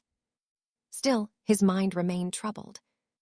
Perhaps it had merely been the use of the magic of the Dark Mark that had caused the water to take the form of a snake as it had struck at him in Portsmouth, but the Dark Lord could not simply dismiss it. It was unsettling, to say the least, and to know that his own magic had been used against him was an insult of the highest order. No. He wouldn't believe that whoever had retaliated against them had knowingly done so the way they did. Only a Slytherin could have manipulated the magic intentionally, and despite his doubts, Lord Voldemort could see no way that it had indeed been purposeful. "Break. I cannot believe you invited him here," Walburga muttered petulantly. "A half-blood in my home, I will not stand for it." "You will shut up and do as you're told," Arcturus returned evenly. From the very moment he'd informed his family of who would be joining them for dinner, Walburga, as expected, had been the most vocal in her protests. She had never been able to see beyond the blood that flowed through someone's veins and chose to continue living a life of ignorance. Arcturus had been much the same, until he'd spent several years on the continent fighting against Grindelwald and his forces. He'd seen for himself that half-bloods and even Muggle-borns could be just as proficient with magic as the purebloods, and that, despite their differences, their similarities were what counted.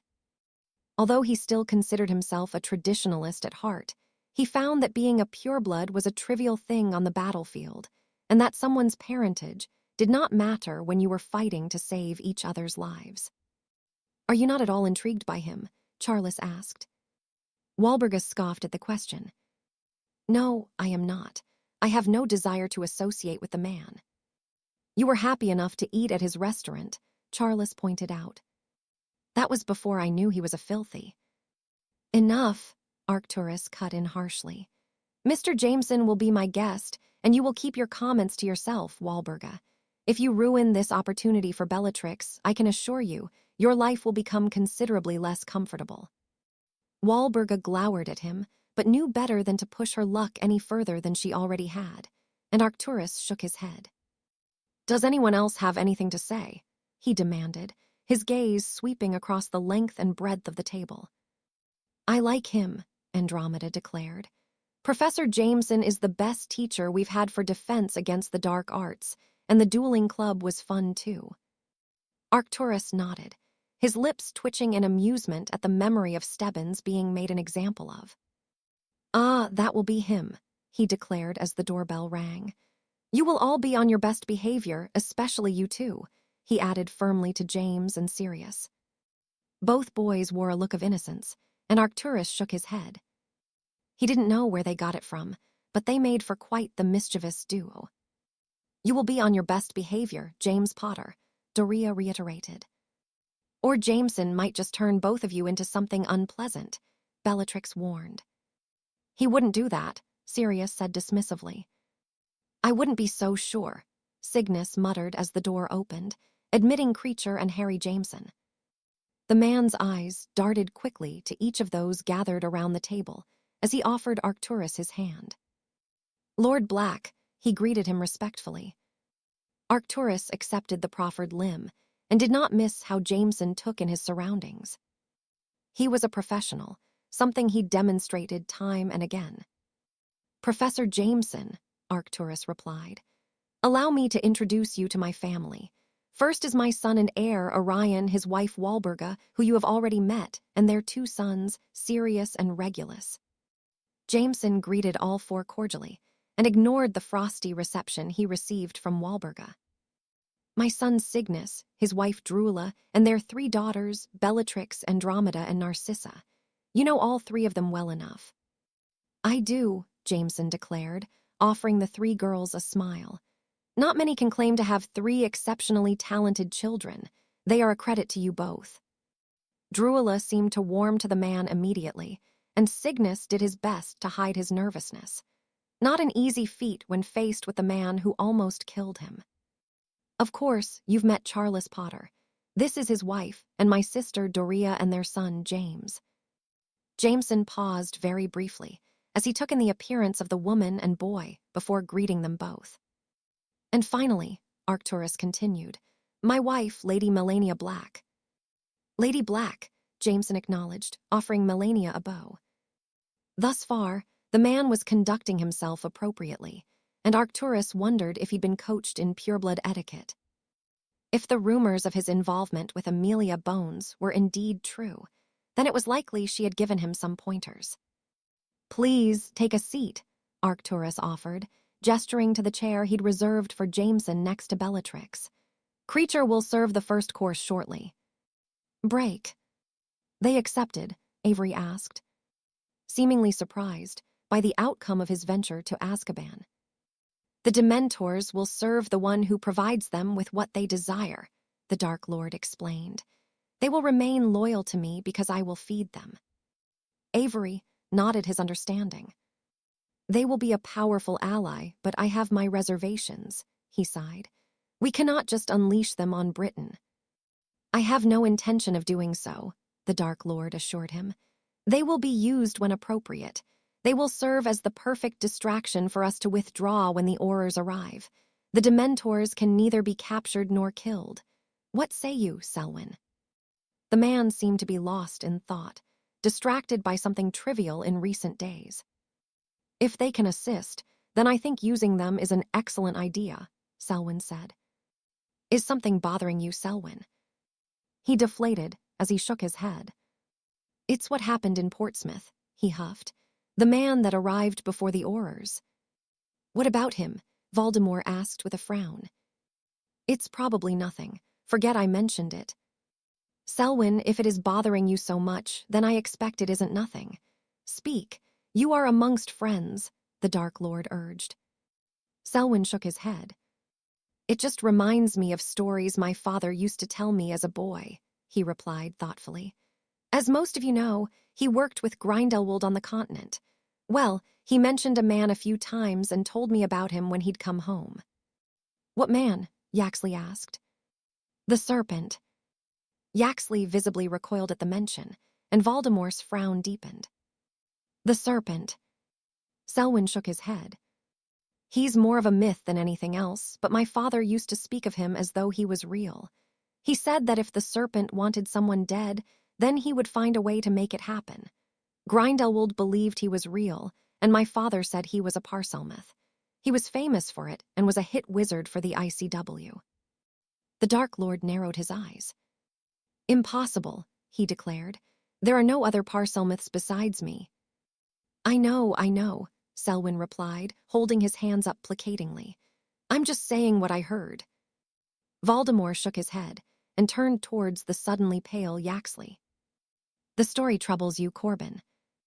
He cleared his throat. "No, nothing like that," he replied. "My father told me the same stories." The Dark Lord leaned back in his chair and chuckled. "I do not think we need to be concerned about stories from the continent," he said amusedly. "What happened to this serpent?"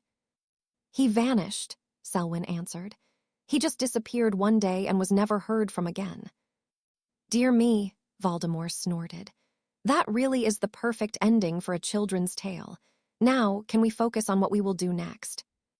"Of course, my lord," Selwyn replied, sitting up straighter in his seat.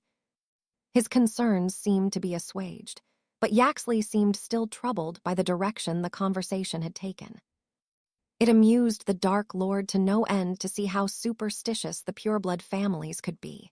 But once more, he could not entirely dismiss the notion of what he'd learned as he remembered the incident in Portsmouth. Had the man manipulated the water in such a way intentionally? Once more, he dismissed the thought. He'd meticulously traced his family lineage, and there was no other alive who could be such a man. As ever, Selwyn was being overly cautious, and Yaxley had seemed to simply buy into it from the tales he'd been told by his own father, nothing more and nothing less. "Break. What is your story, Mr. Jameson?" Doria asked curiously.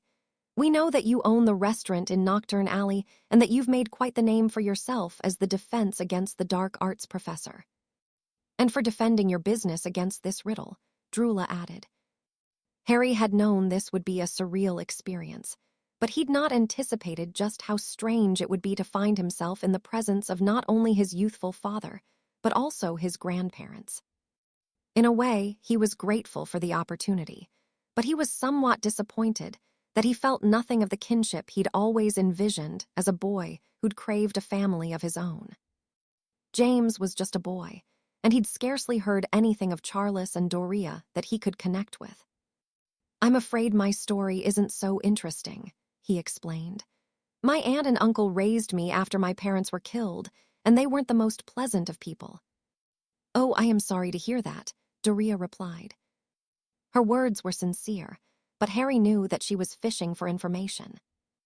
"They were murdered, weren't they?" Arcturus pressed. Harry nodded. "They were," he confirmed. "I wasn't even 2 when it happened." "Wasn't grandfather killed by Grindelwald?" James asked.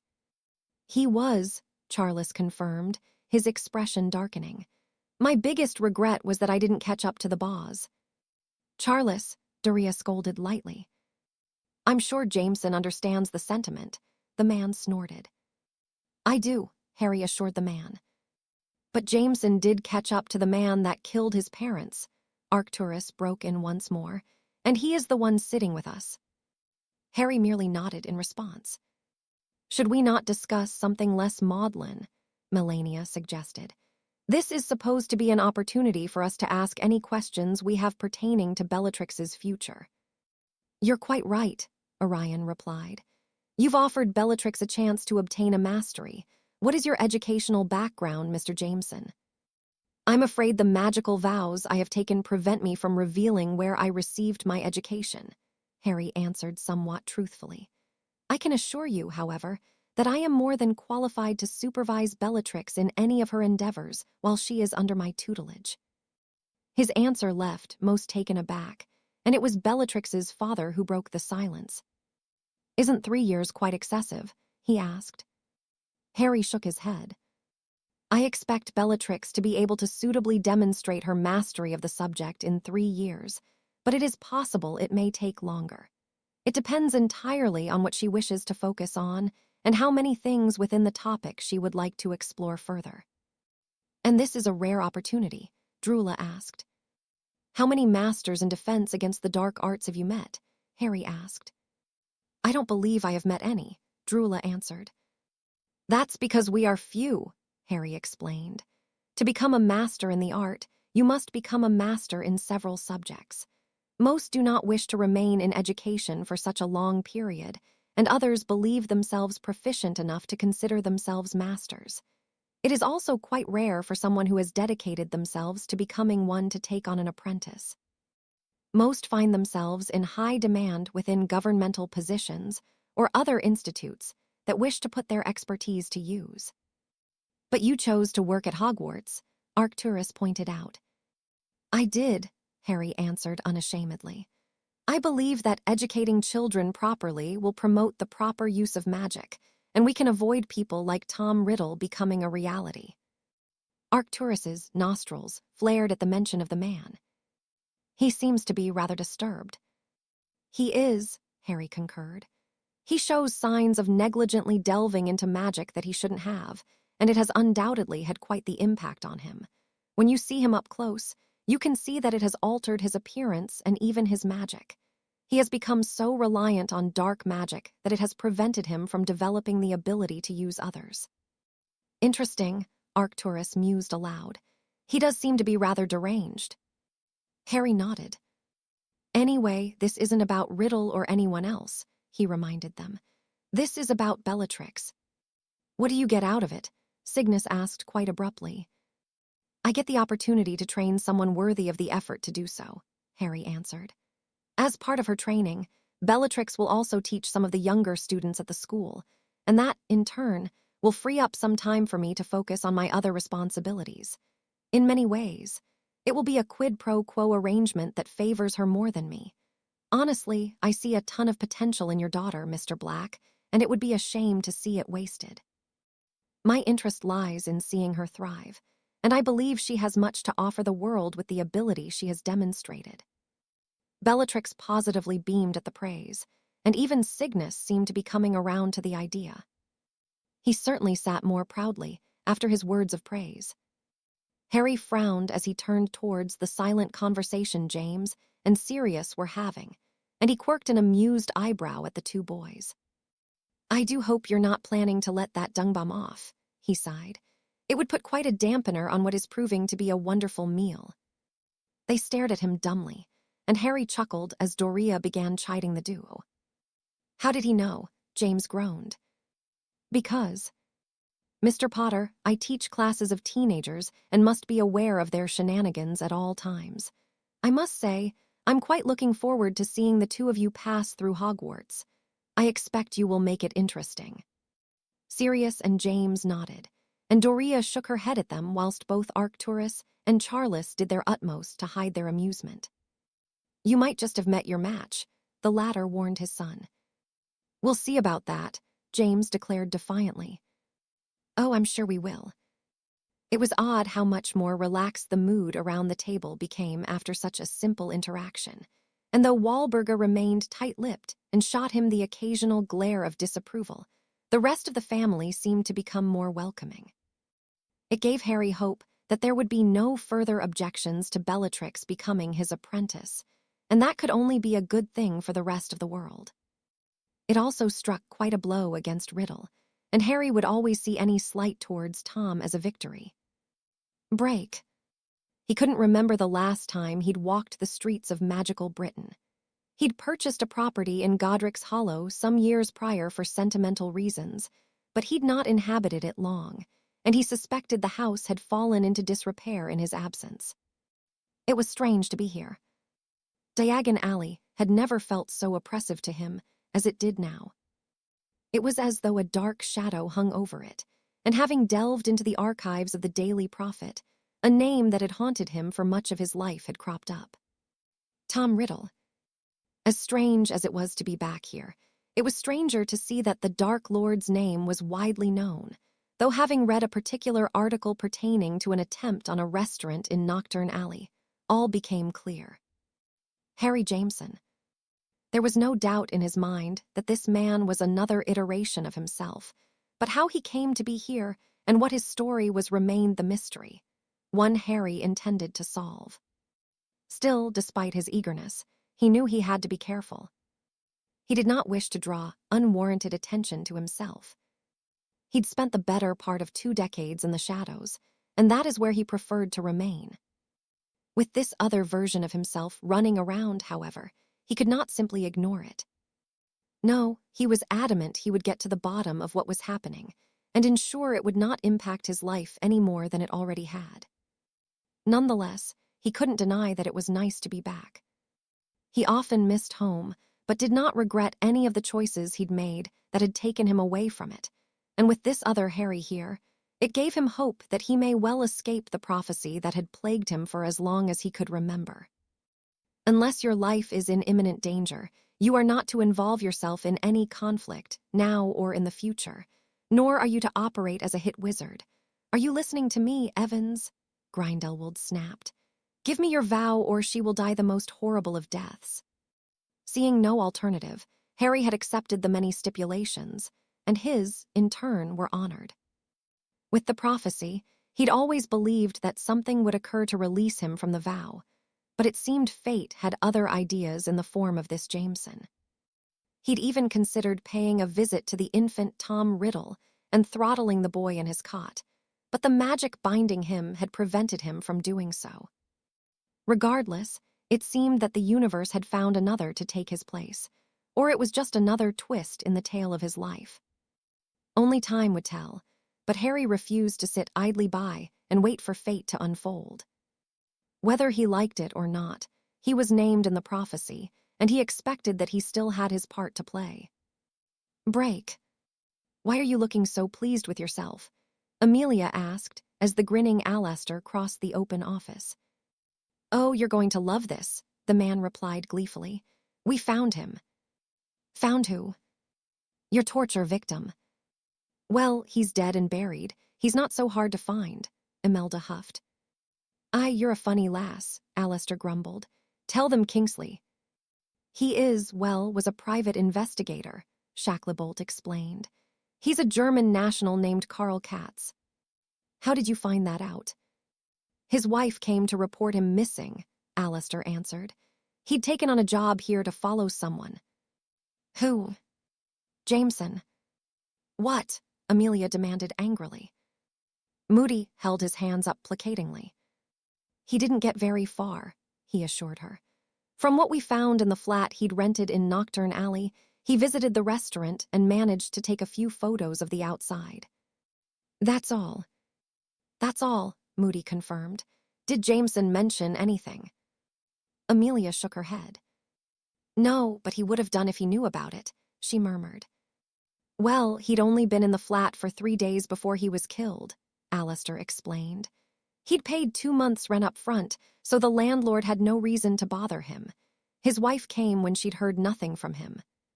"Why would he be investigating Jameson?" Imelda asked curiously. "What interest would foreigners have in him?" "I don't know," Amelia answered, though she could not dismiss that his other career was likely something to do with it. Evidently, Alastair thought the same as he offered her a pointed look. "He's not a suspect, is he?" Amelia asked. Alastair shook his head.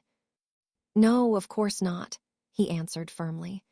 "Jameson is a hard case, but what was done to Katz isn't him, and we already determined the magical traces discovered on the body came from an unknown person." Amelia nodded.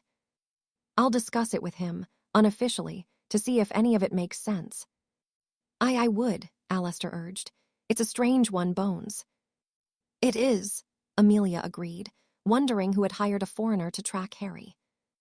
Well, they were likely to be unhappy when they learned of what had become of Katz, but Amelia wouldn't know anything else until she discussed it with Harry, which she would do so as a priority.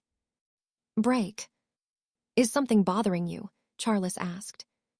Doria had been quieter than usual for the better part of a day, since they'd left Grimmauld Place. "No, not really." Charles shot her a questioning look, and she shook her head. "I don't know," she sighed. "I suppose it's Jameson." "What about him?" "There's just something that feels so familiar about him," Doria answered. "It's just in his mannerisms and the way he smiles. I don't know, it's like I've seen him somewhere before." "It's not just you, then." "What do you mean?" Charles released a deep breath. "I noticed it when he was dragged in front of the Wisengamot," he said with a shrug, "and Arcturus mentioned it too. There's something familiar about him, but I can't quite work it out." "Me either," Doria replied. "What do you think it is?" "I don't know, but I'm determined to find out," Charles declared. "Do you think we should invite him to dinner? It might help clear it up." "That would be nice," Doria said with a smile. "He's a nice man." "A nice man," Charles chuckled. "He did kill 13 people," he reminded her. "And how many did you kill on the continent?" Doria returned. "You're a good man, Charles, despite what you had to do. I think Jameson is the same. Why would he teach or offer Bella an apprenticeship if he wasn't?" "I don't think he's a bad person," Charles assured her. "I just can't figure him out. I suppose it's unsettling to think there's something so familiar, and I don't know what it is." "Then write to him," Doria urged. "Invite him and Amelia Bones. They are an item, aren't they?" "According to the rumors," Charles murmured. Jameson was a private person, and though he had seemingly told them a lot about himself during the dinner, he'd given very little away. "I'll write to him," Charles decided. Doria nodded her approval, and Charles made his way towards his study to send the missive. At the very least, they'd get to observe him a little more and see if what they both had noticed about the man came to anything. "Break. How large is the group?" the Dark Lord asked. A little over 200, my lord, Lestrange answered. Voldemort nodded satisfactorily. With the Dementors, we will outnumber any opposition considerably. How long are we expecting it will take for the Aurors to respond? Around 11 minutes is the average, but what about him? The Dark Lord frowned. It doesn't matter, he said dismissively. A lone man will be helpless against such opposition. If necessary, I will handle him. Then everything is in place. You need only summon the creatures. You seem skeptical, Corvus. Not skeptical, my lord, but cautious, the man replied thoughtfully. I have every faith in you, but not in a bunch of mindless ghouls. If I am proven wrong, I will eat my words. Then I hope you are hungry, old friend, the Dark Lord chuckled, sending his message to the guardians of the prison. It would take them some time to arrive, but immediately he felt them drawing nearer as they answered his summons. Be ready, Corvus, he urged. It will not be so long before they get here. Break. The moment she slid the photo across the table towards Harry, Amelia knew he had been unaware that Katz had been hired to investigate him.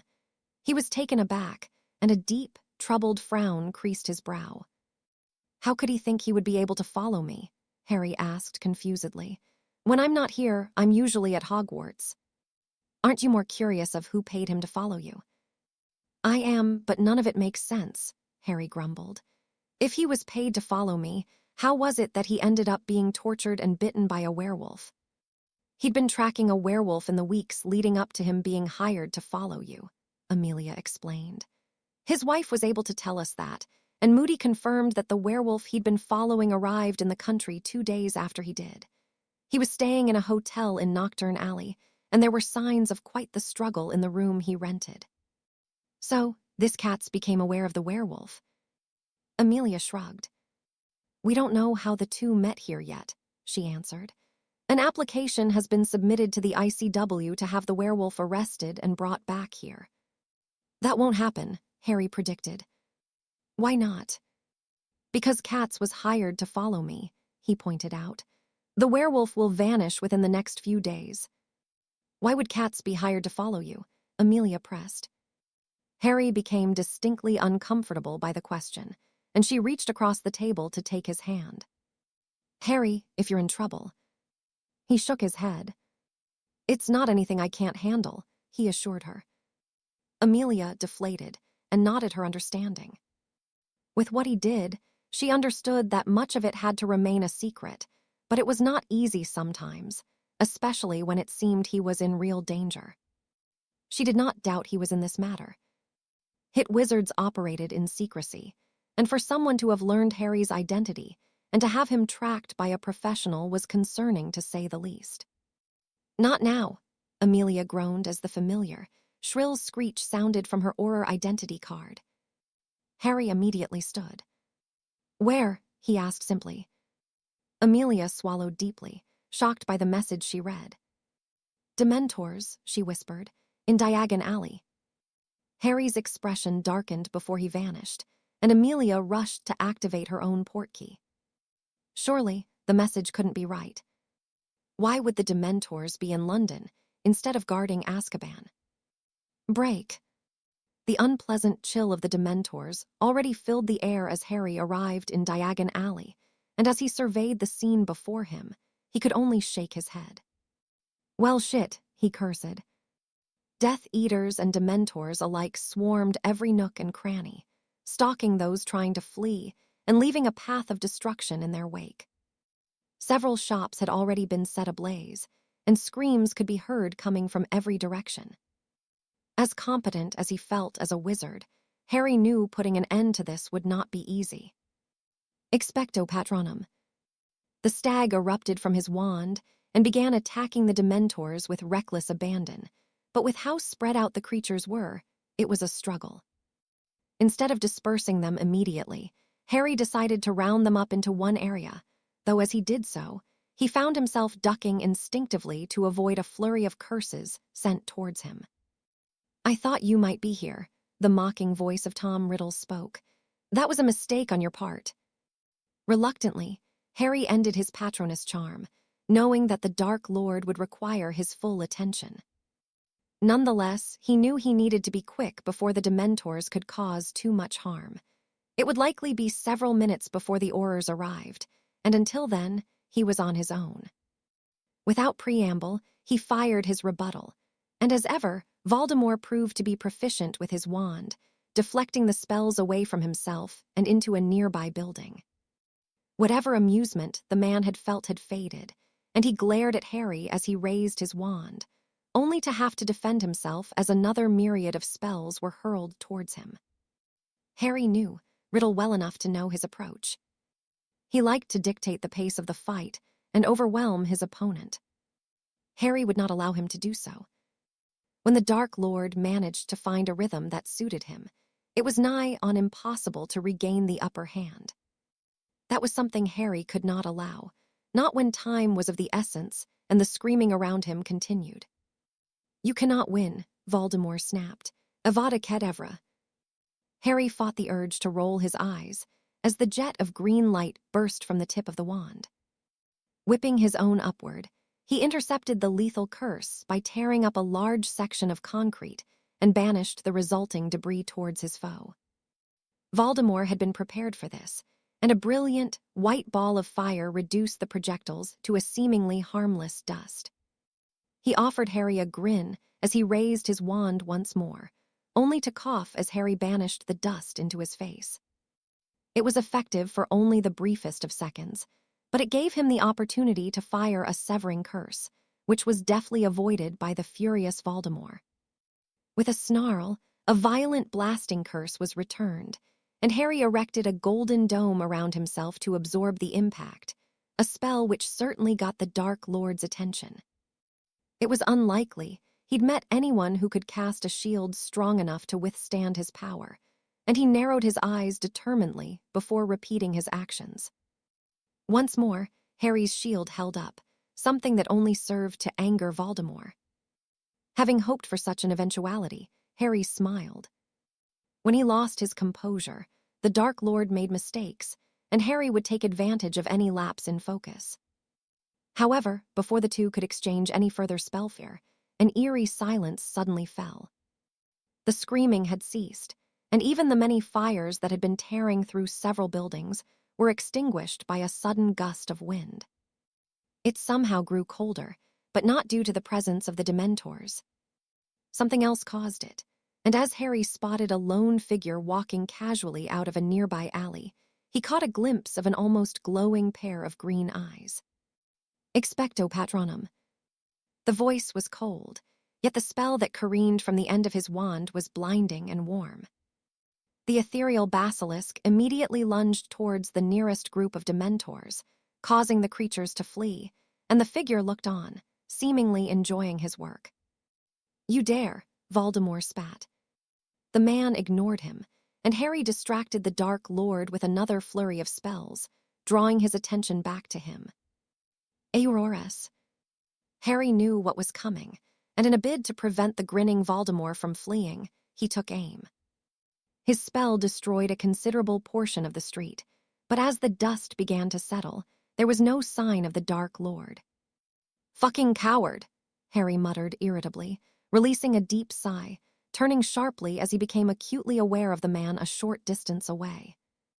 They stared at one another curiously, both clutching their wands in anticipation of the other casting a spell, but neither moved, choosing to take in the appearance of the man they were face to face with.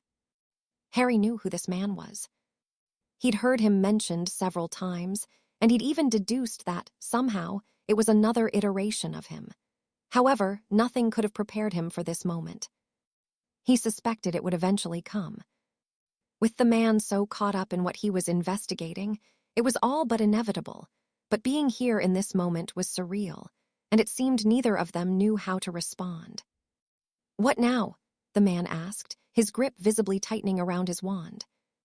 Harry followed suit, his eyes narrowing challengingly. "I suppose that depends on what you have to tell me," he responded coldly. "You seem to be the cause of many of my problems." The man nodded. "Not here," he murmured, nodding towards where the Aurors were beginning to flood the streets. We can settle this to where it all began for both of us." With that, he vanished, and Harry did not hesitate to follow, determined to do whatever was necessary to get what he needed. Chapter 39. Amelia could only stare at the destruction around her in a state of disbelief. Bodies were strewn about Diagon Alley, some partially buried under the debris of destroyed buildings, and others broken and mangled by whatever they had fallen victim to. "Fucking hell, it looks like a bomb hit the place," Moody growled. Amelia could only nod in response, as she shuddered from the cold permeating the air. "Harry," she whispered worriedly, realizing he was nowhere in sight. "He was here. He was with me when the message came through," Amelia answered, searching for any sign of him. "This is Jameson Bones," Moody said comfortingly. "If anyone—" "Don't," Amelia snapped angrily, unable to prevent the panic from setting in. "Look around, Moody. Anything could have happened to him." Alistair nodded. "Then let's find him," he urged. "Come on, he has to be here somewhere." It was a frantic Amelia that began doing so, dreading to approach every still warm body scattered around them. Relief flooded her briefly when each person they passed proved not to be him, but she could not shift the feeling of dread that filled her. Given the number of dead and collapsed buildings, she knew that he could still be amongst them. Everyone gather round. She didn't know how long they'd been searching before Grimm's voice rang out across the alley, and it was reluctantly that she joined her fellow Aurors. "The team from the Department of Magical Catastrophes will be here shortly," Grimm announced. "In the meantime, we are to set up a cordon and prevent anyone from entering the area." "What about the Dementors?" Moody asked. "They have left Azkaban," Grimm confirmed. "The prisoners are secure, but we will need to double the guard for the foreseeable future. Anyone willing to volunteer, give your name to Smith when he arrives." There wouldn't be many who would do so, and Amelia couldn't bring herself to care. She was worried about Harry, and as she continued searching for him among the dead, she realized that she'd never been more terrified at the thought of losing someone. To her, Harry had always been an invincible being who had picked her up when she needed it, and she did not want to consider the thought of no longer having him around. No, she couldn't think that way. He had to be all right. Harry wouldn't leave her. Amelia released a deep breath to compose herself. It wasn't easy, but she knew she could not lose herself in thoughts that might not be true. For now, she had a job to do, and though it wouldn't be easy, she refused to believe that Harry was here lying among the dead. Break. The Dark Lord's temper was simmering, and an uneasy silence had fallen amongst his most trusted as they pondered what had happened. In all, their endeavor had been quite the success, but it had not come without leaving a bitter taste in the mouth. Jameson. Once again, the man had interfered in the Dark Lord's affairs, and he'd proven himself to be quite the nuisance. To have the audacity to involve himself was one thing, but to prove himself capable of holding his own in a fight was another. Jameson was a dangerous man. Lord Voldemort knew this, but he'd not anticipated just how deadly a threat he posed. He was a problem needing to be solved, but what seemed to be unsettling his companions more was the presence of the other man who'd arrived. His presence was unnerving, to say the least. An unnatural coldness seemed to linger around him, and the glowing, green eyes were quite unsettling for any who did not consider that it was merely smoke and mirrors.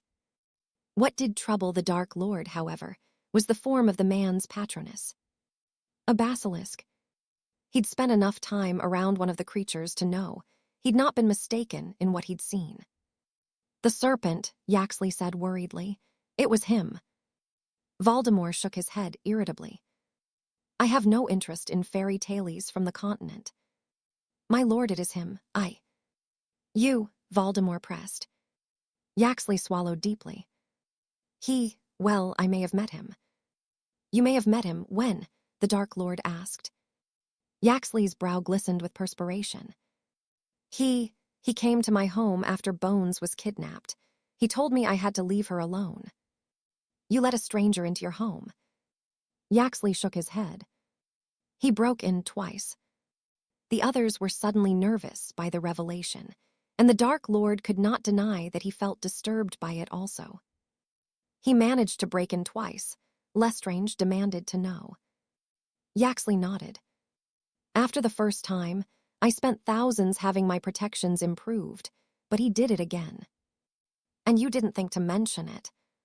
He told me he would kill me, Yaxley protested. You are certain it was him and not Jameson? Voldemort questioned. That coldness, Yaxley murmured. It was the same as his. But Jameson has it too, Voldemort mused aloud. I felt it that night in the ministry. There's more, Yaxley replied sheepishly. The man who broke into my home was a Parselmouth. He threatened me with a snake and he spoke to it. The Dark Lord felt his anger bubble to the surface once more. And you kept that from me, he snapped. You damned fool. My lord, you have to understand. Crucio. Yaxley crumbled to the ground, and his screams reverberated off the wall as the Dark Lord unleashed his fury on the man. When he finally relented, Yaxley simply whimpered and convulsed where he'd fallen. I want to know everything you can discover about the serpent, Voldemort demanded. What about Jameson? Avery asked. Him too. I want to know everything, even if it doesn't seem important. Something is not right about this. Lord Voldemort was concerned, and his trepidation only grew the more he pondered the two men. Their magic was undeniably similar, and from what he'd seen, they even looked alike. Something was amiss, and he was determined to find out before it affected his efforts any further. Break. He looked around the modest home he found himself in and didn't miss that it had been neglected for some time. There were no photos of family members, and it was sparsely decorated. I bought the place years ago and haven't been here much. I think I only wanted it for nostalgic reasons. I left Britain behind almost 30 years ago. Seeing him up close, he could see that this Harry was close to 20 years older than him. He didn't look old by any means, but he was certainly more mature. Why did you leave? Harry asked curiously. How did you even come to be here? The man released a deep breath. I did something stupid, he admitted. It was shortly before my 16th birthday. I watched as Sirius was killed by Bellatrix, and I found a time turner in my robes a few hours later. I thought I could, well, you know. You thought you could go back and save him. The other Harry nodded. 6 turns, he snorted humorlessly. Instead of 6 hours, I was sent back 6 decades. I arrived in Britain in the late 1930s. What about you? I've been here almost 5 years, Harry answered. Fawkes somehow used the magic of the veil and brought me back. I still don't get how, but here I am. The other Harry was quite surprised by the revelation. So, you finished Hogwarts. Harry nodded grimly. I managed to kill Riddle, and then the world became a very lonely place, he explained. I ended up working for the same department that stores the prophecies. I was there when I was sent back. I had no intention of involving myself in anything. I just wanted a life of peace. Maybe I should have left Britain, but I didn't. I did, the other Harry said with a smile. When I used the time turner, I was in my dormitory, and I knew something was wrong the moment I arrived. None of my roommates were there. It was still dark, and none of the beds had been slept in. It was almost midnight, and I just knew something wasn't right. What happened? Harry asked. I put my cloak on and went into the common room. There was a mostly naked girl whom I didn't recognize, and I spotted a copy of the Daily Prophet on the table. I saw the date and realized what had happened. I knew there was no way of going forward in time, and I wanted nothing to do with Dumbledore and the damned prophecy. I left Hogwarts with what little I had with me. It took me 2 days of wandering around to shake myself from my shock. I had my trunk and only 30 galleons. Bloody hell, Harry sighed. The other Harry chuckled. I realized I could have a fresh start, but for that, I needed more gold. Ron had given me a book with a historical backlog of Quidditch scores, so I placed bets and ended up winning a fortune over the course of the summer. I managed to find somewhere I could buy fake identification papers, and when I had them, I left Britain. Where did you go? France, the other Harry said with a smile. I enrolled at Beaksbuttons, invested my gold in stocks I knew would do well, and continued betting on the side. Before graduating, I applied for a role with the hit Wizards. I should have known better, but my life became dull without the danger and risk I was used to. It was during my short time as a hit wizard that I met my Aliener. You're Aliener. My wife, the man said with such fondness. She'd gotten into the habit of robbing branches of Gringotts across the continent, and I figured out how she was doing it. When I caught her, I decided to let her go, and I fell in love with her. Harry snorted amusedly. But the other Harry's expression darkened. Soon enough, the reputation I had cultivated for myself came back to bite me on the arse, he confessed. I thought I could end the war against Grindelwald, and I involved myself too much. Grindelwald learned who I was, and Aliener was kidnapped. In order to ensure her safe return, I was to withdraw from the conflict, not involve myself in any future conflict unless my life was in imminent danger, and remain silent about what I learned during my investigations. Grindelwald's war was just the beginning, and I can only assume you are on the same dangerous path I was before being discovered. You found Braz, and you would not have done so if you weren't. You mean the countries who were going to defect and join Grindelwald? The other Harry winced as he nodded. I cannot say any more on the matter, and you are in too deep to simply walk away from it. I can assure you that they already know who you are and are taking steps to silence you. Would that include hiring a private investigator to look into me? The other Harry frowned and nodded. They are looking for any pattern in your movements, any weakness they can exploit. The men who will come for you are among the very best. You say you worked for the Department of Mysteries, and I know that you are now working for the same outfit I did. These people have such others at their disposal. They will come for you. Or I will find them, Harry returned. I'm not like you. I have no intention of running and hiding from it. The other Harry glowered at him. Have you ever been in love? He asked. Have you ever cared so deeply about someone that you would happily watch the world burn to see them safe and happy? You said the world became a lonely place after you defeated Riddle. Is it still so lonely now? Harry swallowed deeply as he shook his head, and his thoughts inevitably wandered to the red-headed Auror. No, he admitted unashamedly. I found someone who knows nothing of the life I lived before I came here. She doesn't care about the fame I once had or anything else. To her, I'm just the half-blooded Harry Jameson. She knows I am a hit wizard and that I teach defense against the dark arts at Hogwarts. And if she knew of all of this and asked you to walk away for her, would you do it? If she told you that you would never see her again if you continued doing what you are doing, would you stop? I'm doing this for her. That doesn't answer my question. Harry released a deep breath before nodding. I would, he answered sincerely. Then you can understand why I did it so easily, the other Harry said sadly. I walked away from it all for her. Was it selfish? Yes, but I do not regret it. I have my Aliener and 3 wonderful children, and I have not looked back until I learned that someone had gone looking for Braz. I didn't expect this, he chuckled, gesturing between the two of them. But I suppose it all had to catch up with me in the end. Can I give you a piece of advice? Are you going to tell me to hide? No, it's too late for that, the other Harry reiterated. It's about your position. You said she doesn't know about anything. Amelia Bones. Harry nodded. Bloody hell, it sounds as though you have your hands as full as mine, the other Harry returned amusedly. You should tell her everything. It took me the better part of 10 years to tell Aliener, and it only ate away at me. I almost lost her because, as much as I wanted to, I couldn't move on from my past, and you won't be able to either. It will eat away at you. It already does, Harry admitted. I live this life and know all of these things that are going to happen. It feels so. Lonely, the other Harry broke in knowingly. If you love her, you should tell her the truth. Let her in, and if she loves you, it will make all of it all that much better. You won't have everything hanging over you. There can't be such a deep secret in a relationship. I almost learned that the hard way. Harry nodded his understanding. 3 children, he asked. The other Harry smiled proudly as he removed his wallet. My boy is in his final year at Durmstrang, and my 2 daughters already graduated. The woman is my wife, and I wouldn't be where I am now without her. Harry looked at the picture, and he couldn't ignore how odd it felt to see someone resembling him so closely living something of a normal life, and doing so with such happiness. "You can have this too," the man murmured. "If you want it bad enough, you can have it. Not if I'm dead." The other Harry chuckled.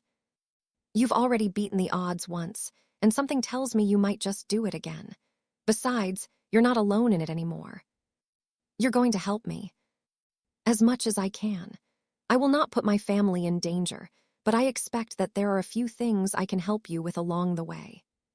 Harry nodded appreciatively. "So, where do we begin?" "Meet me back here in 2 days' time," the other Harry instructed. "It will give us both some time to process all of this, and we can discuss anything else we need to. I think we both need clear heads before we move forward. In the meantime, talk to her. Take it from someone who has seen what it will do to you both if you don't." Harry nodded as he stood. "In 2 days." "In 2 days," the other Harry confirmed. With that, Harry apparated away, his head full of things he'd never thought would plague him. The evening had been strange, to say the least, and he, indeed, needed time to process everything that had happened. Break. Somehow, Azkaban felt more eerie without the Dementors, and without the effects of the creatures, the prisoners had quickly become an insolent rabble. They kicked at the cell doors and shouted obscenities as Smith and the head guard of the prison passed, and some even spat at the men. "What are we going to do?" Finkel asked. "We tell the truth," Smith murmured. "We tell the people that the Dementors have defected and joined Riddle's cause. They must be prepared, as must the new recruits. I'm going to have them trained to handle the Dementors." Finkel shook his head. "The Patronus is no easy spell." "No, but I know just the man to help them," Smith replied, breathing a sigh of relief. Jameson had successfully taught all of the Aurors how to cast a corporeal Patronus, and he would do so again. "What of the prisoners?" Smith looked around the expanse of the prison and listened to the threats of violence. "We are going to triple the guard," he explained. "The prisoners will have to be dealt with in small batches. I will not have anyone needlessly attacked. Stun them to put food in their cells if necessary. Other than that, they should be left to rot unless there are medical needs. Even then, I urge caution, Finkel. You know as well as I do what some of this lot are in here for. I suppose we should be grateful that Riddle didn't try to free them." "He still might." "Then that is something I will prepare for," Smith declared. "If there is anything else you can think of, do not hesitate to let me know. I will have 24 Aurors here within the next hour or so." Finkel nodded appreciatively, and Smith made his way towards the exit. He'd not expected such a move from Riddle, and now that it had occurred, a deep sense of dread filled him. He was due to retire in just a few weeks, and though he'd not been deterred from doing so, he could not deny it was tempting to remain in post just a little longer. Putting an end to Riddle's regime would be quite the final feather in his cap, but he would not risk everything for the plaudits. No, he knew it was time to step down, and he would do so as intended. Break. She paced frantically in front of the fireplace, her eyes drifting intermittently towards the large clock on the wall. Harry had been gone for more than 24 hours now, and it was unlike him to do so without making contact. Those days were long behind them, and it made her more nervous knowing where he was going.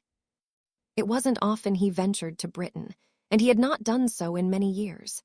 Even now, after so long, she felt the same nervousness grip her at the thought of what could happen to her husband.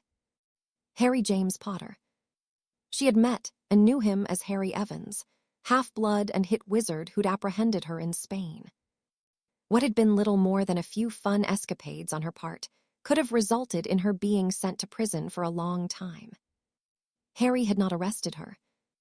Instead, he'd let her go, and Alina could not deny that she had been immediately enamored with his own mischievous side and apparent magical brilliance. He'd had this air about him that she couldn't explain. It was a quiet confidence and something deadlier than she'd ever encountered. It made for an intriguing combination, and instead of cutting her losses and thanking her lucky stars, she'd pursued him in the hope that the spark she'd felt had not been one-sided. It hadn't, and after something of a whirlwind romance, the two had been married within the year. Then came the kidnapping. The memory of being snatched in the night by Grindelwald made her shudder, but as he had since, Harry had been there for her. Upon being released, their lives had changed irrevocably, and though she did not doubt that her husband did not regret what he'd done to ensure her safety, he'd lost a little of that mischief and warning that made him who he was. He'd been all but neutered and forced to watch as the rest of the war unfolded without him. When it was done, the sparkle had somewhat returned, but he'd never quite been the same. Elinor loved her husband dearly and did not take for granted all he'd given up for her. She just wished there was something she could do to make the sacrifice feel more worthwhile. She'd given Harry 3 children, but she knew he missed elements of the life he'd once lived. It had become second nature for him to be so close to danger and to even seek it out when it was lacking. For him to lose that was quite the blow, even if he had adjusted to a more pedestrian life. "Harry," Elinor called as the front door closed. Her tired husband entered the living room and offered her a smile. "What have you been doing?" she asked worriedly, wrapping her arms around his neck. "Well, I did intend on going just to have a look around the old place to see how much it had changed." "But," Elinor pressed, "Voldemort decided to attack Diagon Alley when I was there," Harry answered darkly. "I'm fine. I had to fight some Dementors off, and I unintentionally bumped into him." "Voldemort. And the other me." Elinor swallowed deeply. "What happened?" Harry deflated as he shook his head. "He fought Voldemort off. He already killed him once before being sent back in time." "So it's definitely you." Harry nodded.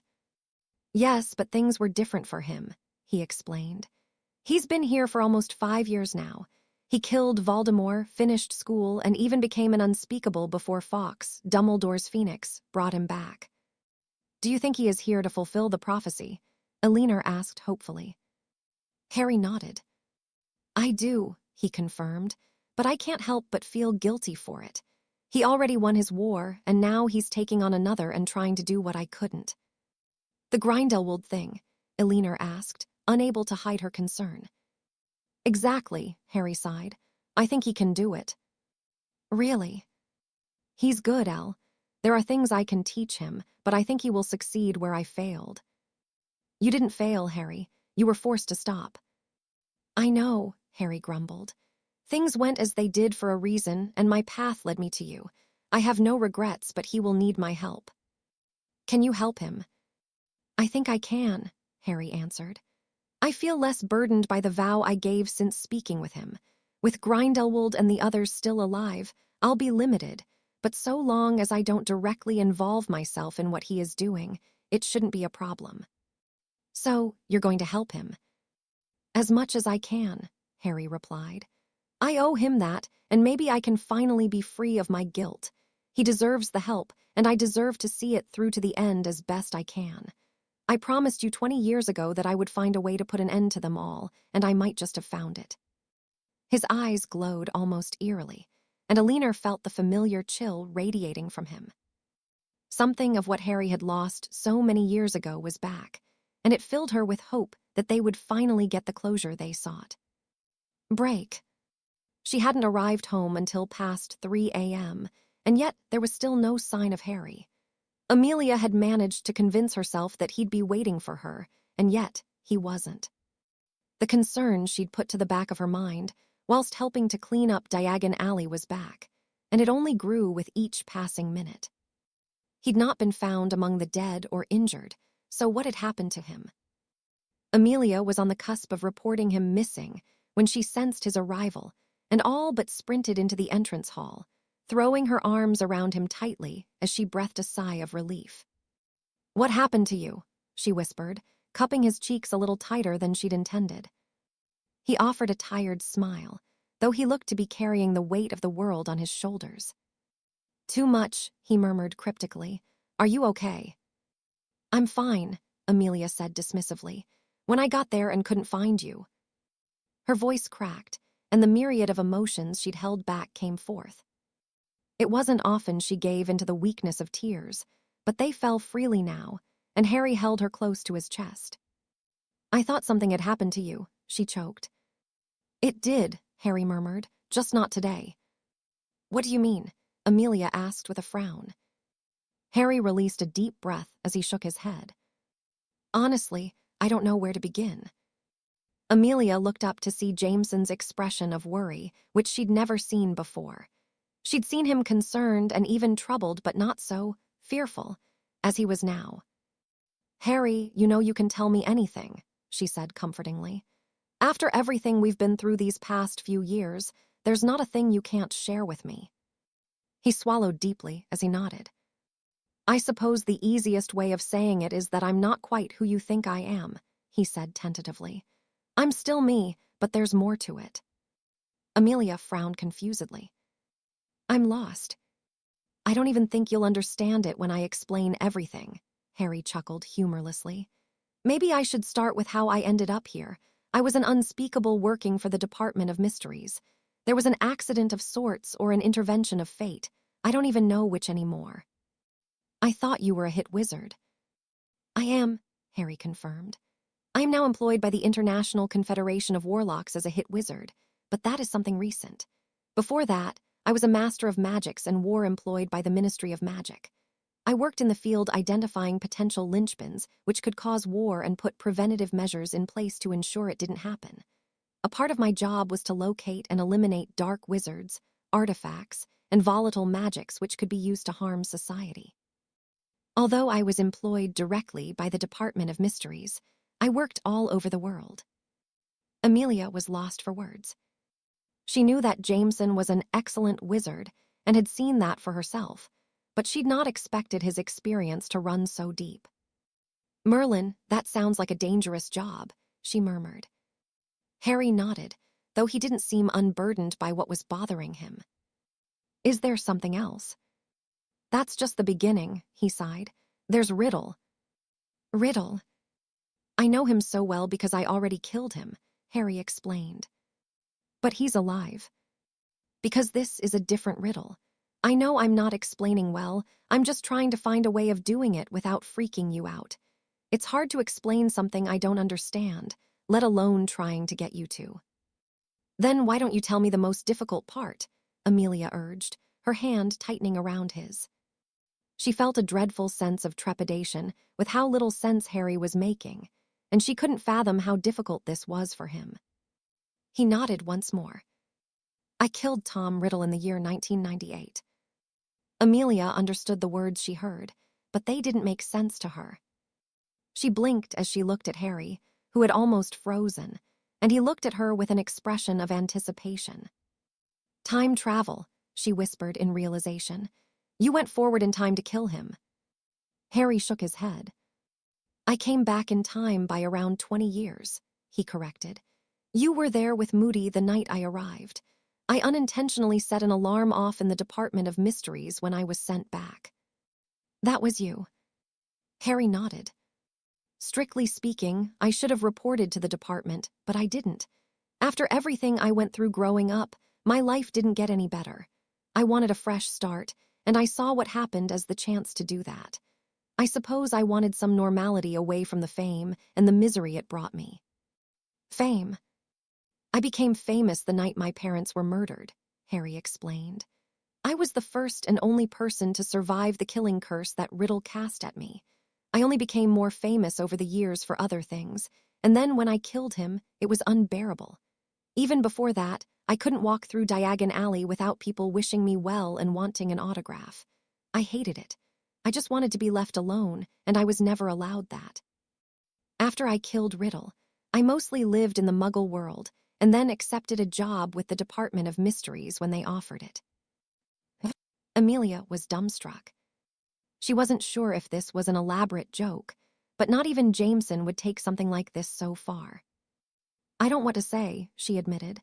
"I'm just—" "I know," Harry comforted. "I know it is a lot to take in, and I don't expect you to understand or even accept it, but if anyone deserves to know the truth, it's you. I never intended things to get to where they are between us, and I didn't keep it from you to deceive you or be malicious. Things have changed more than I'd anticipated, and it's not something I can keep to myself any longer." "Did you want to keep it to yourself?" Amelia asked, trying to process what she had learned. "It would have been easier in some ways," Harry admitted.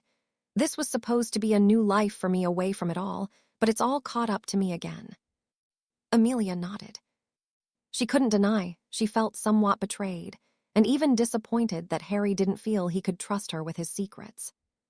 She understood that this wasn't a normal secret, like having an uncle in prison for murdering muggles, but it still stung.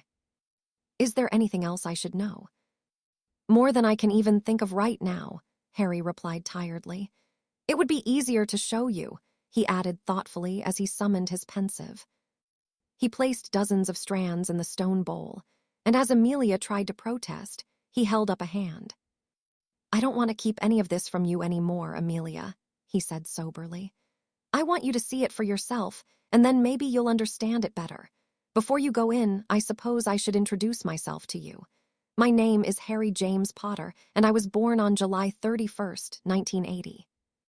"Potter," Amelia gasped. "As in?" Harry nodded. "Charles Potter is my grandfather, and his son James is my father." Amelia could only stare at him in disbelief. Now that he'd said it, she could see the resemblance between the two men, and the admission left her speechless. Once again, were it not for the solemn, defeated tone of his voice, she would think him to be pulling an elaborate joke. No, this was real, and before she could continue questioning Harry, he gestured towards the pensive. "Please," he murmured. "Seeing it for yourself will explain it better than I ever could." Amelia swallowed deeply. A part of her wished to flee, to pretend this conversation had never happened, or that it had merely been a dream, a figment of her imagination. However, she couldn't bring herself to do so. Despite everything, she loved this man, and given the uncharacteristic somberness of his countenance, Harry was just as terrified as Amelia. With a nod, though unable to bring herself to say anything, she approached the stone bowl and readied herself to learn the truth that had been kept from her. Looking towards Harry a final time, she dived in to be met by the sight of a black-haired, green-eyed baby, facing a man pointing his wand towards him. The man was laughing joyously as he stepped over the unmoving body of a red-headed woman. Avada Kedavra. Amelia thought that nothing could be as bad as seeing a helpless infant murdered, but she was quickly proved wrong as the memories began to unfold around her. Break. He didn't feel that a burden had been lifted from his shoulders. If anything, the guilt that had niggled away at him for the past year or so had only worsened upon seeing the expression of betrayal Amelia wore when he'd come clean to her. Maybe he deluded himself into believing that never having to reveal his past would not cause him problems, but having discussed it with the other Harry, strange though in itself, the man's words had resonated with him so deeply. He'd seen the torment in his eyes that keeping the secret from his own wife had caused, and Harry had experienced enough torment. The option of living a peaceful life away from Voldemort and the war he'd brought onto himself had been unrealistic the moment he'd taken his first steps into preventing the rise of the Dark Lord, but Harry had been too naive to see it. When it came to Amelia, he had not intended to fall in love so deeply with the vivacious woman, and yet it had happened. He couldn't be certain when, but if he pondered what his life would be like without her, he realized it would be empty. Harry had always been content in his own company and had never felt the need to have people around him. Perhaps it was merely a product of his isolated upbringing or the attention he never craved being given to him when he was at his worst. Being too tired to consider it, he realized neither reason truly mattered. Amelia had come into his life with no expectations of him, and none of the hero worship he'd been subjected to. She wanted Harry only for who he was, not all the quite unbelievable things he'd done. If his omission had squandered it, then so be it, but he wouldn't deny that he hoped she could see past the unintended betrayal. He wasn't feeling sorry for himself. Harry had stopped pitying his position long ago. He released a deep breath as he checked his watch. She'd been inside the pensive for a few hours now, and every moment seemed to drag on for an eternity.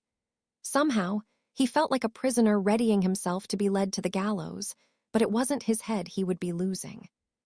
The sun had risen by the time Amelia emerged from the pensive, and she looked exhausted, horrified, and just as broken as Harry had often felt throughout his life. Evidently, she'd been crying, and she seemed torn on how to react. "You don't have to say anything," he assured her. Amelia swallowed deeply as she nodded. "None of this changes how I feel about you," she assured him, offering Harry a watery but weak smile. "I think I just need some time to process everything I've seen. You've lived a spectacular life, and it's a miracle that you're still here." "I've been lucky." "Sometimes," Amelia agreed, "you don't give yourself enough credit for the things you've done. I can't put into words how proud I am of you, Harry, and grateful for everything you've done for me. You always deserved better than you had." She wrapped her arms around his neck and placed a chaste yet passionate kiss on his lips. "I just need some time," she reiterated. Harry nodded as she gave him a final, appraising look before making her way to the fireplace and vanishing a moment later. What was to come of them, he didn't know, but Harry already felt just that little emptier without Amelia here with him, where she'd been for longer than he cared to remember. Chapter 40. It had been something of a tense couple of days since the attack on Diagon Alley, and the Dark Lord had been mulling over what had happened. Having instructed his most loyal followers to obtain as much information pertaining to the serpent as possible, he'd also extracted their memories of what had unfolded when the man had arrived. He'd relived them countless times in the past 36 hours, doing his utmost to get a better view of what the serpent had done, hopping to get a look at his face.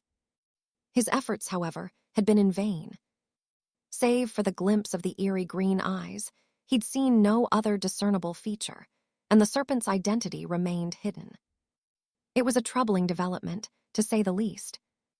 If the rumors surrounding him proved to be true, he could prove to be quite the foe, though Lord Voldemort was not troubled by the threat he posed as much as he was the form of his patroness. A basilisk. Only someone with a particularly strong connection to snakes could produce such a feat of magic, and it was concerning.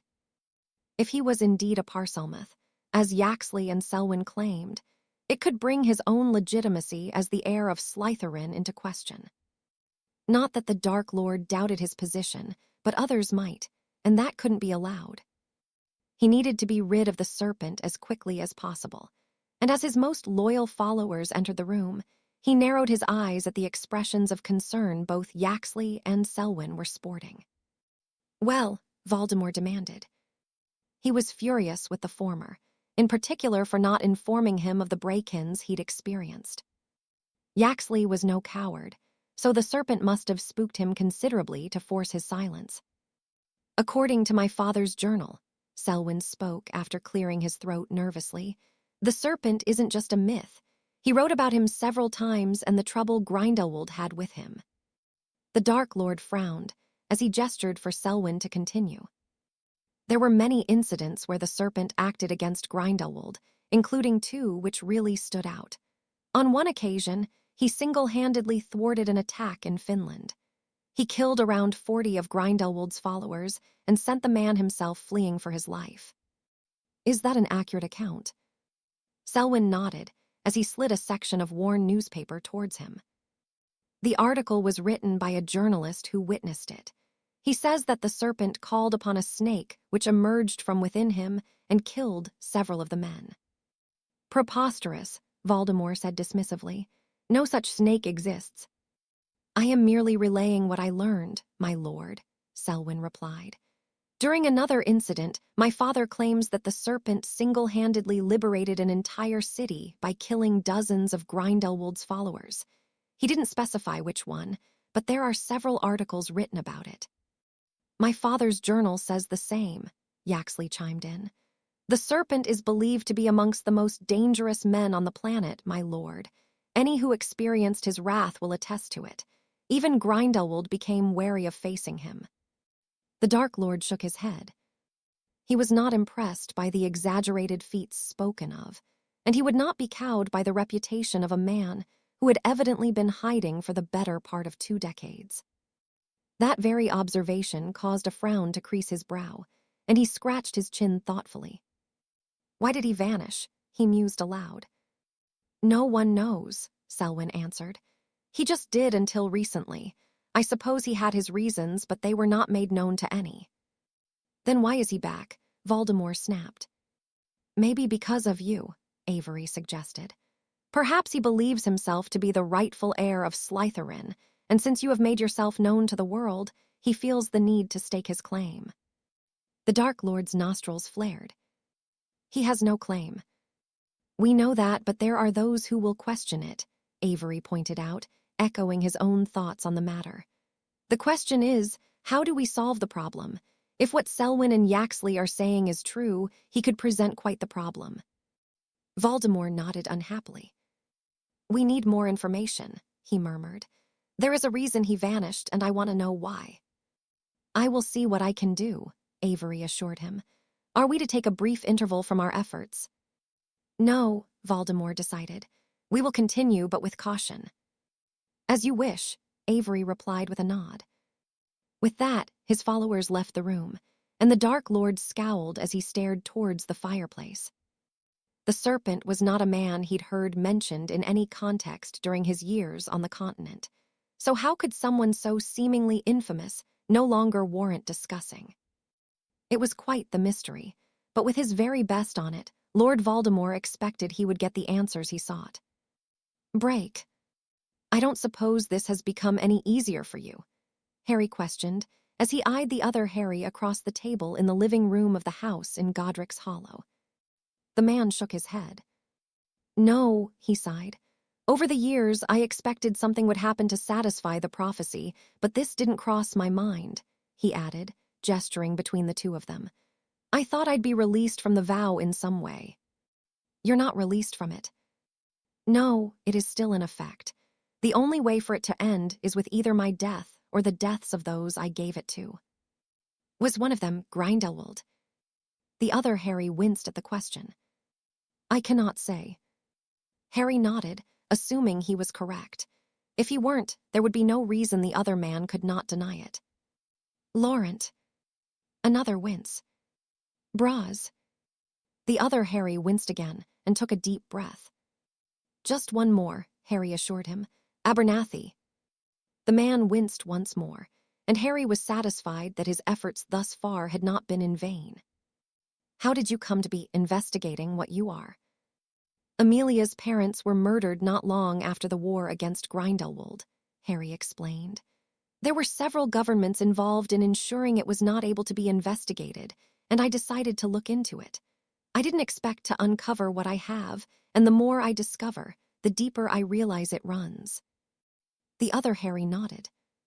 I can neither deny nor confirm that you are on the right track, but I would urge you to continue on the path you are set on. It's like you said, there's no turning back now, Harry pointed out. I need to find the truth for Amelia. He could not keep the sadness out of his voice, and the other HRRY noticed it. You spoke to her. It wasn't a question, but a statement of fact, and Harry deflated as he nodded. The moment I returned home, he confirmed.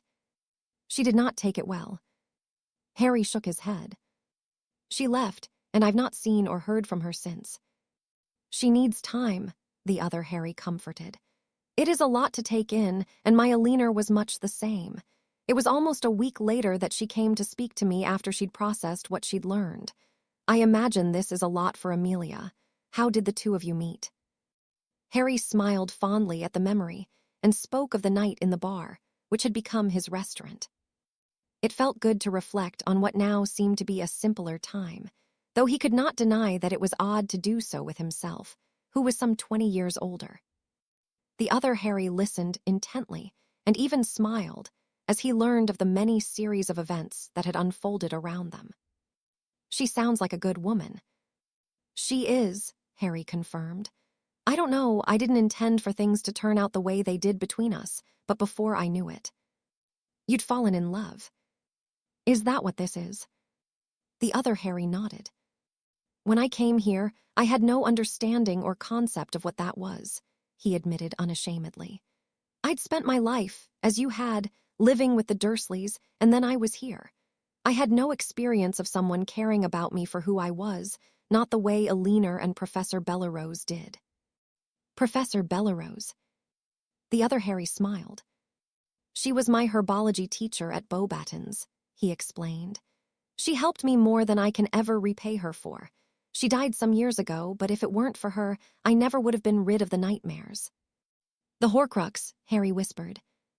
The other Harry nodded. How did you get rid of it? Professor Bellerose introduced me to Perenelle Flamel, he explained. She and Nicholas helped me and even took me in. They used a ritual of sorts to get rid of the Horcrux.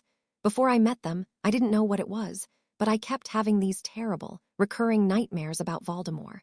Professor Bellerose figured there was some kind of connection between us, and when I plucked up the courage to tell her about what had happened to me as a baby, she did all she could to help me. It was Nicholas who identified what it was and destroyed it. How did you get rid of yours? Voldemort unintentionally destroyed it, Harry answered. Dumbledore knew of it, but he never told me. I only discovered it because of a memory Snape gave me as he was dying. Git, the other Harry muttered. Harry nodded his agreement. Despite eventually doing something resembling the right thing for once in his life, there was no love lost for the man who'd made Harry's time at Hogwarts a misery at every given opportunity. I don't suppose you know how many Riddle made then. The other Harry shook his head and frowned. No, I don't. There were 7, Harry answered, much to the horror of the other man. The one in me, Riddle's diary, a locket belonging to Slytherin, a cup belonging to Hufflepuff, the Gaunt family ring, and his snake, Nagini. Bloody hell, he really didn't want to die, did he? No, but I got him in the end, Harry sighed. And you plan on getting him again? I didn't at first, Harry admitted, but that has changed. I'll finish Riddle and whatever it is Grindelwald started. It seems to be the only way I'll get the answer to what happened to Amelia's parents. The other Harry offered him a smile. You're willing to risk it all for her? I am, Harry replied without hesitation. You know, I should probably be quite pissed off that you walked away from everything so easily, but I get it. Even now, if it meant I could have Amelia, I'd walk away if she asked me to. He would. It had only been less than 2 days, and he missed the woman dearly. Her absence had given him time to put into perspective just how important she had become to him. He knew that he'd taken her for granted in many ways. He'd arrived here alone, and it was Amelia who made this world different to the other despite the similarities. Being with her was the first time he'd never felt truly alone, and for Harry, that was priceless.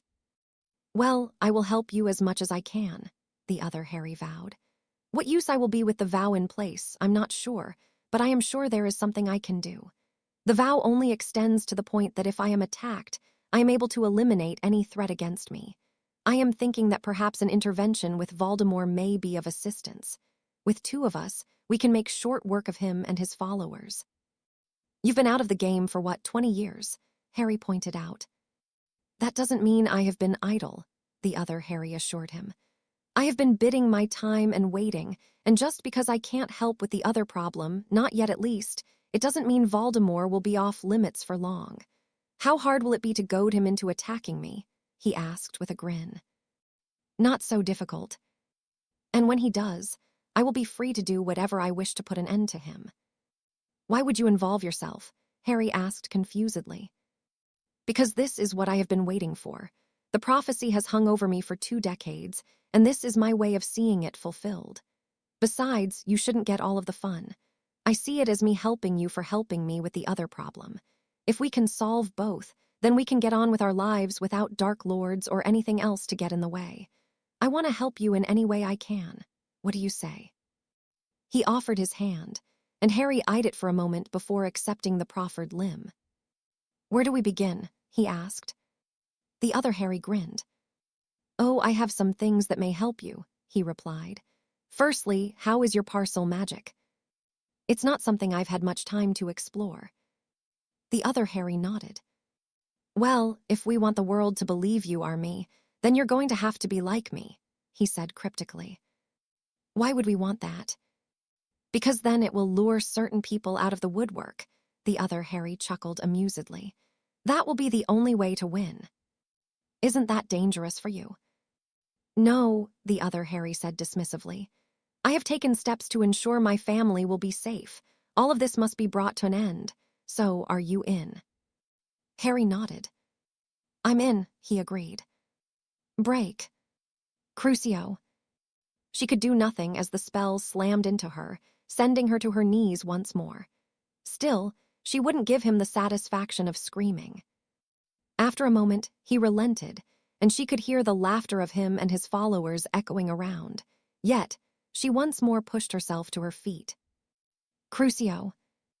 Her vision grew hazy, and she could taste blood in her mouth as she bit down on her lip to prevent herself from crying out. Amelia was suddenly shaken awake, and she gasped as she tried to steady her labored breathing. Are you all right there, Bones? Moody asked concernedly. Amelia nodded and swallowed the blood in her mouth. I'm fine, she said dismissively. She'd barely slept since she'd viewed Harry's memories, and whenever she did manage to close her eyes for even a moment, her brief dreams were plagued by the experiences she'd relived in the Pensive. Seeing what Harry had endured was not only harrowing, but it broke her heart to know he'd truly lived them. No, you're not, Moody sighed. What is it, lass? Nothing, Amelia denied.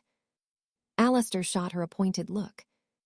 You know you're a terrible liar, he sighed. Amelia shook her head and swallowed deeply. Have you ever thought you knew someone, and then something happens to make you question it? Moody frowned at the question. Is this about Jameson? Amelia nodded. Well, it's not my place to pry, but given what I know about him, I expect there are things he's not told you. We both know what he does, Bones. It doesn't have anything to do with that, Amelia explained. It's something else. Did he lie to you? Amelia frowned at the question. No, he didn't lie, but he kept things from me. Alistair nodded his understanding. Listen, relationships really aren't my thing, he chuckled. But if I was you, I would question why he kept them from you. Was it done out of malice or maybe to protect you? It wasn't malicious, Amelia answered. He wouldn't do that. He says he didn't know how to tell me, and I get that. I just feel as though he hasn't been able to trust me. After everything we've been through, that should be the least I can expect from him. Alistair agreed. But is it because he doesn't trust you or because telling you would change things? Come on, Bones, any fool can see how he feels about you. When you were kidnapped, that man didn't rest until he got you back, and he made sure those that did it couldn't try again. Regardless of what he kept from you, I can't believe he would do so to upset you like this. He thinks far too much of you and you of him. Look at you, you're a bloody mess. Thanks, Amelia replied dryly. I'm just saying it as I see it, Moody said with a comforting smile. Men like Jameson are not easy. I saw the same with my mother and father when I was growing up. When he came back from fighting against Grindelwald, he wasn't the same, and he never spoke about what he saw or did. I never doubted that he adored my mother, but I suspect he didn't mention it to protect her. Is it possible this is the same thing? Amelia thought back to all she'd seen in the Pensive and nodded. She couldn't fathom how difficult it was for him to share what he had with her. To see him grow up the way he had, so vulnerable and helpless, to becoming the man she had met only a few years prior, Harry had truly been on a journey of self-discovery, but it had come at a tremendous cost to him. He'd spent his entire life alone, and though he'd had friends during his time at Hogwarts, none of them had been there during those life-changing moments she'd seen him thrive in. It is, she murmured, but it's not so easy to put it behind me. You never have to put things behind you, Alistair replied. You carry them with you and decide if the burden of doing so is worth it. Amelia frowned thoughtfully. When did you become so wise, Alistair? She asked with a smile.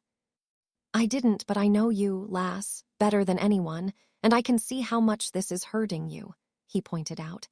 Is it what you learned that is hurting, or that you seem to think there might be no way back for the two of you?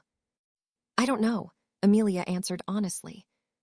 Then, that is what you need to figure out before you make any decisions. Amelia nodded. She missed Harry terribly. She didn't feel any resentment towards him for anything she'd learned. Somehow, she respected him more. He didn't seek fame or glory for the things he'd done, and having seen his life for herself, she understood him better. Even so, it still hurt in a way she couldn't describe. Perhaps she was disappointed, or that she didn't feel as though he'd included her in something so important.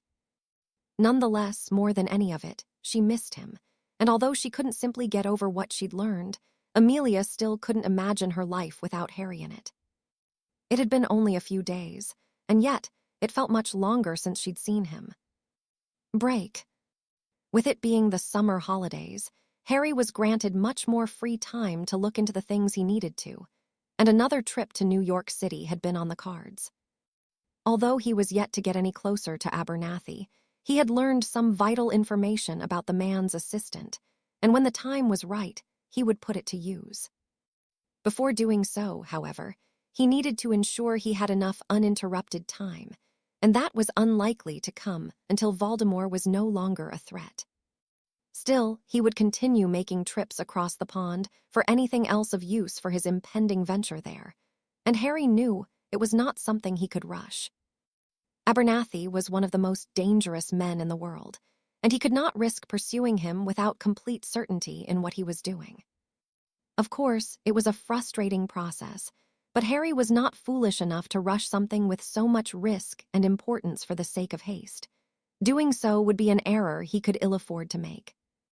No, the problem with the men Grindelwald intended on bringing into the fold was not something that would be solved overnight. It would take months, perhaps years of work to bring the House of Cards crashing down, if such a thing was possible, but Harry was determined. "You are back." Harry was pulled from his thoughts by Hannah, who had entered his cabin. "Only for a quick stopover," he said with a smile. "How are things?" The woman looked healthier than he'd seen her. When they'd first met, she'd been thin, pale, and rather sickly at best. She was still pale, but she had gained a good amount of weight and she seemed happier. "Really well," she answered. "The farm is making more gold than I can keep count of, and we have added another 5 greenhouses to keep up with demand. We will probably have to add more in the next year or so." "I saw them," Harry replied. "The place is thriving. Any more trouble with the others?" Hannah shook her head. "No, everyone is getting along," she assured him. "When they realized what you were trying to achieve here, they all put the work in. The herds are doing well, and the pack is as strong as ever. We are all settled now, and there's even some children here."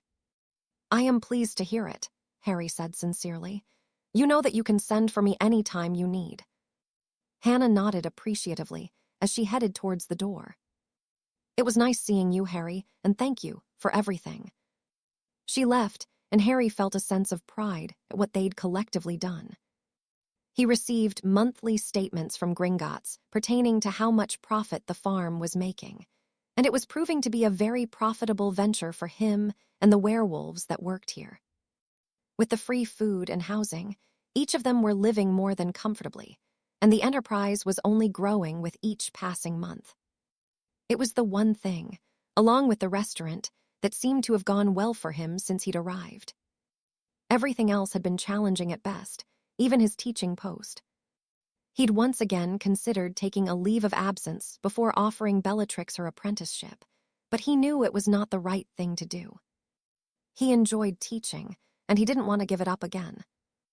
Besides, with Bellatrix shouldering some of the responsibility with the younger years, it would grant him the free time he needed to carry on with his investigation, even if things had taken the strangest of turns. Harry was still adjusting to the presence of the other Harry, but he couldn't deny the man had much to teach him, especially when it came to parcel magic. He'd seen Voldemort delve into the art on occasion during his younger years, but it was not something he'd given much thought to. With no literature available or someone to tutor him, he'd not used the skill beyond communicating with snakes. The other Harry, however, was exceedingly proficient. "Where did you learn this stuff?" "Nicholas gave me some books when I met him, and I invested a lot of time into it," the other Harry explained. "I have found it to be invaluable, and it scares the shit out of people during a fight. Besides, as the serpent, I became quite infamous for it, so you will need to be too. Why are you determined that people think I'm you? Because it will have them question the veracity of the vow, the other Harry answered. If they think it is no longer in play, things will begin happening.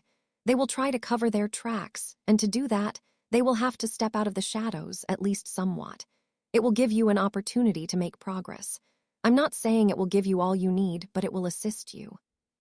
Harry nodded. Do you know anything about the murder of Amelia's parents? The other Harry shook his head.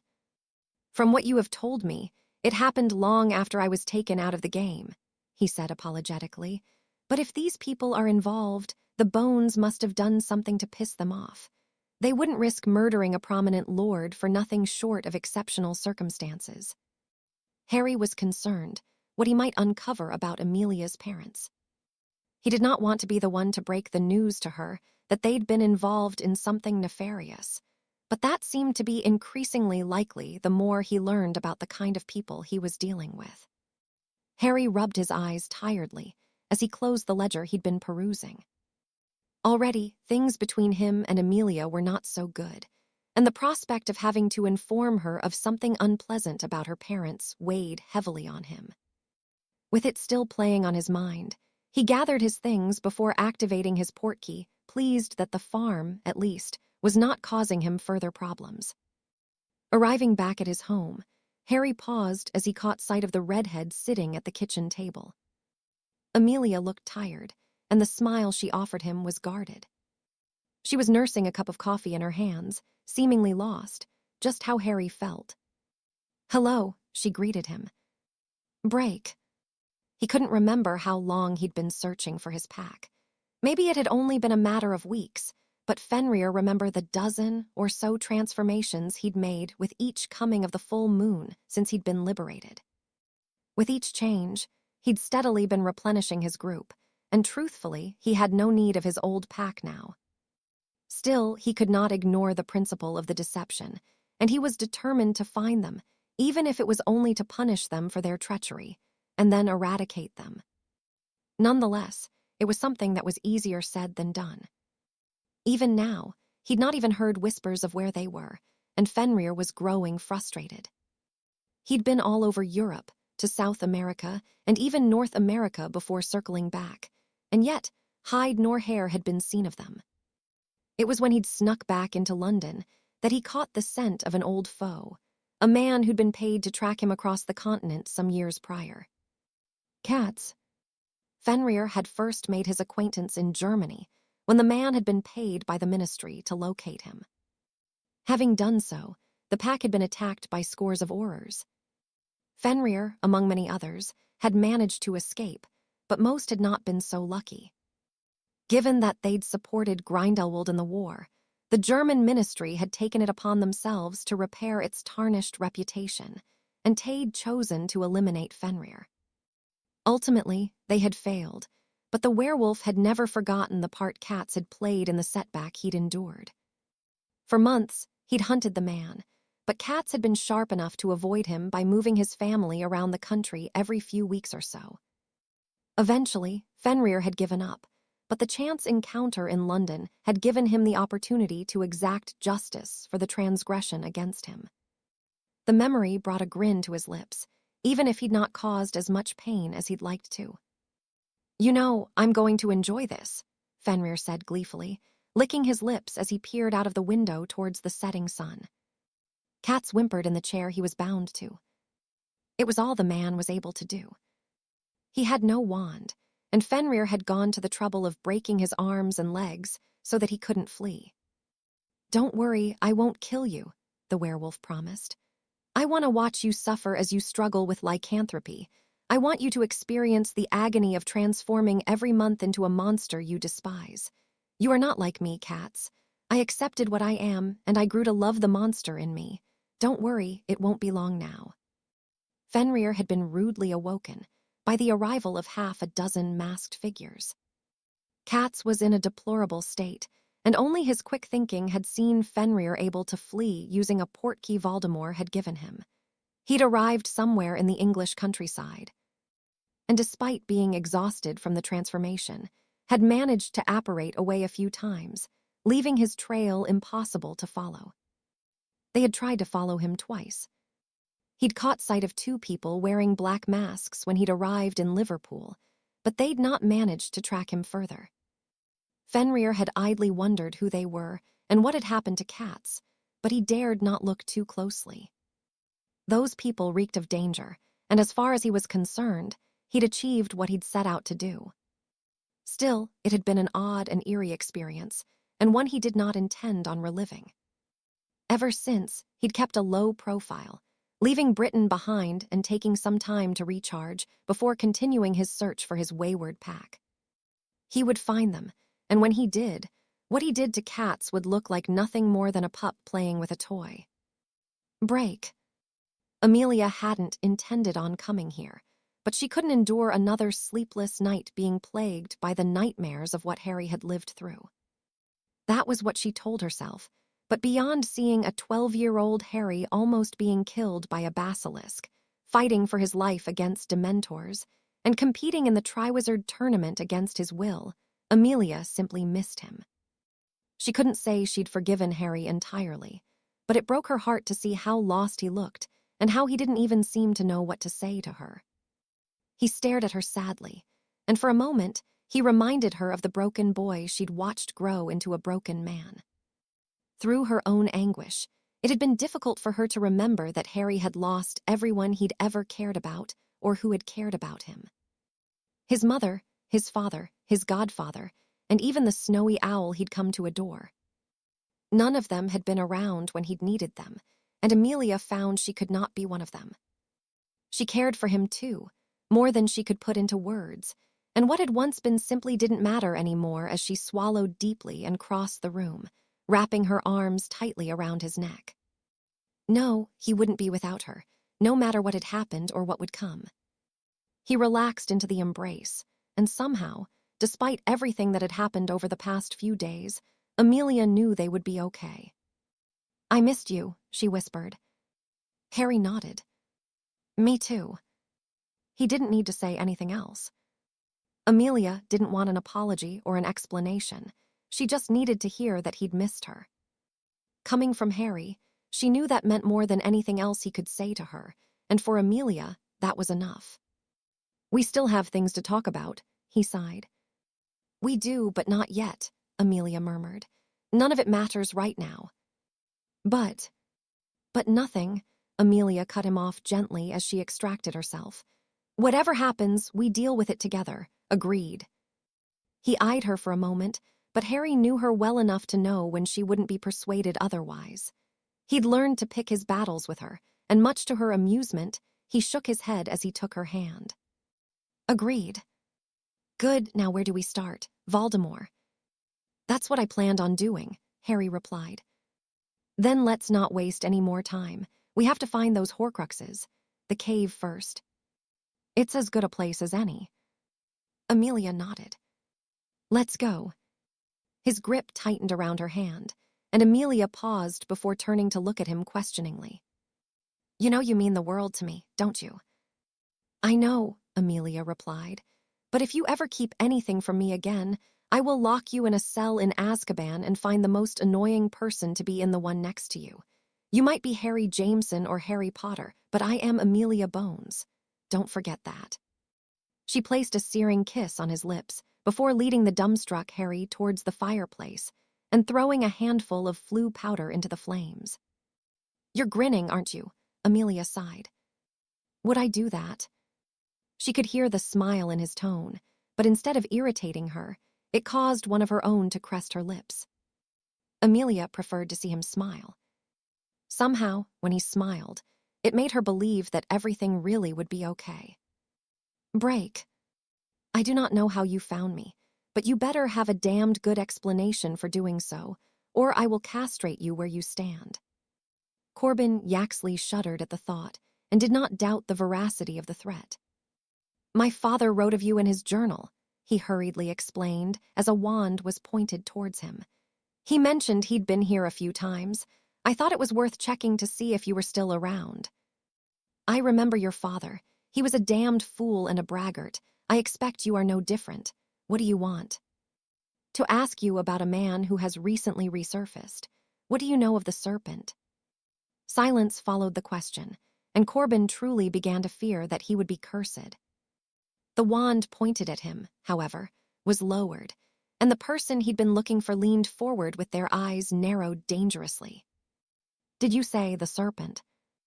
Yaxley nodded. He is back. He is. Impossible. The serpent has been gone for more than 2 decades. He is back, Corbin reiterated firmly, offering a photo he'd taken from his own memory. He was in London recently and certainly wasn't hiding. The woman's nostrils flared at the sight of the shadowy figure, and she bared her teeth threateningly. Oh, we will see about that, she declared. There is not much I can tell you about him, but I can take you to the man who can. Who? The woman smiled fondly as she stood.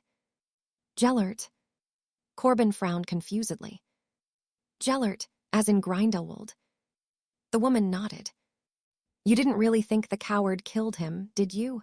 Such a naive fool, she said derisively. Come along before I change my mind. Just because Gellert cannot deal with the serpent doesn't mean I won't. This was an unexpected development, and Corbin shook his head as he followed in the wake of the woman. Perhaps tracking down Cassiopeia Black had not been the best idea. Chapter 41. Is it here? Amelia asked nervously.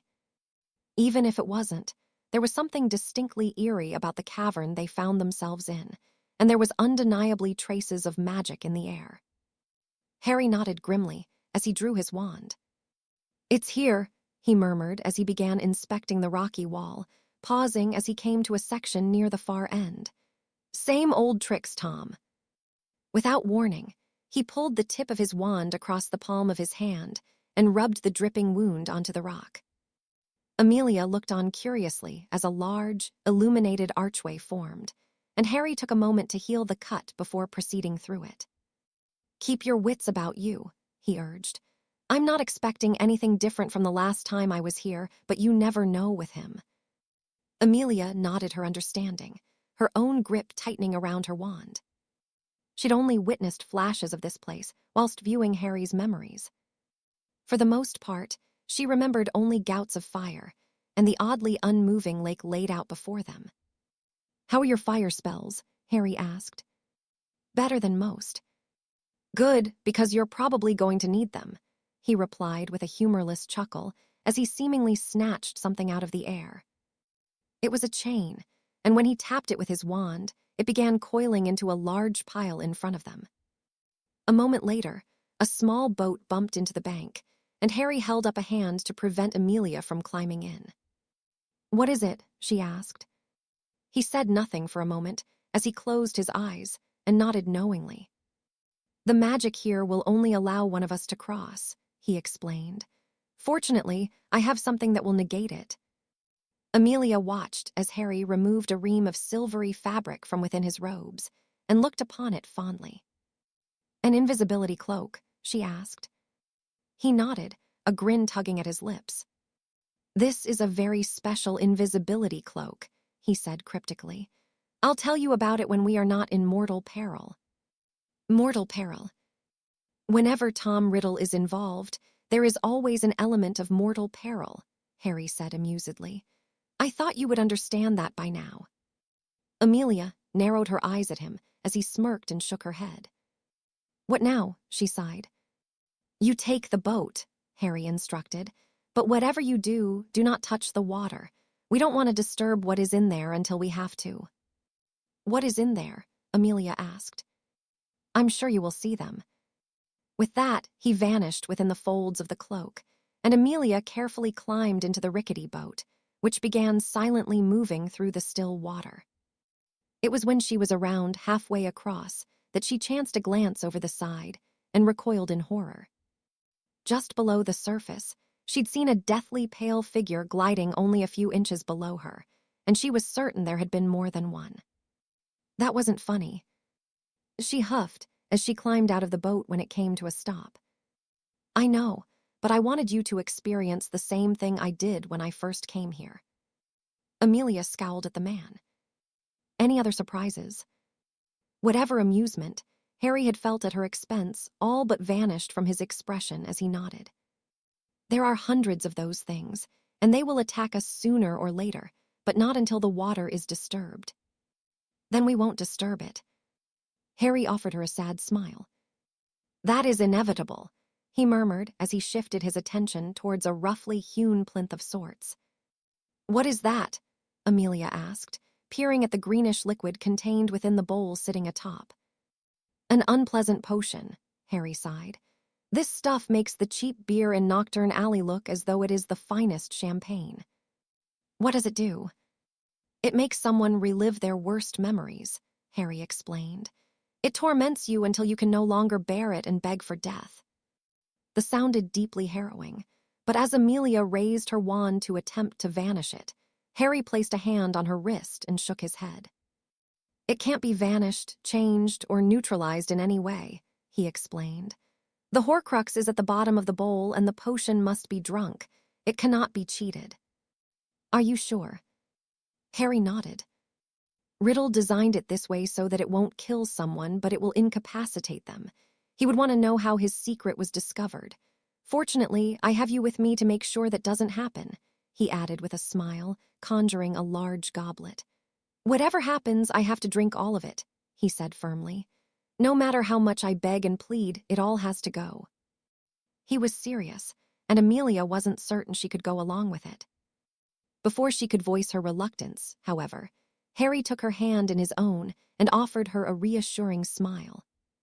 It will be fine, he promised. Together, remember, this is my turn. Although she was not happy about it, Amelia swallowed deeply and nodded her agreement. Without further preamble, Harry dipped the goblet into the potion and raised it to his lips. Bottoms up, he chuckled before draining it. He repeated the feat another 2 times before his eyes suddenly widened, and the cup clattered to the floor as he fell to his knees. No, he groaned pitifully, reaching for someone who wasn't there.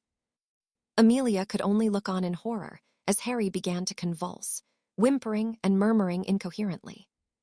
She heard him mention his mother, his father, and Sirius, and as he looked towards her imploringly, a tear escaped from the corner of his eye. Seeing him cry spurred Amelia into action, and she refilled the goblet, hatting herself for doing so as she all but forced him to continue drinking the hellish brew. It's all right, Harry, she whispered, encouraging him to finish the cup. Please make it stop, he begged hoarsely. Going against her instincts to get them both out of there, Amelia fetched another cup of potion. Here, this will help, she assured him. Harry shook his head, but opened his mouth for her to pour it in, and Amelia's own tears stung her eyes as she did so. She'd endured some truly horrific things over the past several years, but nothing came close to comparing to this. She would happily endure the Cruciatus curse to see Harry's misery end, and yet she pressed on, feeding him cup after cup of the potion. Just one more, she choked. The last of the concoction only filled the goblet halfway, and when she forced Harry to swallow it, he collapsed silently and unmoving.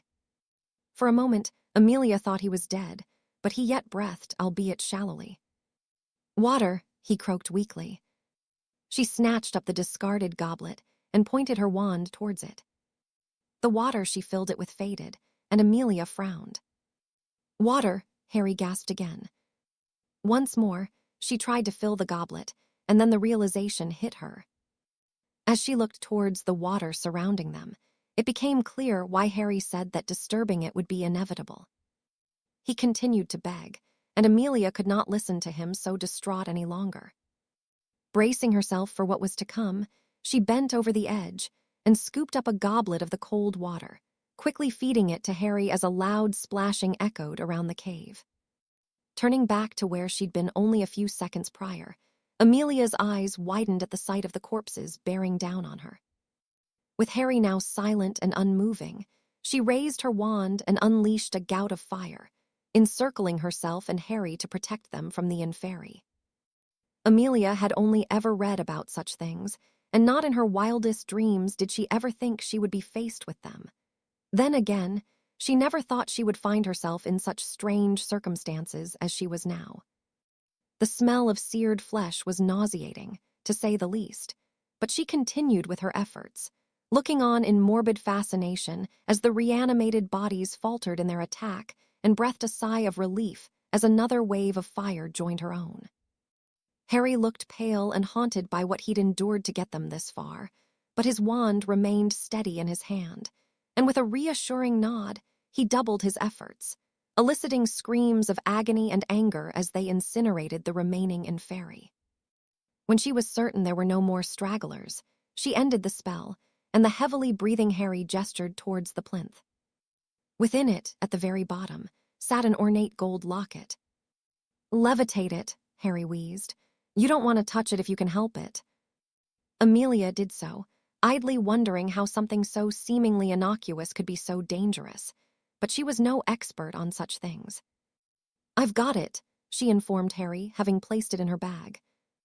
He nodded and offered her a weak smile before taking her by the hand. Only a moment later, they were back in the entrance hall of his house, and Amelia allowed herself to breathe a sigh of relief. It had been a deeply unpleasant experience, and not one she was keen to repeat, though she knew they would likely be doing so in the near future. "What do you need?" she asked. Harry shook his head.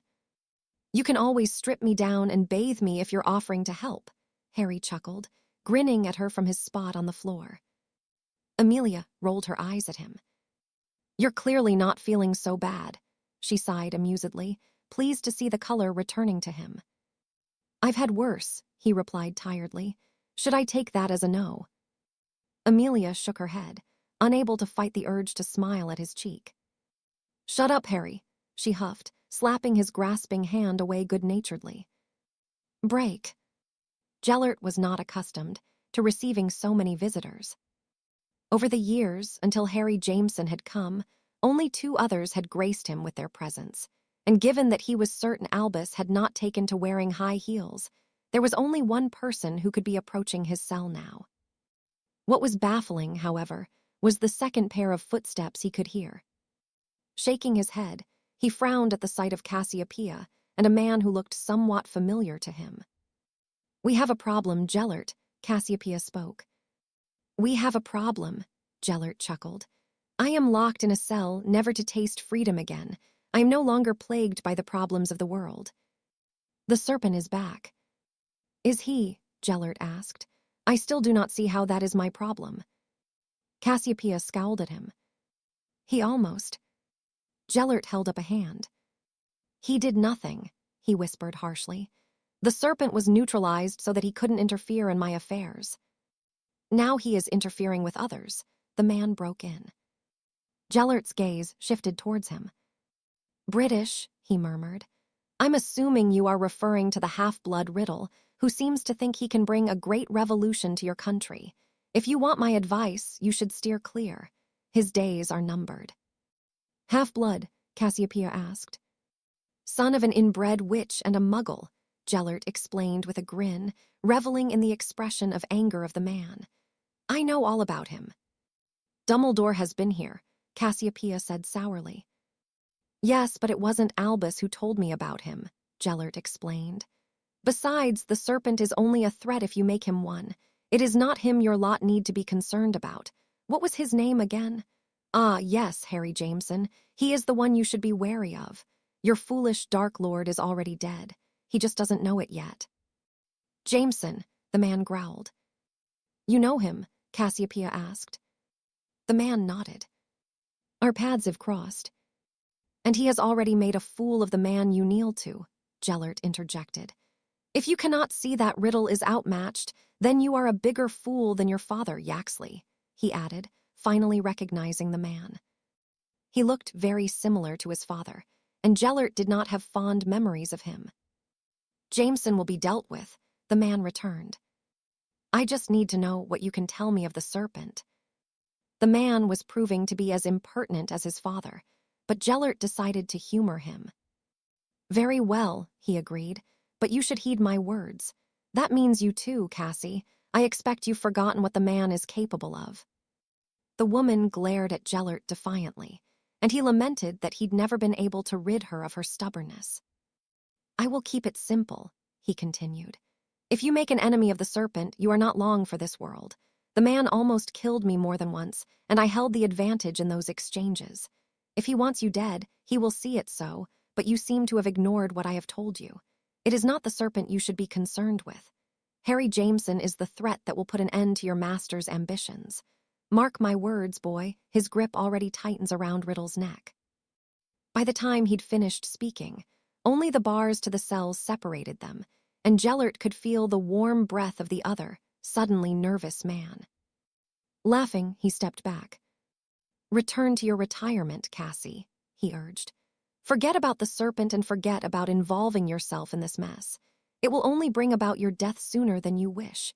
As for you, if you've already made yourself an enemy of either man, I expect I will hear news of your own untimely death and that of your master's." For good measure, Gellert spat at Yaxley's feet and chuckled to himself. "The Dark Lord will hear of this," the man hissed. "You mark my words, Grindelwald, he is 10 times the wizard than you ever were." "And your father was 10 times the man you are," Gellert returned, "and he was a pathetic, sniveling, spineless cur. What does that make you?" Yaxley's face turned red in a fury, and he reached for his wand. As ever, the devoted Cassiopeia intervened. "Crucio," she hissed. Yaxley collapsed to the ground in a heap, and his screams echoed off the walls of the prison. "That's enough, Cassie," Gellert chided lightly when she refused to relent. "He will suffer soon enough." Reluctantly, she stopped cursing the man and glared at Gellert. "I want the serpent dead." Gellert shook his head. "Let it go," he urged. "I am too old and tired for all of this. I will look forward to hearing about what happens in Britain in the coming months. I do not wish for your death to be one of those things." Her nostrils flared as she stalked away from the cell, and Gellert released a deep sigh. The woman was out of her depth with both the serpent and Jameson. He just hoped she realized it before it was too late. "Get up, Yaxley," Gellert huffed irritably. "You're making the place look untidy. Now go and die with your master and have some damned dignity about it. Merlin, have you wet yourself? You really are just like your father." Yaxley stumbled away, attempting to retain whatever little dignity that remained, and Gellert turned towards the window. "Blood moon," he said thoughtfully. "Death is on the horizon." It was inevitable. With this Voldemort ignorant of what it was he was facing, Gellert suspected he wasn't long for the world. And if the serpent had indeed found a way to involve himself in what Jameson was doing, the foolish Dark Lord was only one of a very long list of people who should be living in fear. It brought something of a smile to the older man's lips. It was quite satisfying to know that those who'd gotten away with their transgressions, thus far, had likely met their match. Still, only time would tell how it would all pan out. Regardless, it didn't matter to Gellert because no matter who emerged victorious, he would still be here, locked away until death one day claimed him too. "Break. How are you?" Amelia asked worriedly. Harry had been eyeing the locket on the table for several moments, and he offered the woman a reassuring smile. "I'm fine," he assured her. "You?" He still felt a little weak from the potion's effects, but they had mostly faded now. The redhead nodded. "Traumatized." Harry chuckled humorlessly.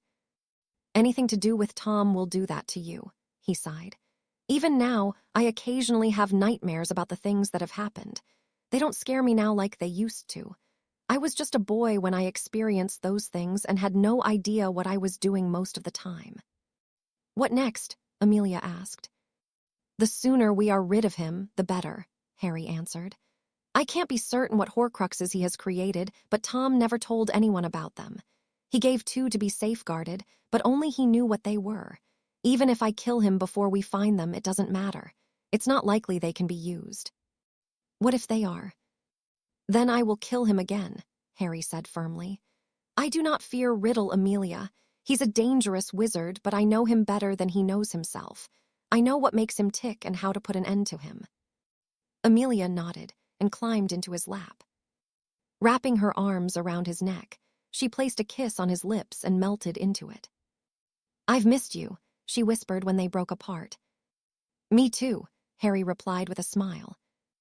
Amelia kissed him again, only to groan when a gentle tapping sounded at the window. Is there ever going to be a time when we aren't interrupted? She muttered irritably. At least it isn't your Auror card this time, Harry pointed out as he stood, placing Amelia on the chair before he opened the kitchen window to admit the owl. Relieving it of its burden, he frowned at the unfamiliar scrawl written across the envelope. Who's it from? Amelia asked curiously. It's from Charles Potter. He's invited us to dinner. Both of us? Harry nodded as he reread the missive.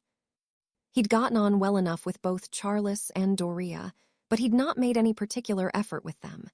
He'd not wished to draw any unwanted attention, and yet they had extended an invitation. You don't think they suspect something? Harry shook his head. How could they? He questioned. I'm just a stranger to them. I mean, we got on well, but not so well that they'd invite me to dinner. Then you should assume that they have their suspicions, Amelia advised. Harry hummed thoughtfully, thinking back on the dinner he'd attended at Grimmauld Place. You're probably right, he murmured. Well, at least you will be there this time. You want me to come? They did invite you, Harry pointed out. See, your name is right here. Has your family had any dealings with them? I think my father may have had business with William Potter, but he died during the war and my father not so long after. Regardless, you should have a convincing story to tell them. If they suspect anything and you're evasive, it will only make it worse. Or you could tell them the truth. Harry shook his head. No, that just seems like a bad idea, he replied with a frown. I'll think of something. Break. This is quite serious, Harry, Nicholas murmured. Having two of you here, it's not something that I've heard of. I know, Harry replied, but he is determined to kill Tom and fulfill the prophecy. I can't do that with the vow in effect. Nicholas nodded. What do you make of him? He's a very capable wizard, Harry answered. He has suffered more than I did before I arrived, so he is resilient. He's not some darker, evil alternative if that is what you think. And what does Linger have to say about all of this? Harry released a deep breath. She would prefer I didn't involve myself. But you're going to anyway. Shouldn't I? You should do what you believe is right, Nicholas urged. I trust you to make the right decision. Harry nodded. I am drawn to him, he said thoughtfully. It's almost as though he was sent here to do what I can't. He can be the serpent. And what of you? Harry smiled. I was the serpent once upon a time, but my path was changed. Now I'm just Harry Evans. Nicholas snorted amusedly. Let us not pretend you truly believe that, he sighed. I know you better than any. There will be those who do not like it, but you are the serpent, Harry. Are you telling me that for all these years, you haven't been considering ways to get back at them? You didn't just stop being the serpent. No, I didn't, Harry conceded. I've thought about it, and if the vow is somehow broken, I will unleash hell upon all of them, but if it isn't, well, Jameson will find a way. You put a lot of faith in him. Harry nodded. From what I have seen, it is warranted. He's capable, he just needs to unlock that side to him. He's ruthless when he needs to be, but he must be more to beat them. And you are the one to teach him. Harry shook his head. I cannot help him with that. It has to come from him, but it is in there. I've seen glimpses of it already. Given the right circumstances, there's nothing he won't do. I think I'd quite like to meet him, Nicholas mused aloud. It might be good for you both if you do, Harry replied. You'll see it, Nicholas, just as I do. This Harry may not be me, but he can succeed where I failed. And what if can't? He has to, Harry replied simply. If he doesn't, the world will continue to burn with no one the wiser. Break. Several days had gone by since he'd requested more information pertaining to the serpent, and with the arrival of his most loyal followers, he expected a breakthrough, though judging by the expression of each, none had good news to share. You disappoint me, Voldemort grumbled irritably. There is nothing. If anyone does know, they are not willing to speak, Selwyn replied. They fear him, and from what little we already know, it is understandable. They fear a shadow, Voldemort snapped. It was he who was to be feared, not a man who had not been seen or heard of in more than 2 decades. Yaxley. The man swallowed deeply. I managed to track someone down, he said uneasily. Cassiopeia Black was one of Grindelwald's staunchest allies. She and her brother, the current Lord Black, fought on opposite sides of the conflict. She took me to him. Took you to her brother. Yaxley shook his head. To Grindelwald, he clarified, shuddering in discomfort. He was not so complimentary of you, my lord. He would not help. He found it to be quite amusing that you may have made an enemy of the serpent. He did he? Knowing that Grindelwald was alive was quite a surprise, but he would give the man no credit for his efforts. Gellert Grindelwald was quickly becoming a faded memory, and one whose legacy would soon be outshone. Nonetheless, the Dark Lord did not take kindly to being mocked so openly. Yaxley nodded. He said little but that the serpent wanted you dead. He found a way to make it happen. Even Black seemed skittish about him, and those of us who remember her know she is not fearful of anyone. Even with you, my lord, she would be as belligerent as she is with everyone else. The Dark Lord snorted amusedly. At first, perhaps, he murmured. Not even Cassiopeia Black is immune to my powers of persuasion, he added, his hand twitching towards his wand. I will kill the serpent and Jameson. Neither is a match for me. Now leave, I must ponder how best to proceed. They did so without another word, and Lord Voldemort clasped his hands together as he stared towards the fire. What say you, Lucius? The young blonde stepped out of the shadows. I will see what I can find, my lord, he replied. My father has connections on the continent, useful ones. If there is information to find, I will do so. The Dark Lord nodded approvingly. I am relying on you, he returned. Do not let me down. Of course not, my lord. Break. She had the unmitigated audacity to sit at his table, sipping a cup of tea as though 8 years hadn't passed since they'd last spoken. Arcturus didn't know what his sister was doing here, but it wasn't to stage a simple reunion with the family.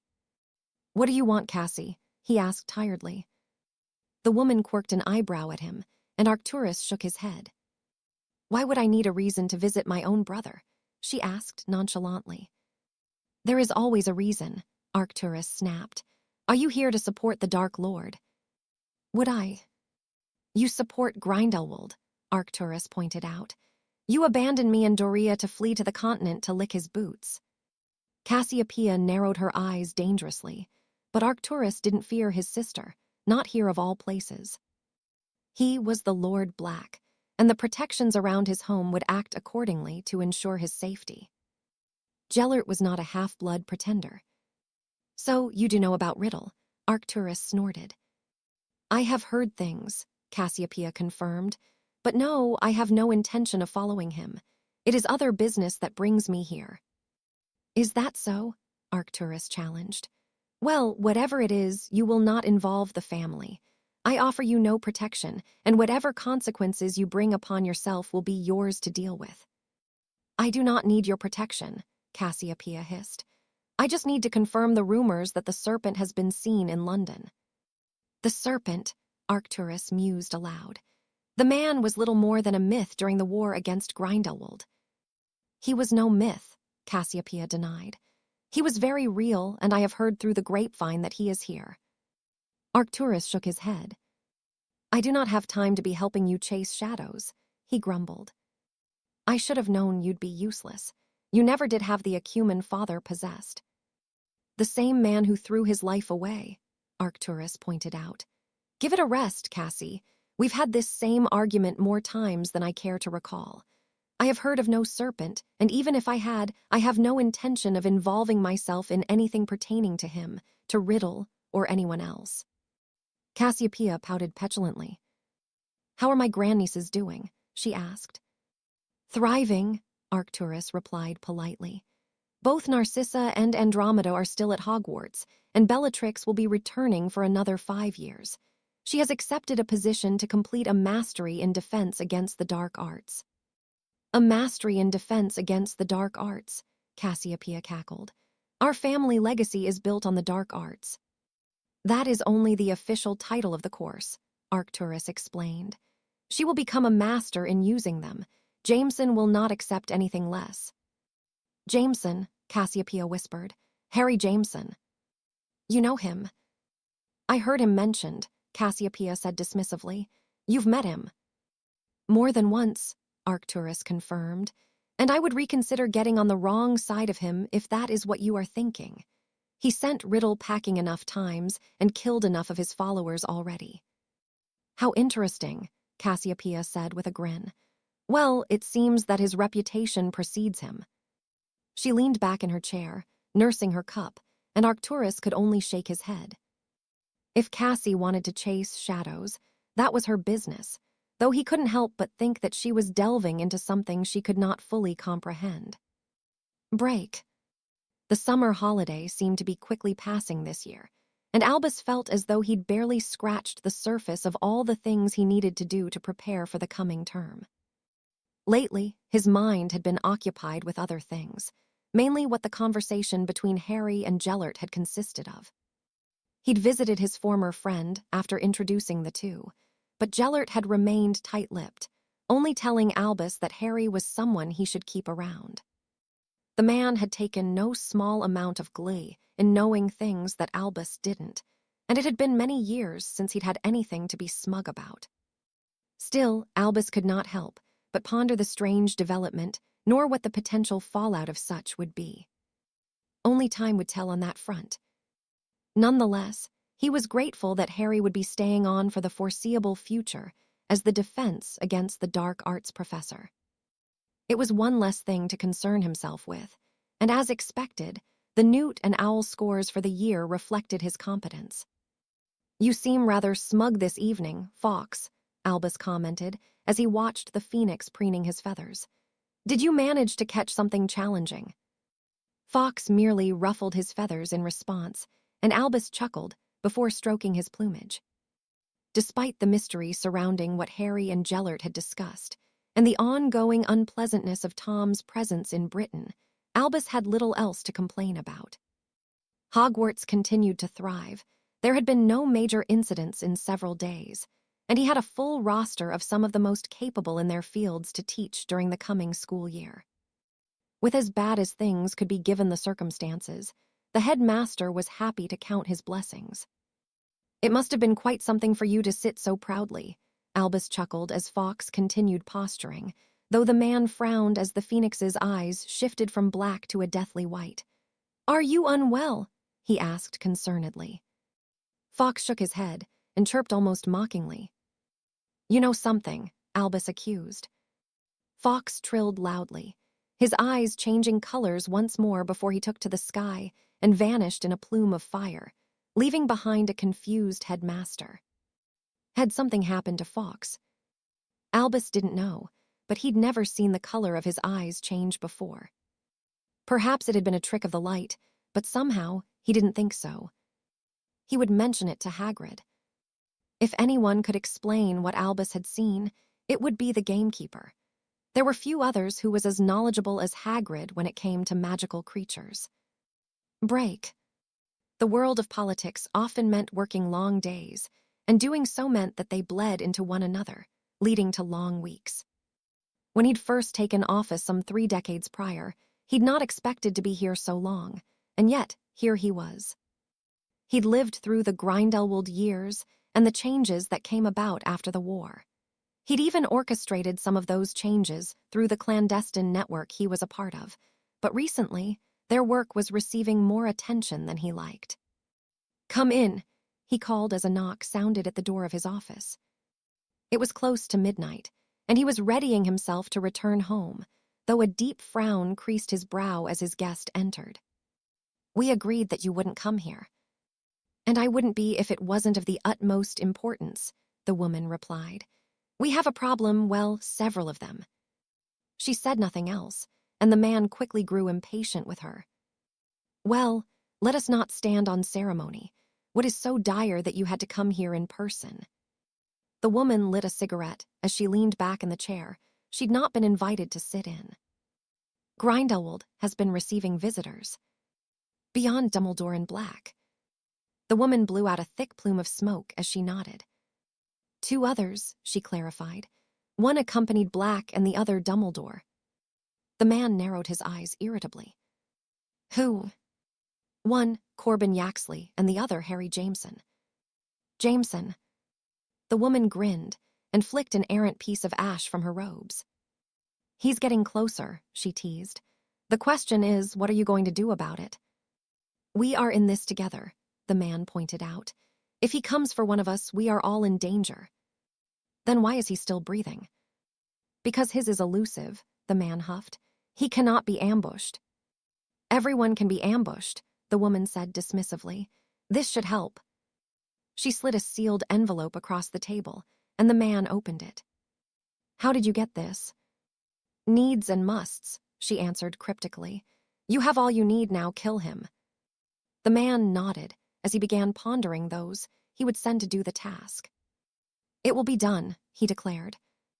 Good, the woman replied as she stood. Oh, and did you know that the serpent was in London? He helped fight off an attack from the Dark Lord plaguing them. I thought you would want to know that.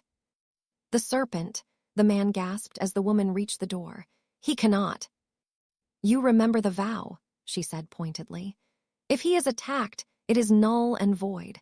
This Voldemort knows nothing of it, so I suspect he will be the first to experience the ire of the serpent. Do instruct your agents to not do anything stupid where he is concerned and kill Jameson quickly. He is almost breathing down our necks. She left, slamming the door behind her as she did so, and the man opened the top drawer of his desk. Removing a bottle of whiskey and tumbler, he poured himself a generous measure before draining it. The serpent. The man had almost put an end to their efforts before they'd even truly begun, though thanks to Grindelwald, they'd managed to neutralize him. Still, just the mere mention of the moniker was enough to instill a sense of nervousness within him, and the thought of the vow being voided was a worrisome notion. He shook his head as he poured another drink and chuckled to himself. No, the vow given was watertight. There was no feasible way the serpent could come after them, but then there was Jameson. He was proving to be quite the adversary himself, and though he was still grasping for what information he could find, his success thus far couldn't be dismissed. He'd already gotten to Braz, and now he'd spoken to Grindelwald. What had the man told him? That too was worrisome, and there was only one way to find out what information the former tyrant had shared. If he'd said too much, it could prove to be detrimental, and Grindelwald was a dangerous loose end. The man thrived on chaos, and knowing he was causing it from the confines of his cell would give him no end of joy. Damn it, the man growled, banging his fist on top of his desk. He would need to speak with Grindelwald before proceeding with any other plan. He needed to know what had been divulged. Chapter 42. Minister Laurent, the blonde, greeted him enthusiastically. Thank you for seeing me. Sebastian stood and extended his hand, offering the Malfoy heir his best political smile.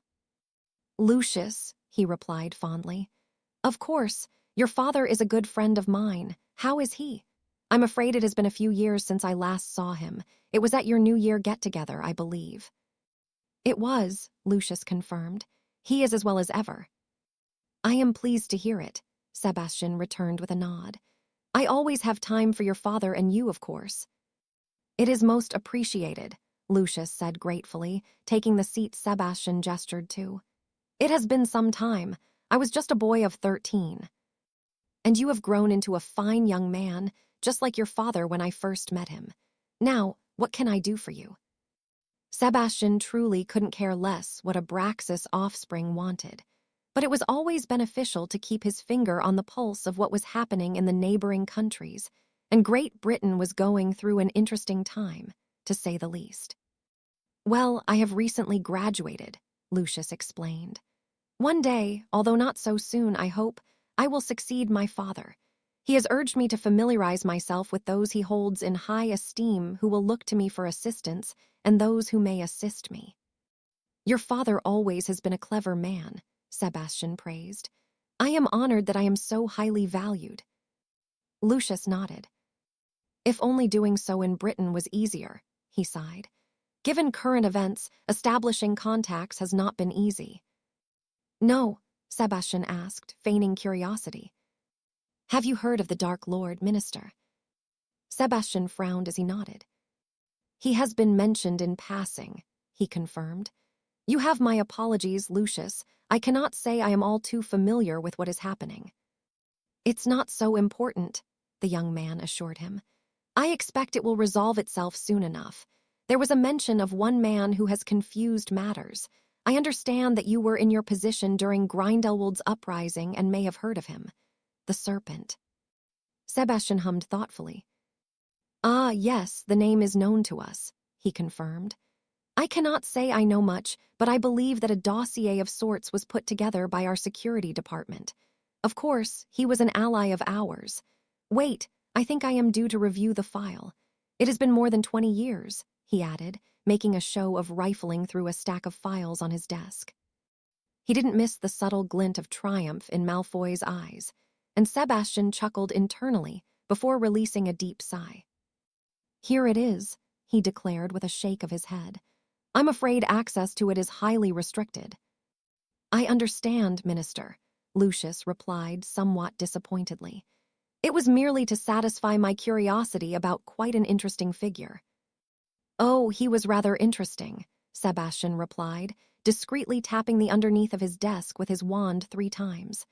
They were strange times. Who is it? As expected, his assistant entered.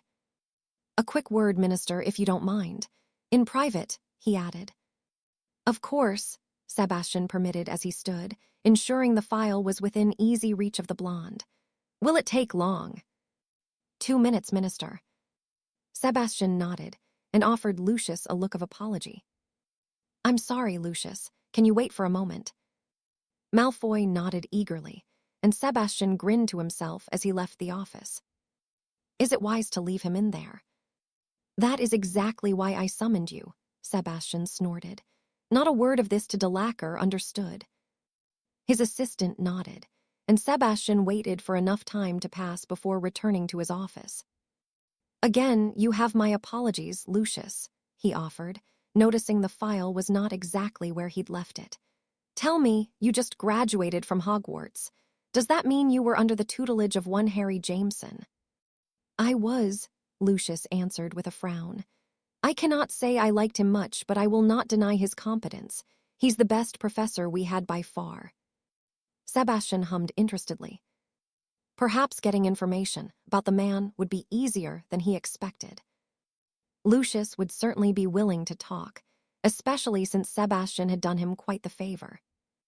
Although he'd not admitted it, his silence on the matter had spoken volumes of which side of the conflict he supported, and if Sebastian could exploit that, it could prove to be rather beneficial with his own efforts. Break. Hello, Bellatrix, her great-aunt greeted her, smiling brightly as she took in her appearance. My, haven't you grown? Bellatrix returned the gesture and allowed herself to be swept in a tight embrace by the woman. She'd not seen Cassiopeia in around 8 years, not since her and her grandfather had quite the falling out at a Christmas dinner when Bellatrix had been only a girl. I've just graduated Hogwarts, Bellatrix said proudly, and I'm going to be doing a mastery in defense against the dark arts. Well, that is quite something, Cassiopeia said proudly. Very few people get such an opportunity. You should be very proud of yourself. I am, Bellatrix replied. What are you doing in Britain? Oh, I just missed the place, Cassiopeia said dismissively. I thought it would be nice to see my nieces again.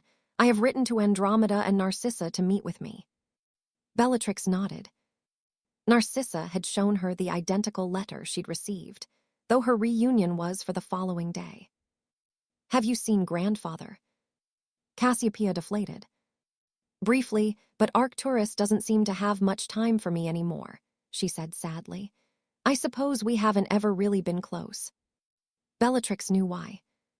Cassiopeia had sided with Grindelwald during the war and her grandfather, the ICW.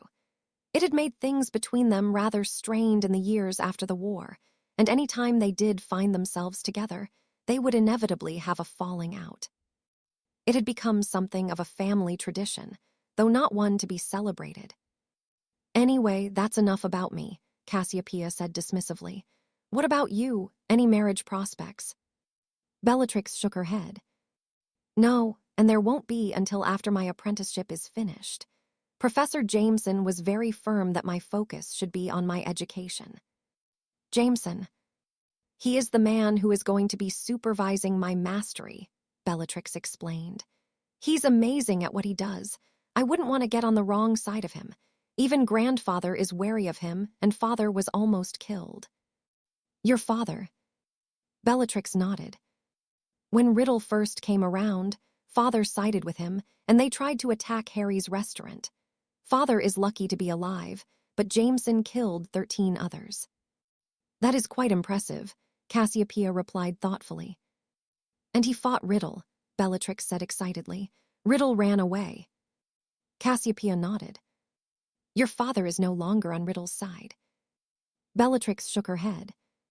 "No, grandfather has forbidden it," she explained.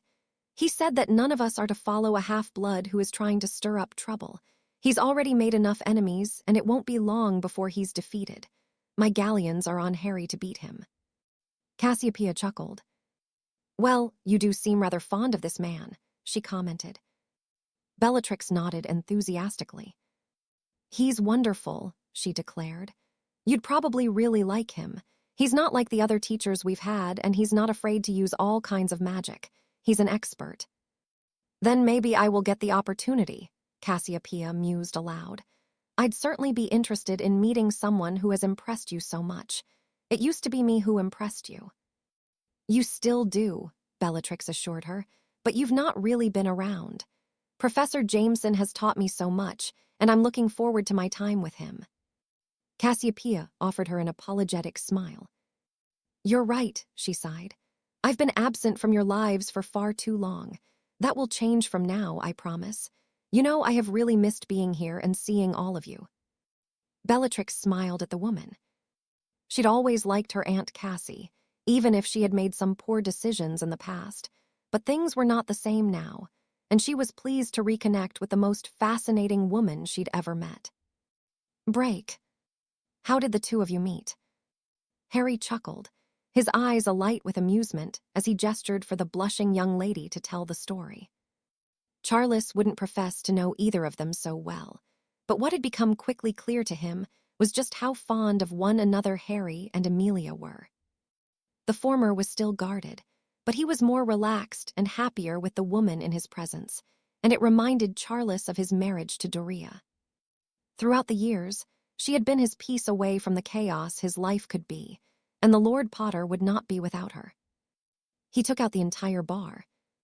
Doria asked in disbelief. "In less than a minute," Amelia explained proudly. "I thought he was a smug git, but it turns out that I just made a stupid mistake." "Oh, so you admit it now?" Harry asked. "Not to you, Jameson," Amelia replied. The man shook his head, and Charles chuckled at their antics. They were well suited. Amelia's career as an Auror was not an easy one, and most pureblood families would not tolerate it if she were to be married to one of their sons. Harry, however, was clearly proud of the work she did, and Amelia was equally so. His reputation certainly preceded him. Harry was a quietly confident person and carried himself much like many of the tougher men Charles had met on the continent. He'd undoubtedly experienced hardship, and he'd thrived because of it. Still, Charles could not ignore that there was something so familiar about the man, and the more he watched him, he could see it in his mannerisms and even the way he spoke. "Can I say, I can't help but think we may have met before," he commented. "Before the Wisengamot here and at Grimmauld Place." Harry nodded before taking a sip of his water. "I had expected this would come up at some point," he sighed. "I apologize for not mentioning it, but it seemed rather redundant given the previous circumstances we found ourselves in." "Mention what?" Charles asked, a slight frown marring his features. "Well, I suppose people have noticed it," Harry continued. "I did when we first met. There is something of a likeness between us." Charles nodded, pleased he didn't have to press the issue to the point of discomfort. Do you know why that is? I do, Harry answered. We have common ancestors, but I am reluctant to mention them unless your lady wife is aware of your family history. Charles felt oddly apprehensive at the query, but he couldn't deny he was exceedingly curious about what Harry had to say. There are no secrets between us, he assured the man. Peveril, Harry said simply. We are both related to the Peverils. Charles cleared his throat as James looked at him confusedly. Although he'd expected it, he'd not been prepared to hear the name fall from Harry's mouth so readily. How did you become aware of my family connection? He asked. Research, Harry answered almost apologetically. I was looking into my own family lineage when I came across it. Don't worry, I have not mentioned anything pertaining to it to anyone, and I destroyed the only copies of what I discovered. The family trees are incomplete, but I found some things in my parents' belongings. One of your ancestors married Iolanthe Peveril, and my mother came from a bastard line, eventually losing their magic some generations later. Well, I suppose that explains it, Charles murmured. You know, there are those who would be very interested in that information. I do, Harry said knowingly. That is why I guard it as closely as it should be. Even Amelia didn't know until just now. The woman was looking at Harry with her mouth agape, and Charles chuckled. Doria had a similar reaction to the revelation, though Charles idly wondered if Harry possibly possessed one of the trinkets like his cloak. He didn't know, but he wasn't going to pry further, not when doing so would draw the discussion to the seemingly fabled trinkets the Peverils had possessed. No, Charles was satisfied with the explanation he'd received, and it certainly put to rest any concerns he had. He was ashamed to admit that he thought perhaps his father may have wandered when he'd been at war. Knowing the man's character, he wouldn't have, and Charles should have known better. The explanation Harry offered was much more likely, and with the knowledge the man had, there was no reason to doubt him. Is something wrong? He asked as the man suddenly appeared unsettled. I'm not sure, Harry murmured. It seems as though someone is attempting to breach my protections. Would you like me to assist you? Harry shook his head and offered him a smile. No, it's quite all right. They won't get very far with them, but I'd best check, he sighed. Thank you for the invitation. We'd both love for the three of you to join us. I will forward an invitation in the coming days. We would be delighted, Doria replied, her expression becoming one of concern as Harry drew his wand. Do you mind if I use my portkey? The man asked. Not at all. With that, Harry and Amelia vanished, and Charles turned towards his wife. He seems worried. He does, Charles agreed. Do you think it could be Riddle? Charles shrugged.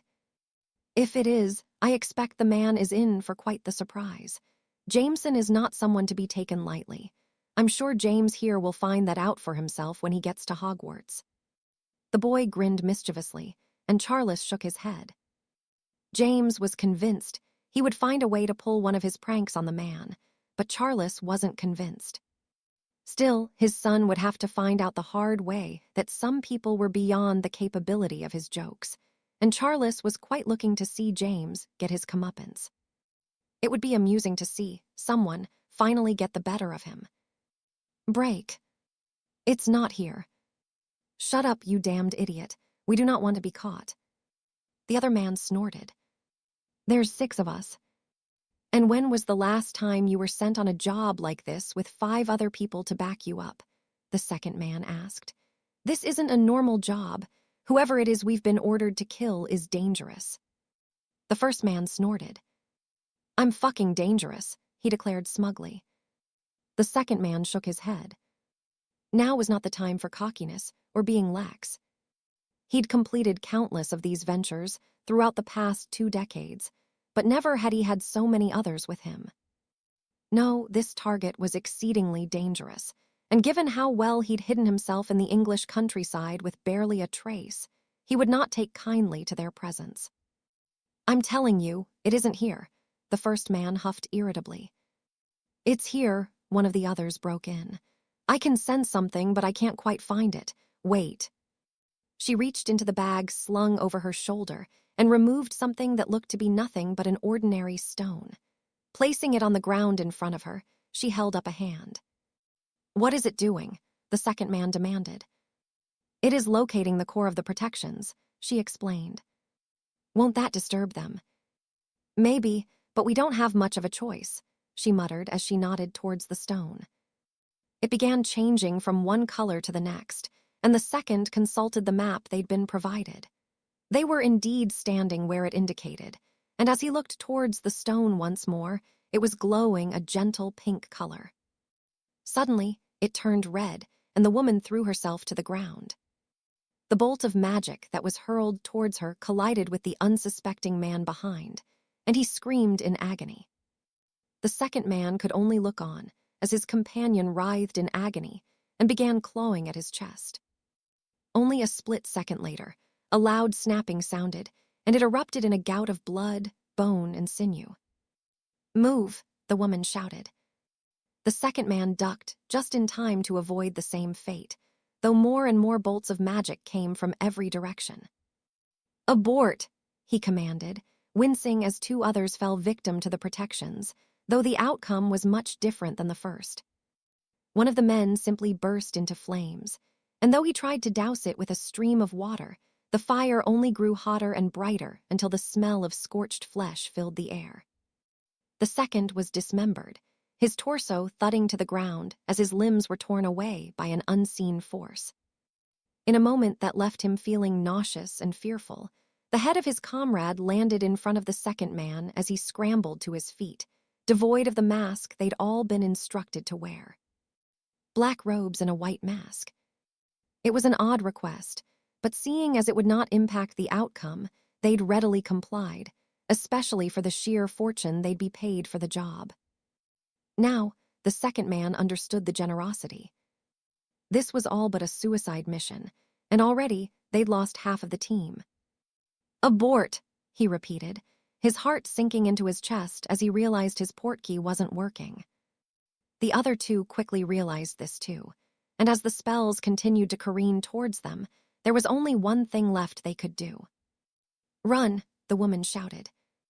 The man didn't need telling twice, and he did so, his legs carrying him away from the chaos as quickly as humanly possible. He didn't know how long he ran for or how far, but the moment the spells stopped following them, he tried his portkey once more and almost cried in relief as he was thrown into the void, away from the unexpected danger he'd found himself in. He didn't know who the target was, but he had no interest in pursuing them further, not when they had such vicious and dangerous magic at their disposal. Only a fool would attempt such a thing again, and he was far from being such. "Break. Are you sure someone is here?" Amelia whispered as they peered out of the kitchen window. With a flick of his wand, Harry nodded a moment later. "They were," he murmured. It was a concerning development, but one he'd prepared for. Nonetheless, whoever had managed to find his location must have gone to great lengths to do so. Harry had not registered his property with the Ministry of Magic, and the only other avenue would have been for those looking for him to work their way through dozens of estate agents to find the one he'd purchased it through.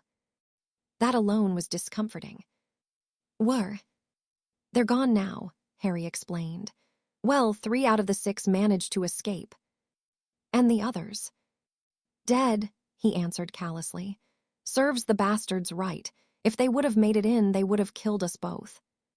Amelia nodded her understanding, and her grip tightened around her wand. "Shouldn't we check it out?" "We should," Harry agreed, leading them from the kitchen and into the grounds.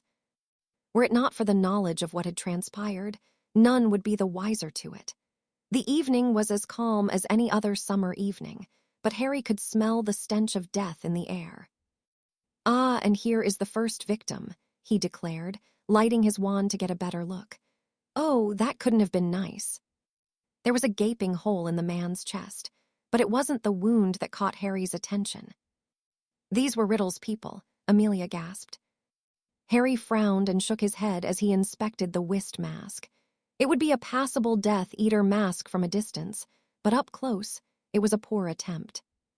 Whoever had arranged this attempt had not seen one close enough to create an accurate replica, and perhaps had only seen them in the Daily Prophet.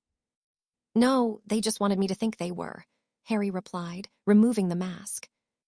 The face beneath was not familiar to him, and the next person they came to had been burned beyond recognition. The third had been scattered around haphazardly, and again, when the mask was removed, Harry could not profess to know the man. Well, they have nothing to identify them. Other than their wands, Harry corrected. I'll soon find out who they were. Shouldn't we send for the Aurors? Harry shook his head. It wouldn't do any good, he sighed. They're foreigners, and I'd rather keep this quiet for now whilst I look into it. Amelia nodded. Is this because you looked into what happened to my parents? I expect so, Harry answered, and I expect they will try again, not that it will do them much good. By tomorrow, there's not a single person who will make it in here without my permission. I'm going to need some of your blood. You're going to create blood protections. I am, Harry confirmed. I avoided it until now, but since someone has found the place once, they will again. I'd like them to understand that they should not fuck with me. With that, he drew his own wand across his palm, cutting deeply enough to draw the required amount of blood. Amelia followed suit after only a moment of hesitation, and Harry set to work. Strictly speaking, what he was doing was quite illegal, but he didn't care. When it came to protecting Amelia and his home, there wasn't anything Harry wouldn't do, and those who were trying to harm them would learn that soon enough if another attempt was made. The repercussions would make what happened tonight appear to be a quick and painless death, and the suffering would not be something they could rid themselves of. War had officially been declared. Everything Harry had done thus far had been clandestine, but now he was more than willing to step out of the shadows, if necessary, and bring the fight to those who dared encroach upon his home. Break. What the hell happened? The protections. You didn't tell us it was a suicide mission. It's one man. How could you fail to kill one man? Whoever this man is, he is not like anything you've sent us after before. I've never encountered anything like those protections. Sebastian Laurent shook his head. The team he'd sent in had been some of his very best, and he'd even doubled the number to ensure their success. Harry Jameson.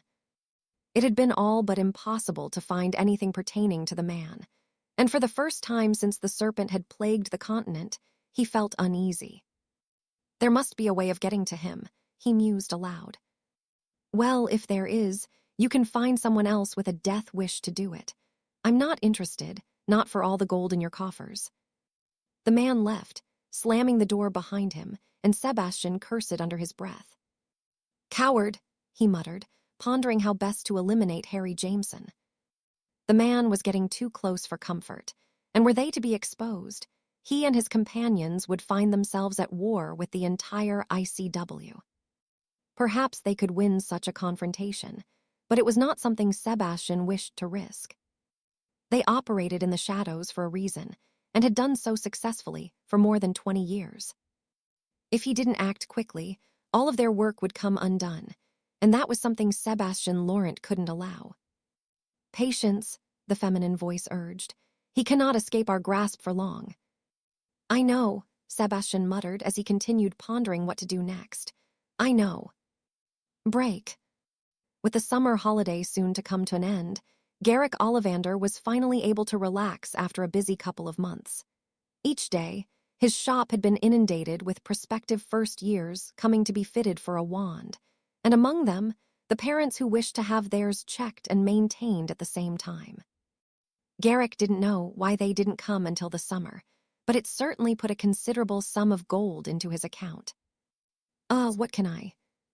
Garrick broke off as he realized who it was that had entered his shop the moment he'd opened for the day.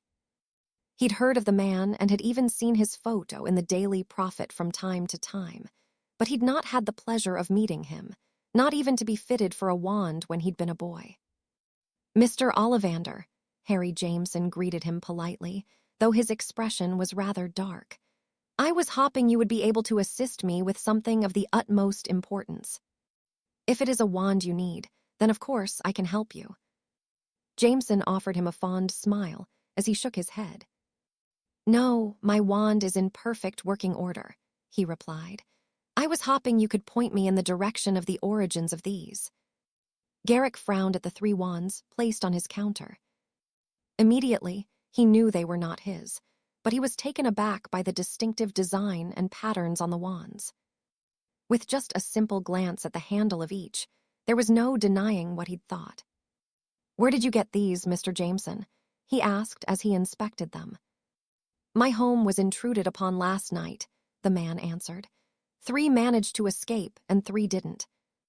Garrick nodded his understanding. Harry Jameson had cultivated quite the reputation for himself, and the wand maker could not fathom who would be so foolish, but given the wands he'd been presented with, he wasn't truly surprised. With a flick of his wand, he locked the door to the shop and closed the blinds before shaking his head gravely.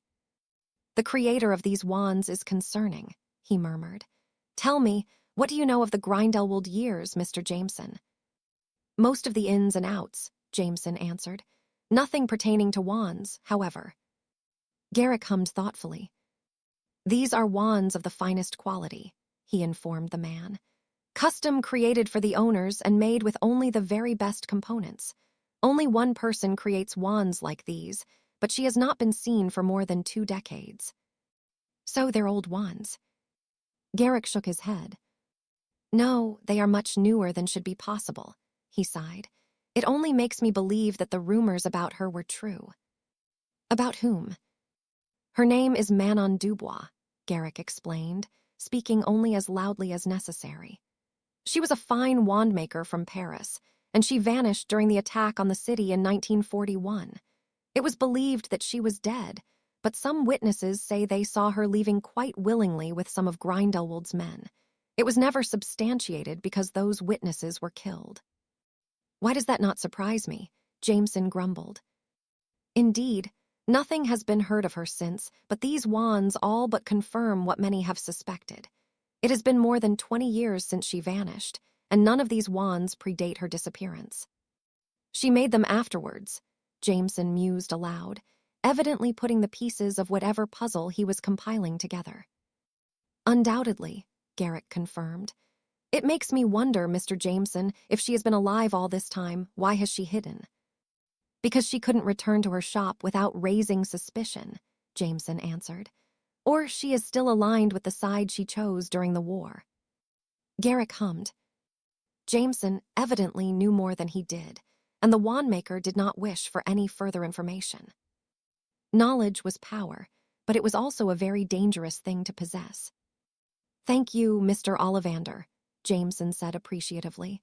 "Of course, I was never here and this conversation didn't happen." Before Garrick could say word, the man vanished, and did so without disturbing his protections.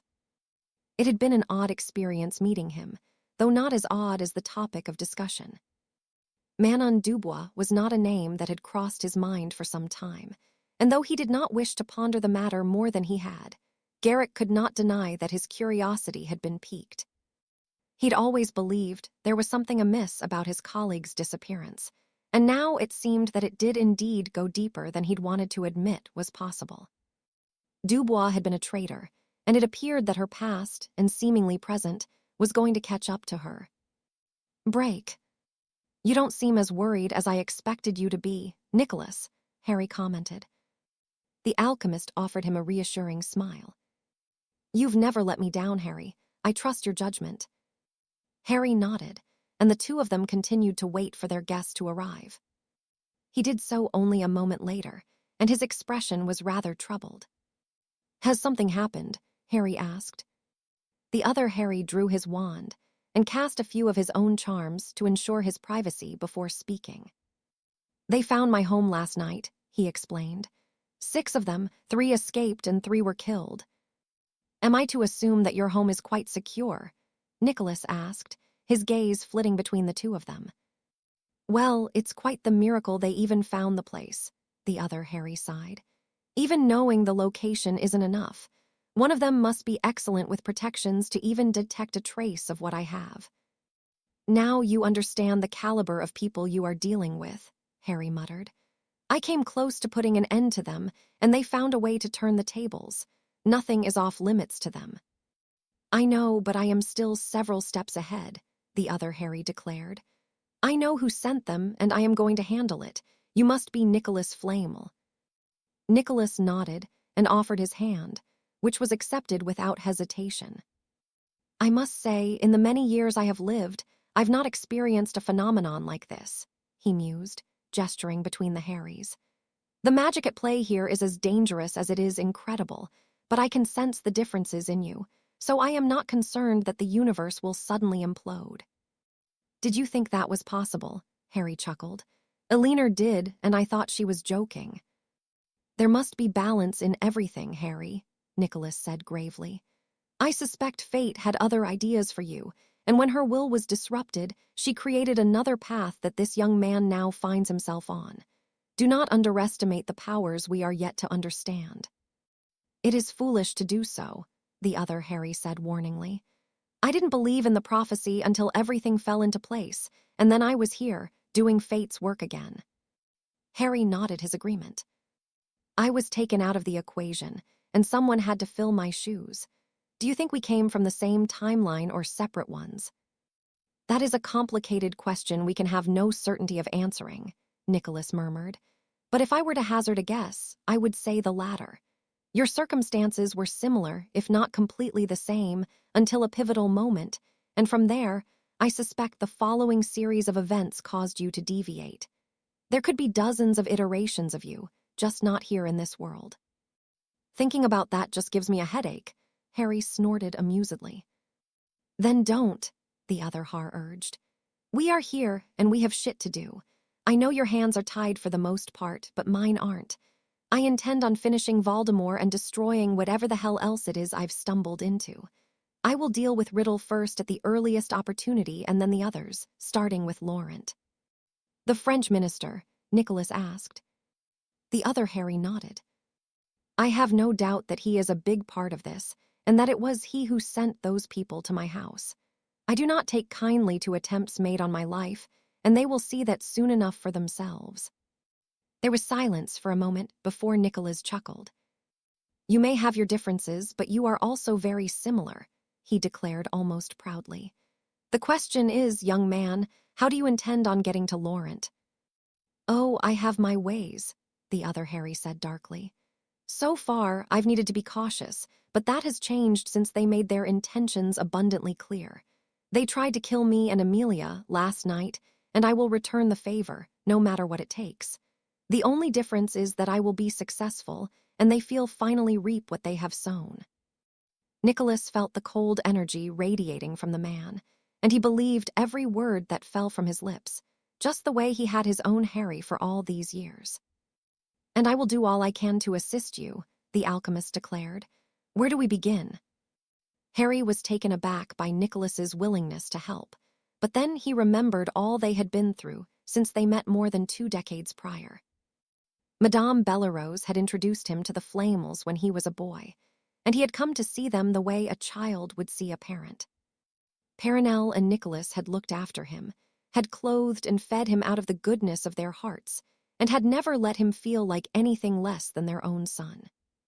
Nicholas may have been offering the other Harry his assistance, but he was doing so for him, and he couldn't be more grateful. Break. He tapped impatiently on the arm of the chair as he mulled over the contents of the file Lucius had secured from the French minister. He'd done well to obtain it, but it had done little to assuage the Dark Lord's concerns.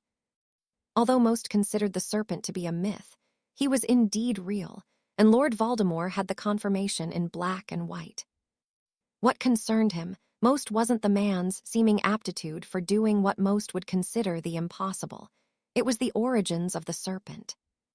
Even in the file, it was noted that he proved himself to be a Parselmouth, and the Dark Lord found himself thinking of little else. Evidently, somehow the two of them were kin. Had his grandfather fathered another child outside of his marriage? Or was it possible that his now-deceased uncle had done so without anyone becoming aware of it? Lord Voldemort could find no certain explanation, but he was determined to ensure none doubted his legitimacy as the heir of Slytherin. Despite the risk, he knew he had to kill the serpent, but how? He'd been present in Diagon Alley, but he'd not been seen nor heard from in more than 20 years. With that in mind, he knew there was only one option.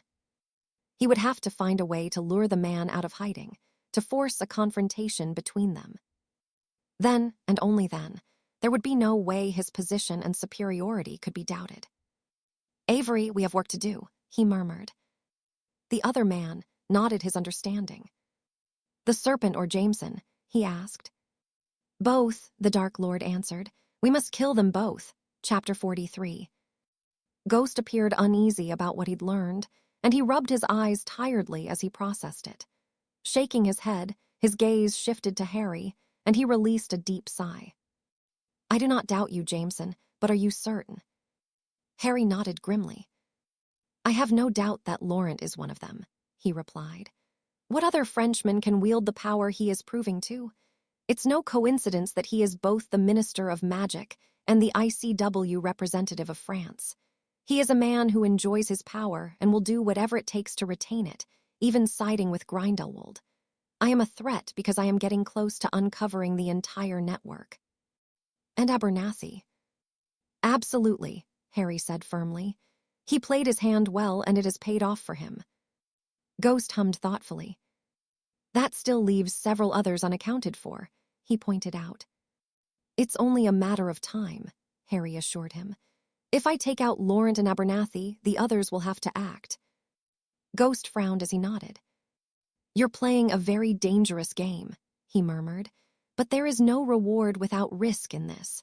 I just can't figure out how they are operating without the support of their respective governments." "Corruption," Harry snorted. "It's all corruption. I'm guessing they are redirecting government funding to where they need it to be. The people who attacked me were professionals and would not be cheap. Do you have the wands you recovered?" Harry placed them on the table, and Ghost inspected each, returning to the first after he'd done so. "There is something familiar about the magical traces on this one," he mused aloud, "but not the wand itself. It was made by someone named Manon Dubois." "Dubois?" Ghost asked. "She vanished during the war." "She did, but this wand was made within the last 10 years. And it is likely a secondary wand, so if it is lost, it cannot be traced back to anyone unless whoever finds it is familiar with the magic of the owner. You are with this." "I believe I am," Ghost said darkly, his expression becoming one of anger. "I cannot divulge information to you, Jameson. The identity of our agents is strictly protected. However, I can ensure that you are sent to the same job as the man I believe this belongs to." "You do that?" Ghost nodded. "If it is him, then he is a traitor. After what happened to us during the war, I will not tolerate traitors being among us. Look out for a message from me, Jameson. It will come to you soon enough." Harry offered the man an appreciative nod as he left the office. Again, he found himself delving so deeply into the global criminal underworld that he could no longer be surprised by what he was slowly uncovering. Missing wandmakers, traitorous hit wizards, and politicians so corrupt that it beggared belief. Whatever else he would discover, Harry didn't know, but until he found his opening to either Laurent or Abernathy, he could not lose sight of the threat on his doorstep. Although Tom had been quiet in recent days, he did not expect it to last. Soon enough, the Dark Lord would raise his head, and Harry intended to remove it from his shoulders once and for all. Riddle had always been a burden that weighed down on him, but compared to his attempt at solving the murder of Amelia's parents, he was but a minor inconvenience. No less dangerous than he'd ever been, but Voldemort was the devil Harry knew only too well. For now, however, he was going home. He'd been away for the better part of 2 days, and he knew that Amelia would be waiting for him. Break. Arcturus scowled unhappily as he paced back and forth in his study. He knew that Cassiopeia was a deeply selfish woman, but to attempt to use his granddaughters for her own gain infuriated the man. Turning to look towards Bellatrix, he smiled at the young woman. "You were right to come to me," he praised. Bellatrix shrugged in response. "She seems to think that I am a naive girl," she replied. "I'm no such thing." "No, you're not," Arcturus agreed with a chuckle. And it would be foolish of her to pick a fight with Jameson, let alone the serpent. I heard only mentions of the man, and the enemy would tremble at the mere thought of him. I don't know what she is playing at, but Cassie is in for a rude awakening if that is what she is trying to do. What are you going to do, grandfather? Bellatrix asked. Arcturus was furious with Cassiopeia, and despite making excuses for her over the years, he knew he no longer could. In truth, nothing could ever justify what she had done. She'd abandoned the family in favor of following Grindelwald, had murdered so willingly in his name, and had refused to admit she was wrong when the war against him had been concluded. Instead, she had chosen a life of exile, returning sporadically, only for the fallout between them to become worse. I don't know, he answered honestly. It would be best if she just buggered off back to whatever hole she's been living in, but she won't. Cassiopeia is only going to get herself killed for a man who never cared for her. Grindelwald. Arcturus nodded. Bastard, he grumbled. This is why you never become a follower of men with delusions of grandeur. Be a leader, Bellatrix. You have all the potential in the world to be great, and I have every faith in you to be so. I know I don't say it often, but I am so proud, even if you will be working with Jameson, he added with a snort. You really don't like him, do you? It's not that I dislike him, Arcturus sighed. We are very different men who have lived very different lives. We have so little in common that would bring us together. I may not be fond of him, Bellatrix, but I respect him. You will meet very few wizards in the world as brilliant as him, so you should learn all you can and cherish the time you will have together. I will, the young woman promised. Are you saying he is a better wizard than you? Arcturus narrowed his eyes at her. Don't push your luck, he warned. Bellatrix's eyes twinkled with mirth, and Arcturus couldn't help but smile. She was happy, and she was thriving, and that was all he ever wanted for all of his grandchildren. Break. Walden, the Dark Lord greeted his former schoolmate. Macnair looked exhausted by his efforts, and the bags under his eyes and unusually stubbly face made him look 10 years older than he was. My lord, the man replied with a bow. I am guessing by the smile that you were successful. Walden nodded and sunk into the offered chair by the fireplace. It's been so long since I've sat in comfort, he murmured. But yes, the giants are here. They want only good land to live on with ample space to farm. They shall have it, Voldemort assured him. They are willing to fight. They are excited to fight, Walden chuckled. Well, most of them. Those who oppose the alliance have been dispatched. There were 5 in all, but we have close to 40 at our disposal. That is good news, the Dark Lord declared happily. You have done well, Walden. I appreciate your talents. Macnair merely nodded in response, before reluctantly pushing himself to his feet with a groan. If you don't mind, I believe my bed is calling me. Rest, the Dark Lord urged. It won't be long before I call for you. Make sure the giants are ready. Where are they? I have placed them in the New Forest for now, not far from both Bournemouth and Portsmouth. Excellent, Voldemort replied as he pondered which would be the preferred place of attack. Sleep, Walden, you have earned it. The man left, and the Dark Lord consulted the map. There had been no attacks in the south of the country, but that would change soon enough. Perhaps the news of the giants having sided with him would lure the serpent out. The Dark Lord hoped so. He wished to be rid of the man quickly, and having studied the file Lucius had given him, he was certain he would take the bait. The serpent had a pattern and weakness for helping those in need, so having giants rampaging across Britain would undoubtedly get his attention. It brought a smile to the Dark Lord's lips, and a sense of excited anticipation filled him. With the serpent dead, Jameson would soon follow, and the interruptions to his efforts would be no more. Great Britain would be his for the taking, and Lord Voldemort had no intention of delaying the inevitable. The country would fall, and he would take his rightful place at the very top of society. When the magical fell under his control, he would do what Grindelwald failed to, and the Muggles would learn that they were not at the top of the food chain in the world. They would be put where they belonged and crushed beneath the heels of their superiors. Break. JMSON. Harry snickered as he rolled under the kitchen table and waited for the inevitable sound of approaching footsteps. A few minutes passed before he heard the grumbling Amelia and spotted her bare feet from his hiding place.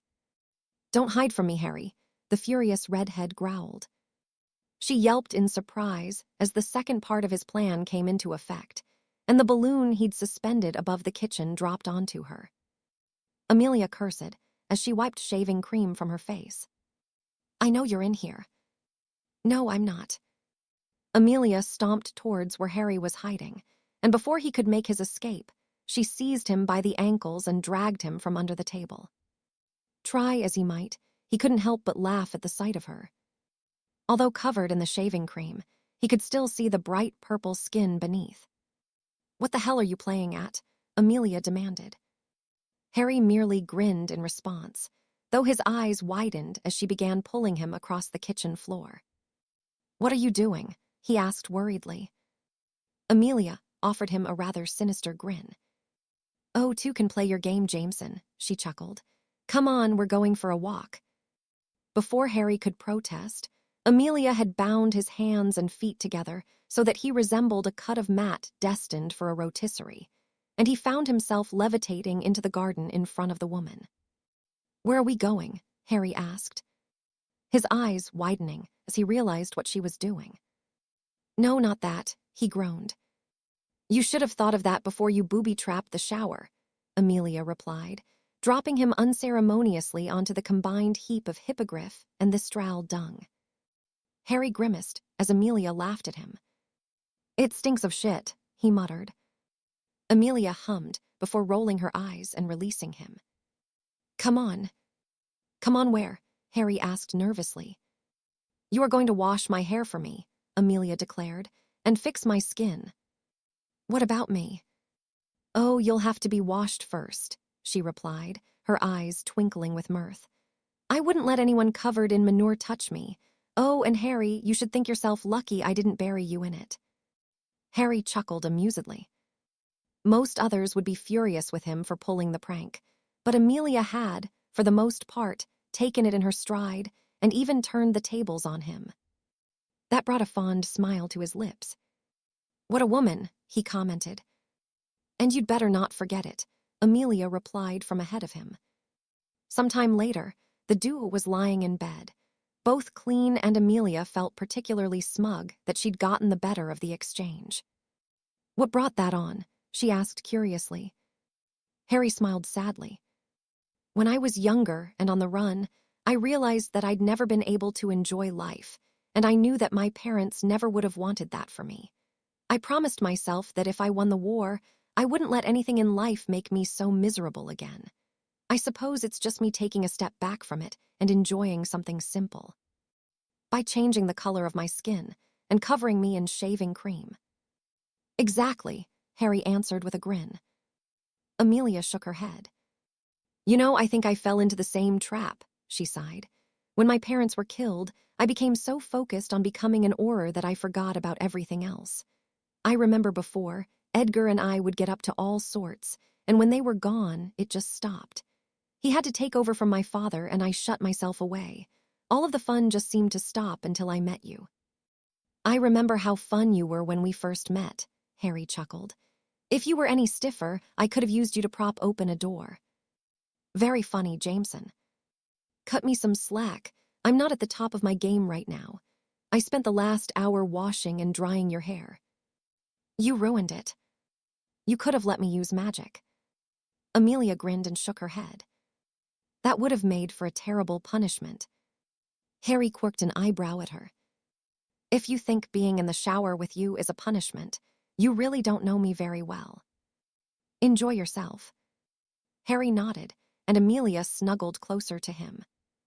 "Don't get any ideas about doing it again," she warned. "I might just decide I want my old room back." "You wouldn't." "Like I said earlier, Jameson," Amelia said sweetly, "don't push your luck." She kissed him on the cheek and turned away, placing her wand on the bedside table before settling herself to sleep. Harry simply held her close, nodding that the moon was full outside the window, as he enjoyed the closeness he shared with the woman. He couldn't be certain when he'd eventually drifted off or how long he'd slept, but it was the unpleasant blaring of Amelia's aura card that woke him. Bloody hell, she cursed as she retrieved it. I should have known the peace wouldn't last, Harry muttered as he sat up. What is it? He asked with a frown. Giants, Amelia whispered worriedly. What are giants doing in Britain? I'll give you one guess, Harry huffed as he drew his wand. With only a few waves, he was ready and alert. Where are they? Portsmouth, Amelia answered. Harry, giants are. Dangerous, Harry cut in. I know, it's not the first time I've faced them and I have to get there quickly. I can hold them off at least. Amelia shook her head. I'm coming with you, she decided. I'll get a message to Alistair to let him know. You can't go alone. Harry chuckled as he did his final checks to ensure he had everything he would need. Careful, Bones, or I'll start to get the idea that you worry about me. She shot him a pointed look. I do worry about you more than I've worried about anyone else, she replied frustratedly.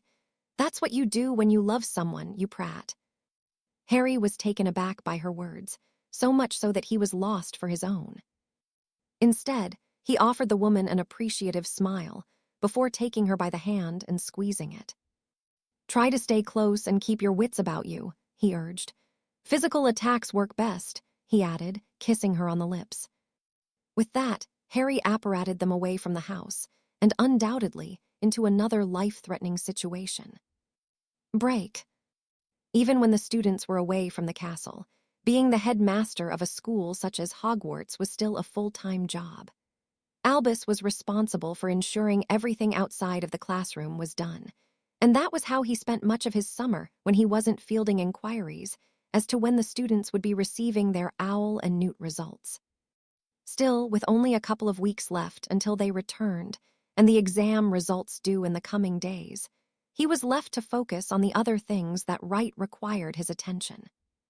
Oddly, it was rather enjoyable filling out order forms for the supplies the professors would need, and even spending time in the kitchen to check in with the dozens of house elves who assisted him.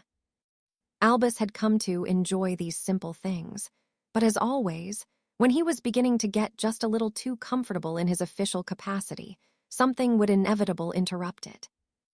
ALBUS. Alistair, the headmaster asked with a frown as he entered his office. What is wrong? The man was paler than Albus had ever seen him, and his eyes unusually wide in panic. Giants, Albus. He's only got bloody giants. Giants, Albus whispered, finding himself in a state of shock. Where? Portsmouth, Alistair answered. Jameson and Bones are already en route. We will follow shortly, but we could use all the help we can get. Albus nodded grimly. I'm on my way, Alistair, he assured the man. Fox. The phoenix appeared in a gout of flame, and Albus drew his wand in anticipation of what he might come upon, before reaching up to seize the talons of his companion. Vanishing in a plume of fire, and despite his best efforts, Albus was not prepared for the scene he came upon in the center of the southern city. Good grief, he whispered.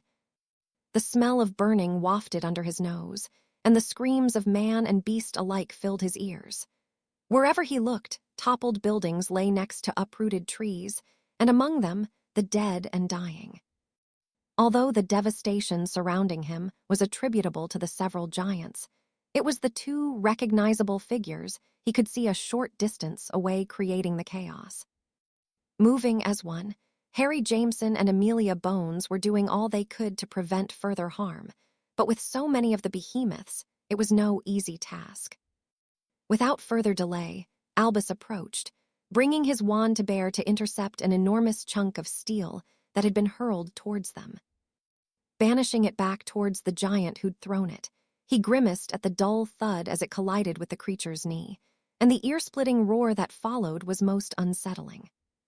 Perhaps he should feel relieved by the success of his rebuttal, but Albus had never taken any joy in such matters. To him, violence was such a foreign concept, and it was not in his nature to partake in it. The same couldn't be said for his defense against the dark arts professor, however. Harry truly seemed to be in his element when surrounded by chaos, and he offered Albus a nod of appreciation as he joined the pair. "Where are the Aurors?" Harry asked over the din. "Alistair said they would be here shortly," Albus assured him. "Well, they'd best get a move on. If not, there won't be much to salvage. We can't keep going like this indefinitely." Albus agreed. Harry and Amelia were doing a commendable job, but there were too many giants spread around too far for only the three of them to be truly effective. And if the Aurors didn't arrive soon, the disaster they faced would only be worse. "Any ideas?" Amelia asked. Harry shook his head, though his brow creased in thought as they continued to fight. Nonetheless, even with Albus's assistance, they were simply outmatched, and the headmaster idly pondered how best not to find themselves in such a situation again, should they survive this encounter. As he did so, an idea began to form, but until this moment of mortal peril had been combated, it would have to wait. Break. The Dark Lord was almost euphoric at what he saw. He knew the giants would be an exceptional addition to his forces, but to see them in action was undeniably impressive. They were ruthless and brutal, and caused so much damage that it appeared a natural disaster was sweeping through the area. And yet, there was no sign of the serpent. Below his vantage point, he could see Jameson scrambling to have any impact on what the monsters were doing, and even Dumbledore had arrived a few minutes prior to offer his own pitiful assistance. But between them and the red-headed Auror, they couldn't do much when facing such adversity.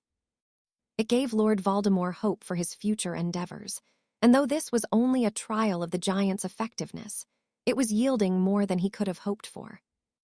"The rest of the Aurors are here," Avery murmured, pointing towards the red-robed contingent that had arrived. The Dark Lord watched them closely, hopping to see patterns in how the forces of the Ministry of Magic operated. They were indeed organized and efficient when they finally arrived where they were needed, but the continued failure to deploy the Aurors quickly would be their downfall. Had it been the Death Eaters here instead of the giants, they would have left before the Aurors could even gather themselves.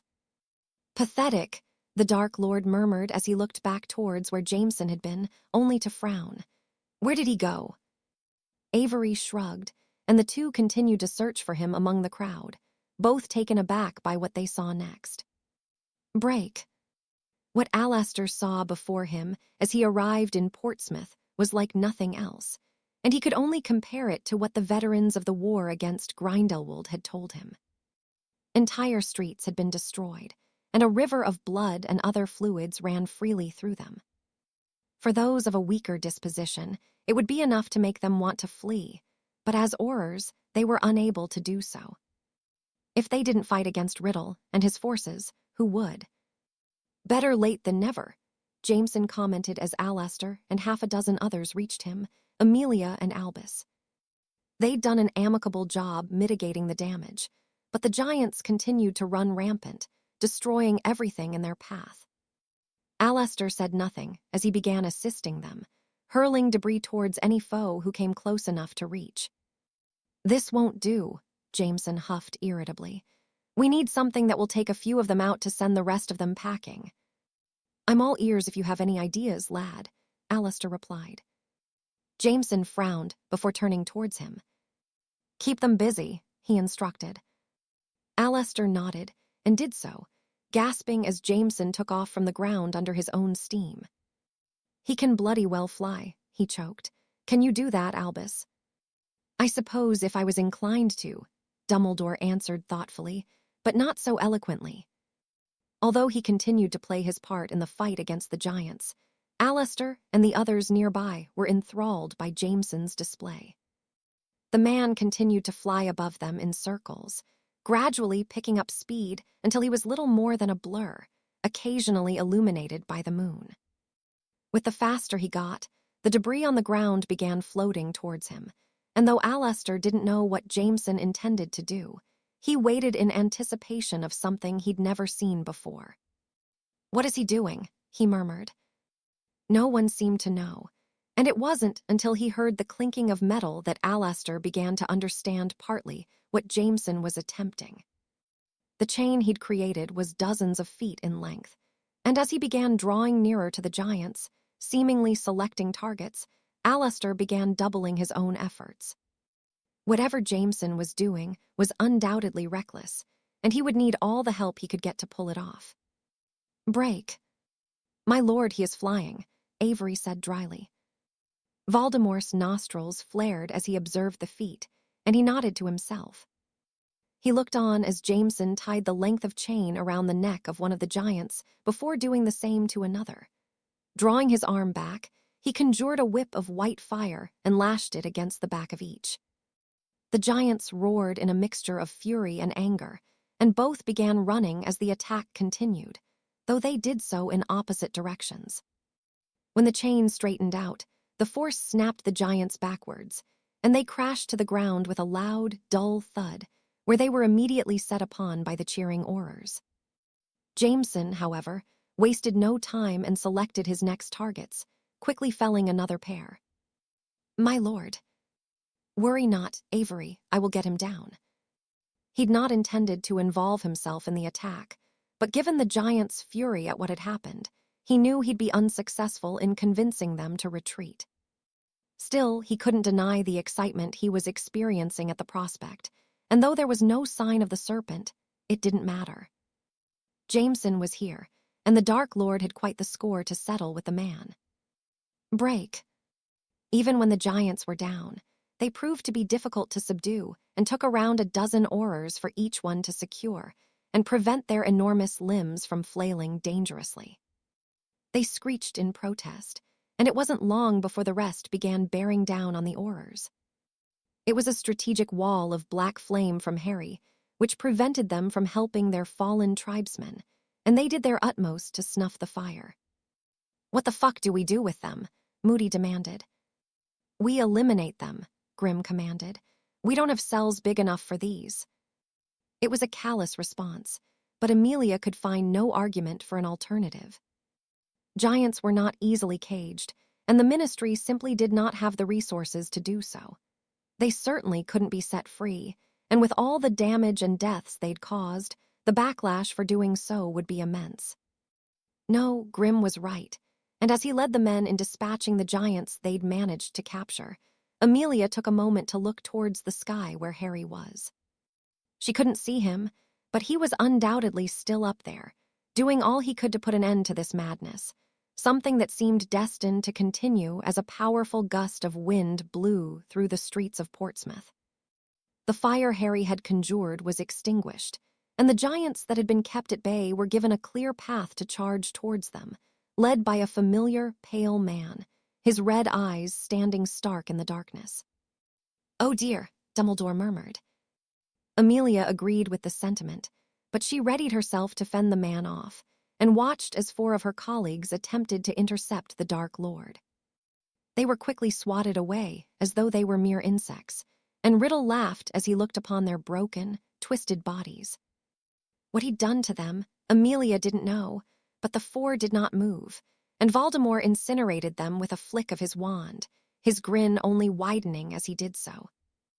Murder evidently excited the man, and before Amelia could react, it was Alistair who charged forward, firing spell after spell towards Riddle. "You filthy bastard," Moody growled. It was almost with a sense of disappointment that Voldemort fought back, and he did so rather lazily. Alistair was a formidable wizard in his own right, and the Dark Lord was only dismissive of his skill, barely bothering to mount an offense, instead choosing to toy with the veteran Auror. It angered Amelia to see, but she took a calming breath to keep her temper in check. Harry had told her that facing Voldemort, when furious, would only play into the man's hands. He thrived on knowing he was winning a mental battle, just as he was with the frustrated Alistair. "He will be killed," Dumbledore said worriedly as he stepped forward to intervene. "Focus on the giants." Amelia nodded, trusting that the man had the situation with Riddle in hand, and continued with her own efforts to either kill or disperse the giants. It still seemed to be a fruitless endeavor, and one only made all the more difficult by the presence of Riddle, who was now engaged in quite the violent altercation with Dumbledore. The two men were given a wide berth as they traded blows, and were it not for the severity of the situation they were facing, Amelia would be very interested in seeing how the altercation would unfold. Once more, her gaze shifted towards the sky, and she caught sight of Harry passing above them. Was he even aware of what was happening? She didn't know, but she suspected it wouldn't be long before he was, and Amelia knew that he would immediately throw himself into the fray. Despite his own advice, she knew he would not be able to resist attempting to rid the world of the Dark Lord, and as the fighting around her continued, it gave her something else to worry about. She had every faith in Harry's ability, but there was no denying the threat Voldemort posed. He truly was a dangerous man, but Harry certainly would not shy away from facing him. Break. If it could have been avoided. Harry wouldn't have taken to the air in such a manner, and he'd be sitting comfortably atop his firebolt whilst attempting to fend off the giants. However, explaining why he had a broom in his possession that hadn't been invented for almost 2 decades would be impossible, especially as the current models available were not comparable to his own in any conceivable way. No, flying without would be much easier to explain to the dozens of witnesses below. Fortunately, the giants were not well versed in fending off attacks from the sky, so the advantage truly was Harry's, though there had been a few near misses as things were hurled towards him, and some had even taken a swipe when he'd gotten just a little too close. Still, he'd not been in any real danger thus far, and his efforts were slowly, but surely disrupting the giants enough that they were beginning to retreat. Harry's problem now was that Voldemort had arrived, and the urge to fight the Dark Lord was all but impossible to ignore. Shooting furtive glances at what was transpiring below him, he could see that Albus was locked in a stalemate with Riddle, the best he could hope for between the two. It wasn't that Albus wasn't gifted enough to defeat Tom, but he lacked the conviction to do so, and that put the man at a distinct disadvantage. Tom had no such reservations, and any moment Albus was left facing him, the headmaster's life was in danger. With that in mind, Harry knew he needed to act quickly. Although his tactics were proving to be effective, they weren't nearly fast enough. At the current rate, it could take him hours to topple the rest of the giants, who were slowly beginning to find ways to avoid being caught in his traps. Time was something he couldn't spare, and he had only one idea left up his sleeve to send the giants fleeing from the area.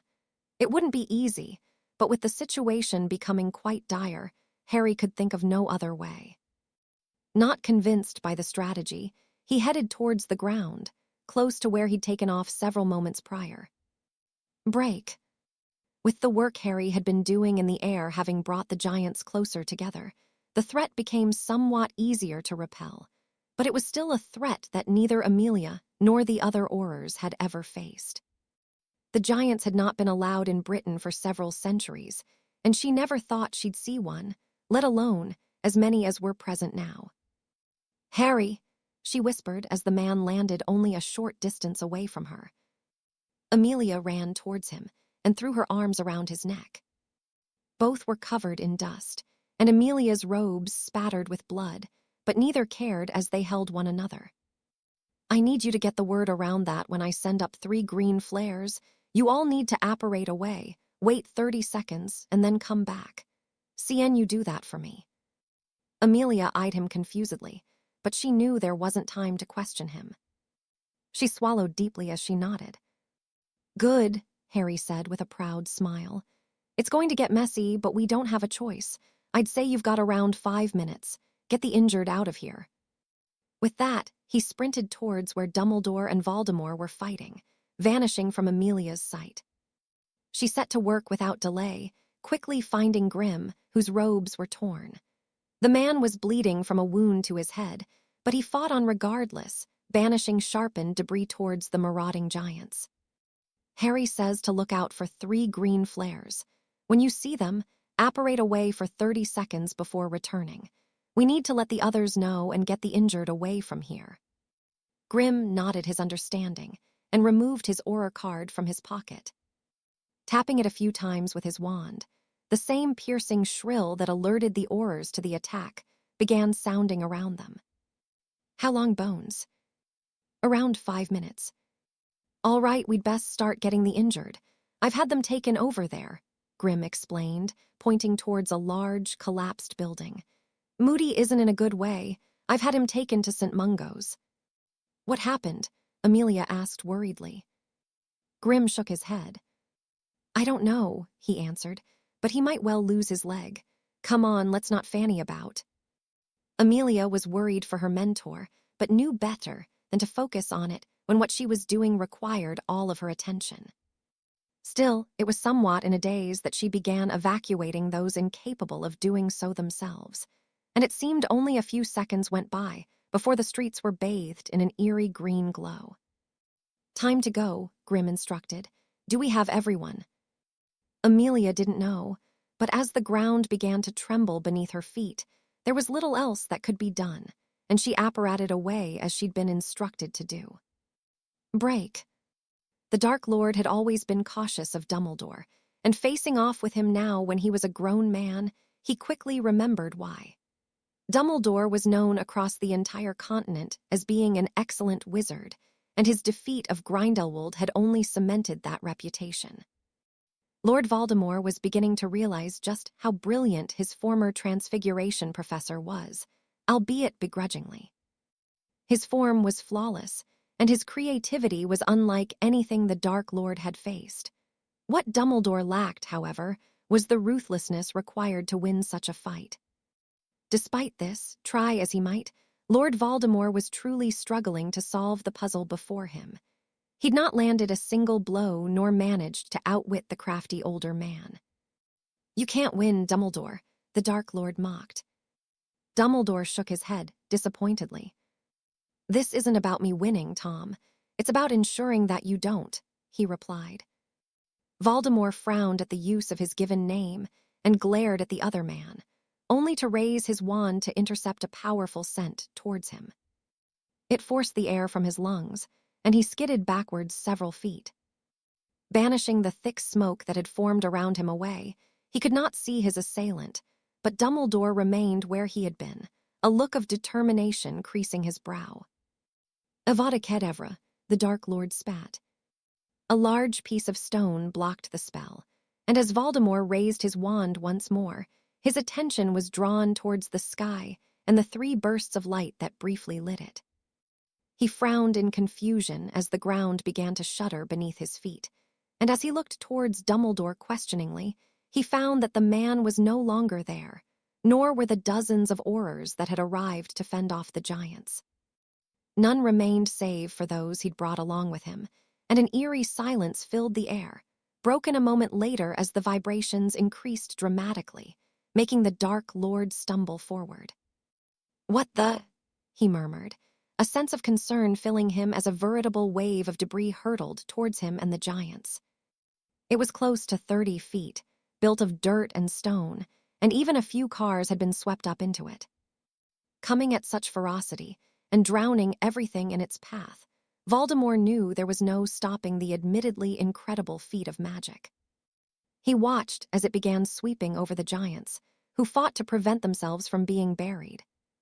Some managed to run away, others pulled themselves free, and the unlucky ones were swallowed entirely. The Dark Lord vanished before he was engulfed, satisfied with the outcome. As far as he was concerned, the giants had proven themselves, even if he didn't get to eliminate the Serpent, Jameson, or Dumbledore.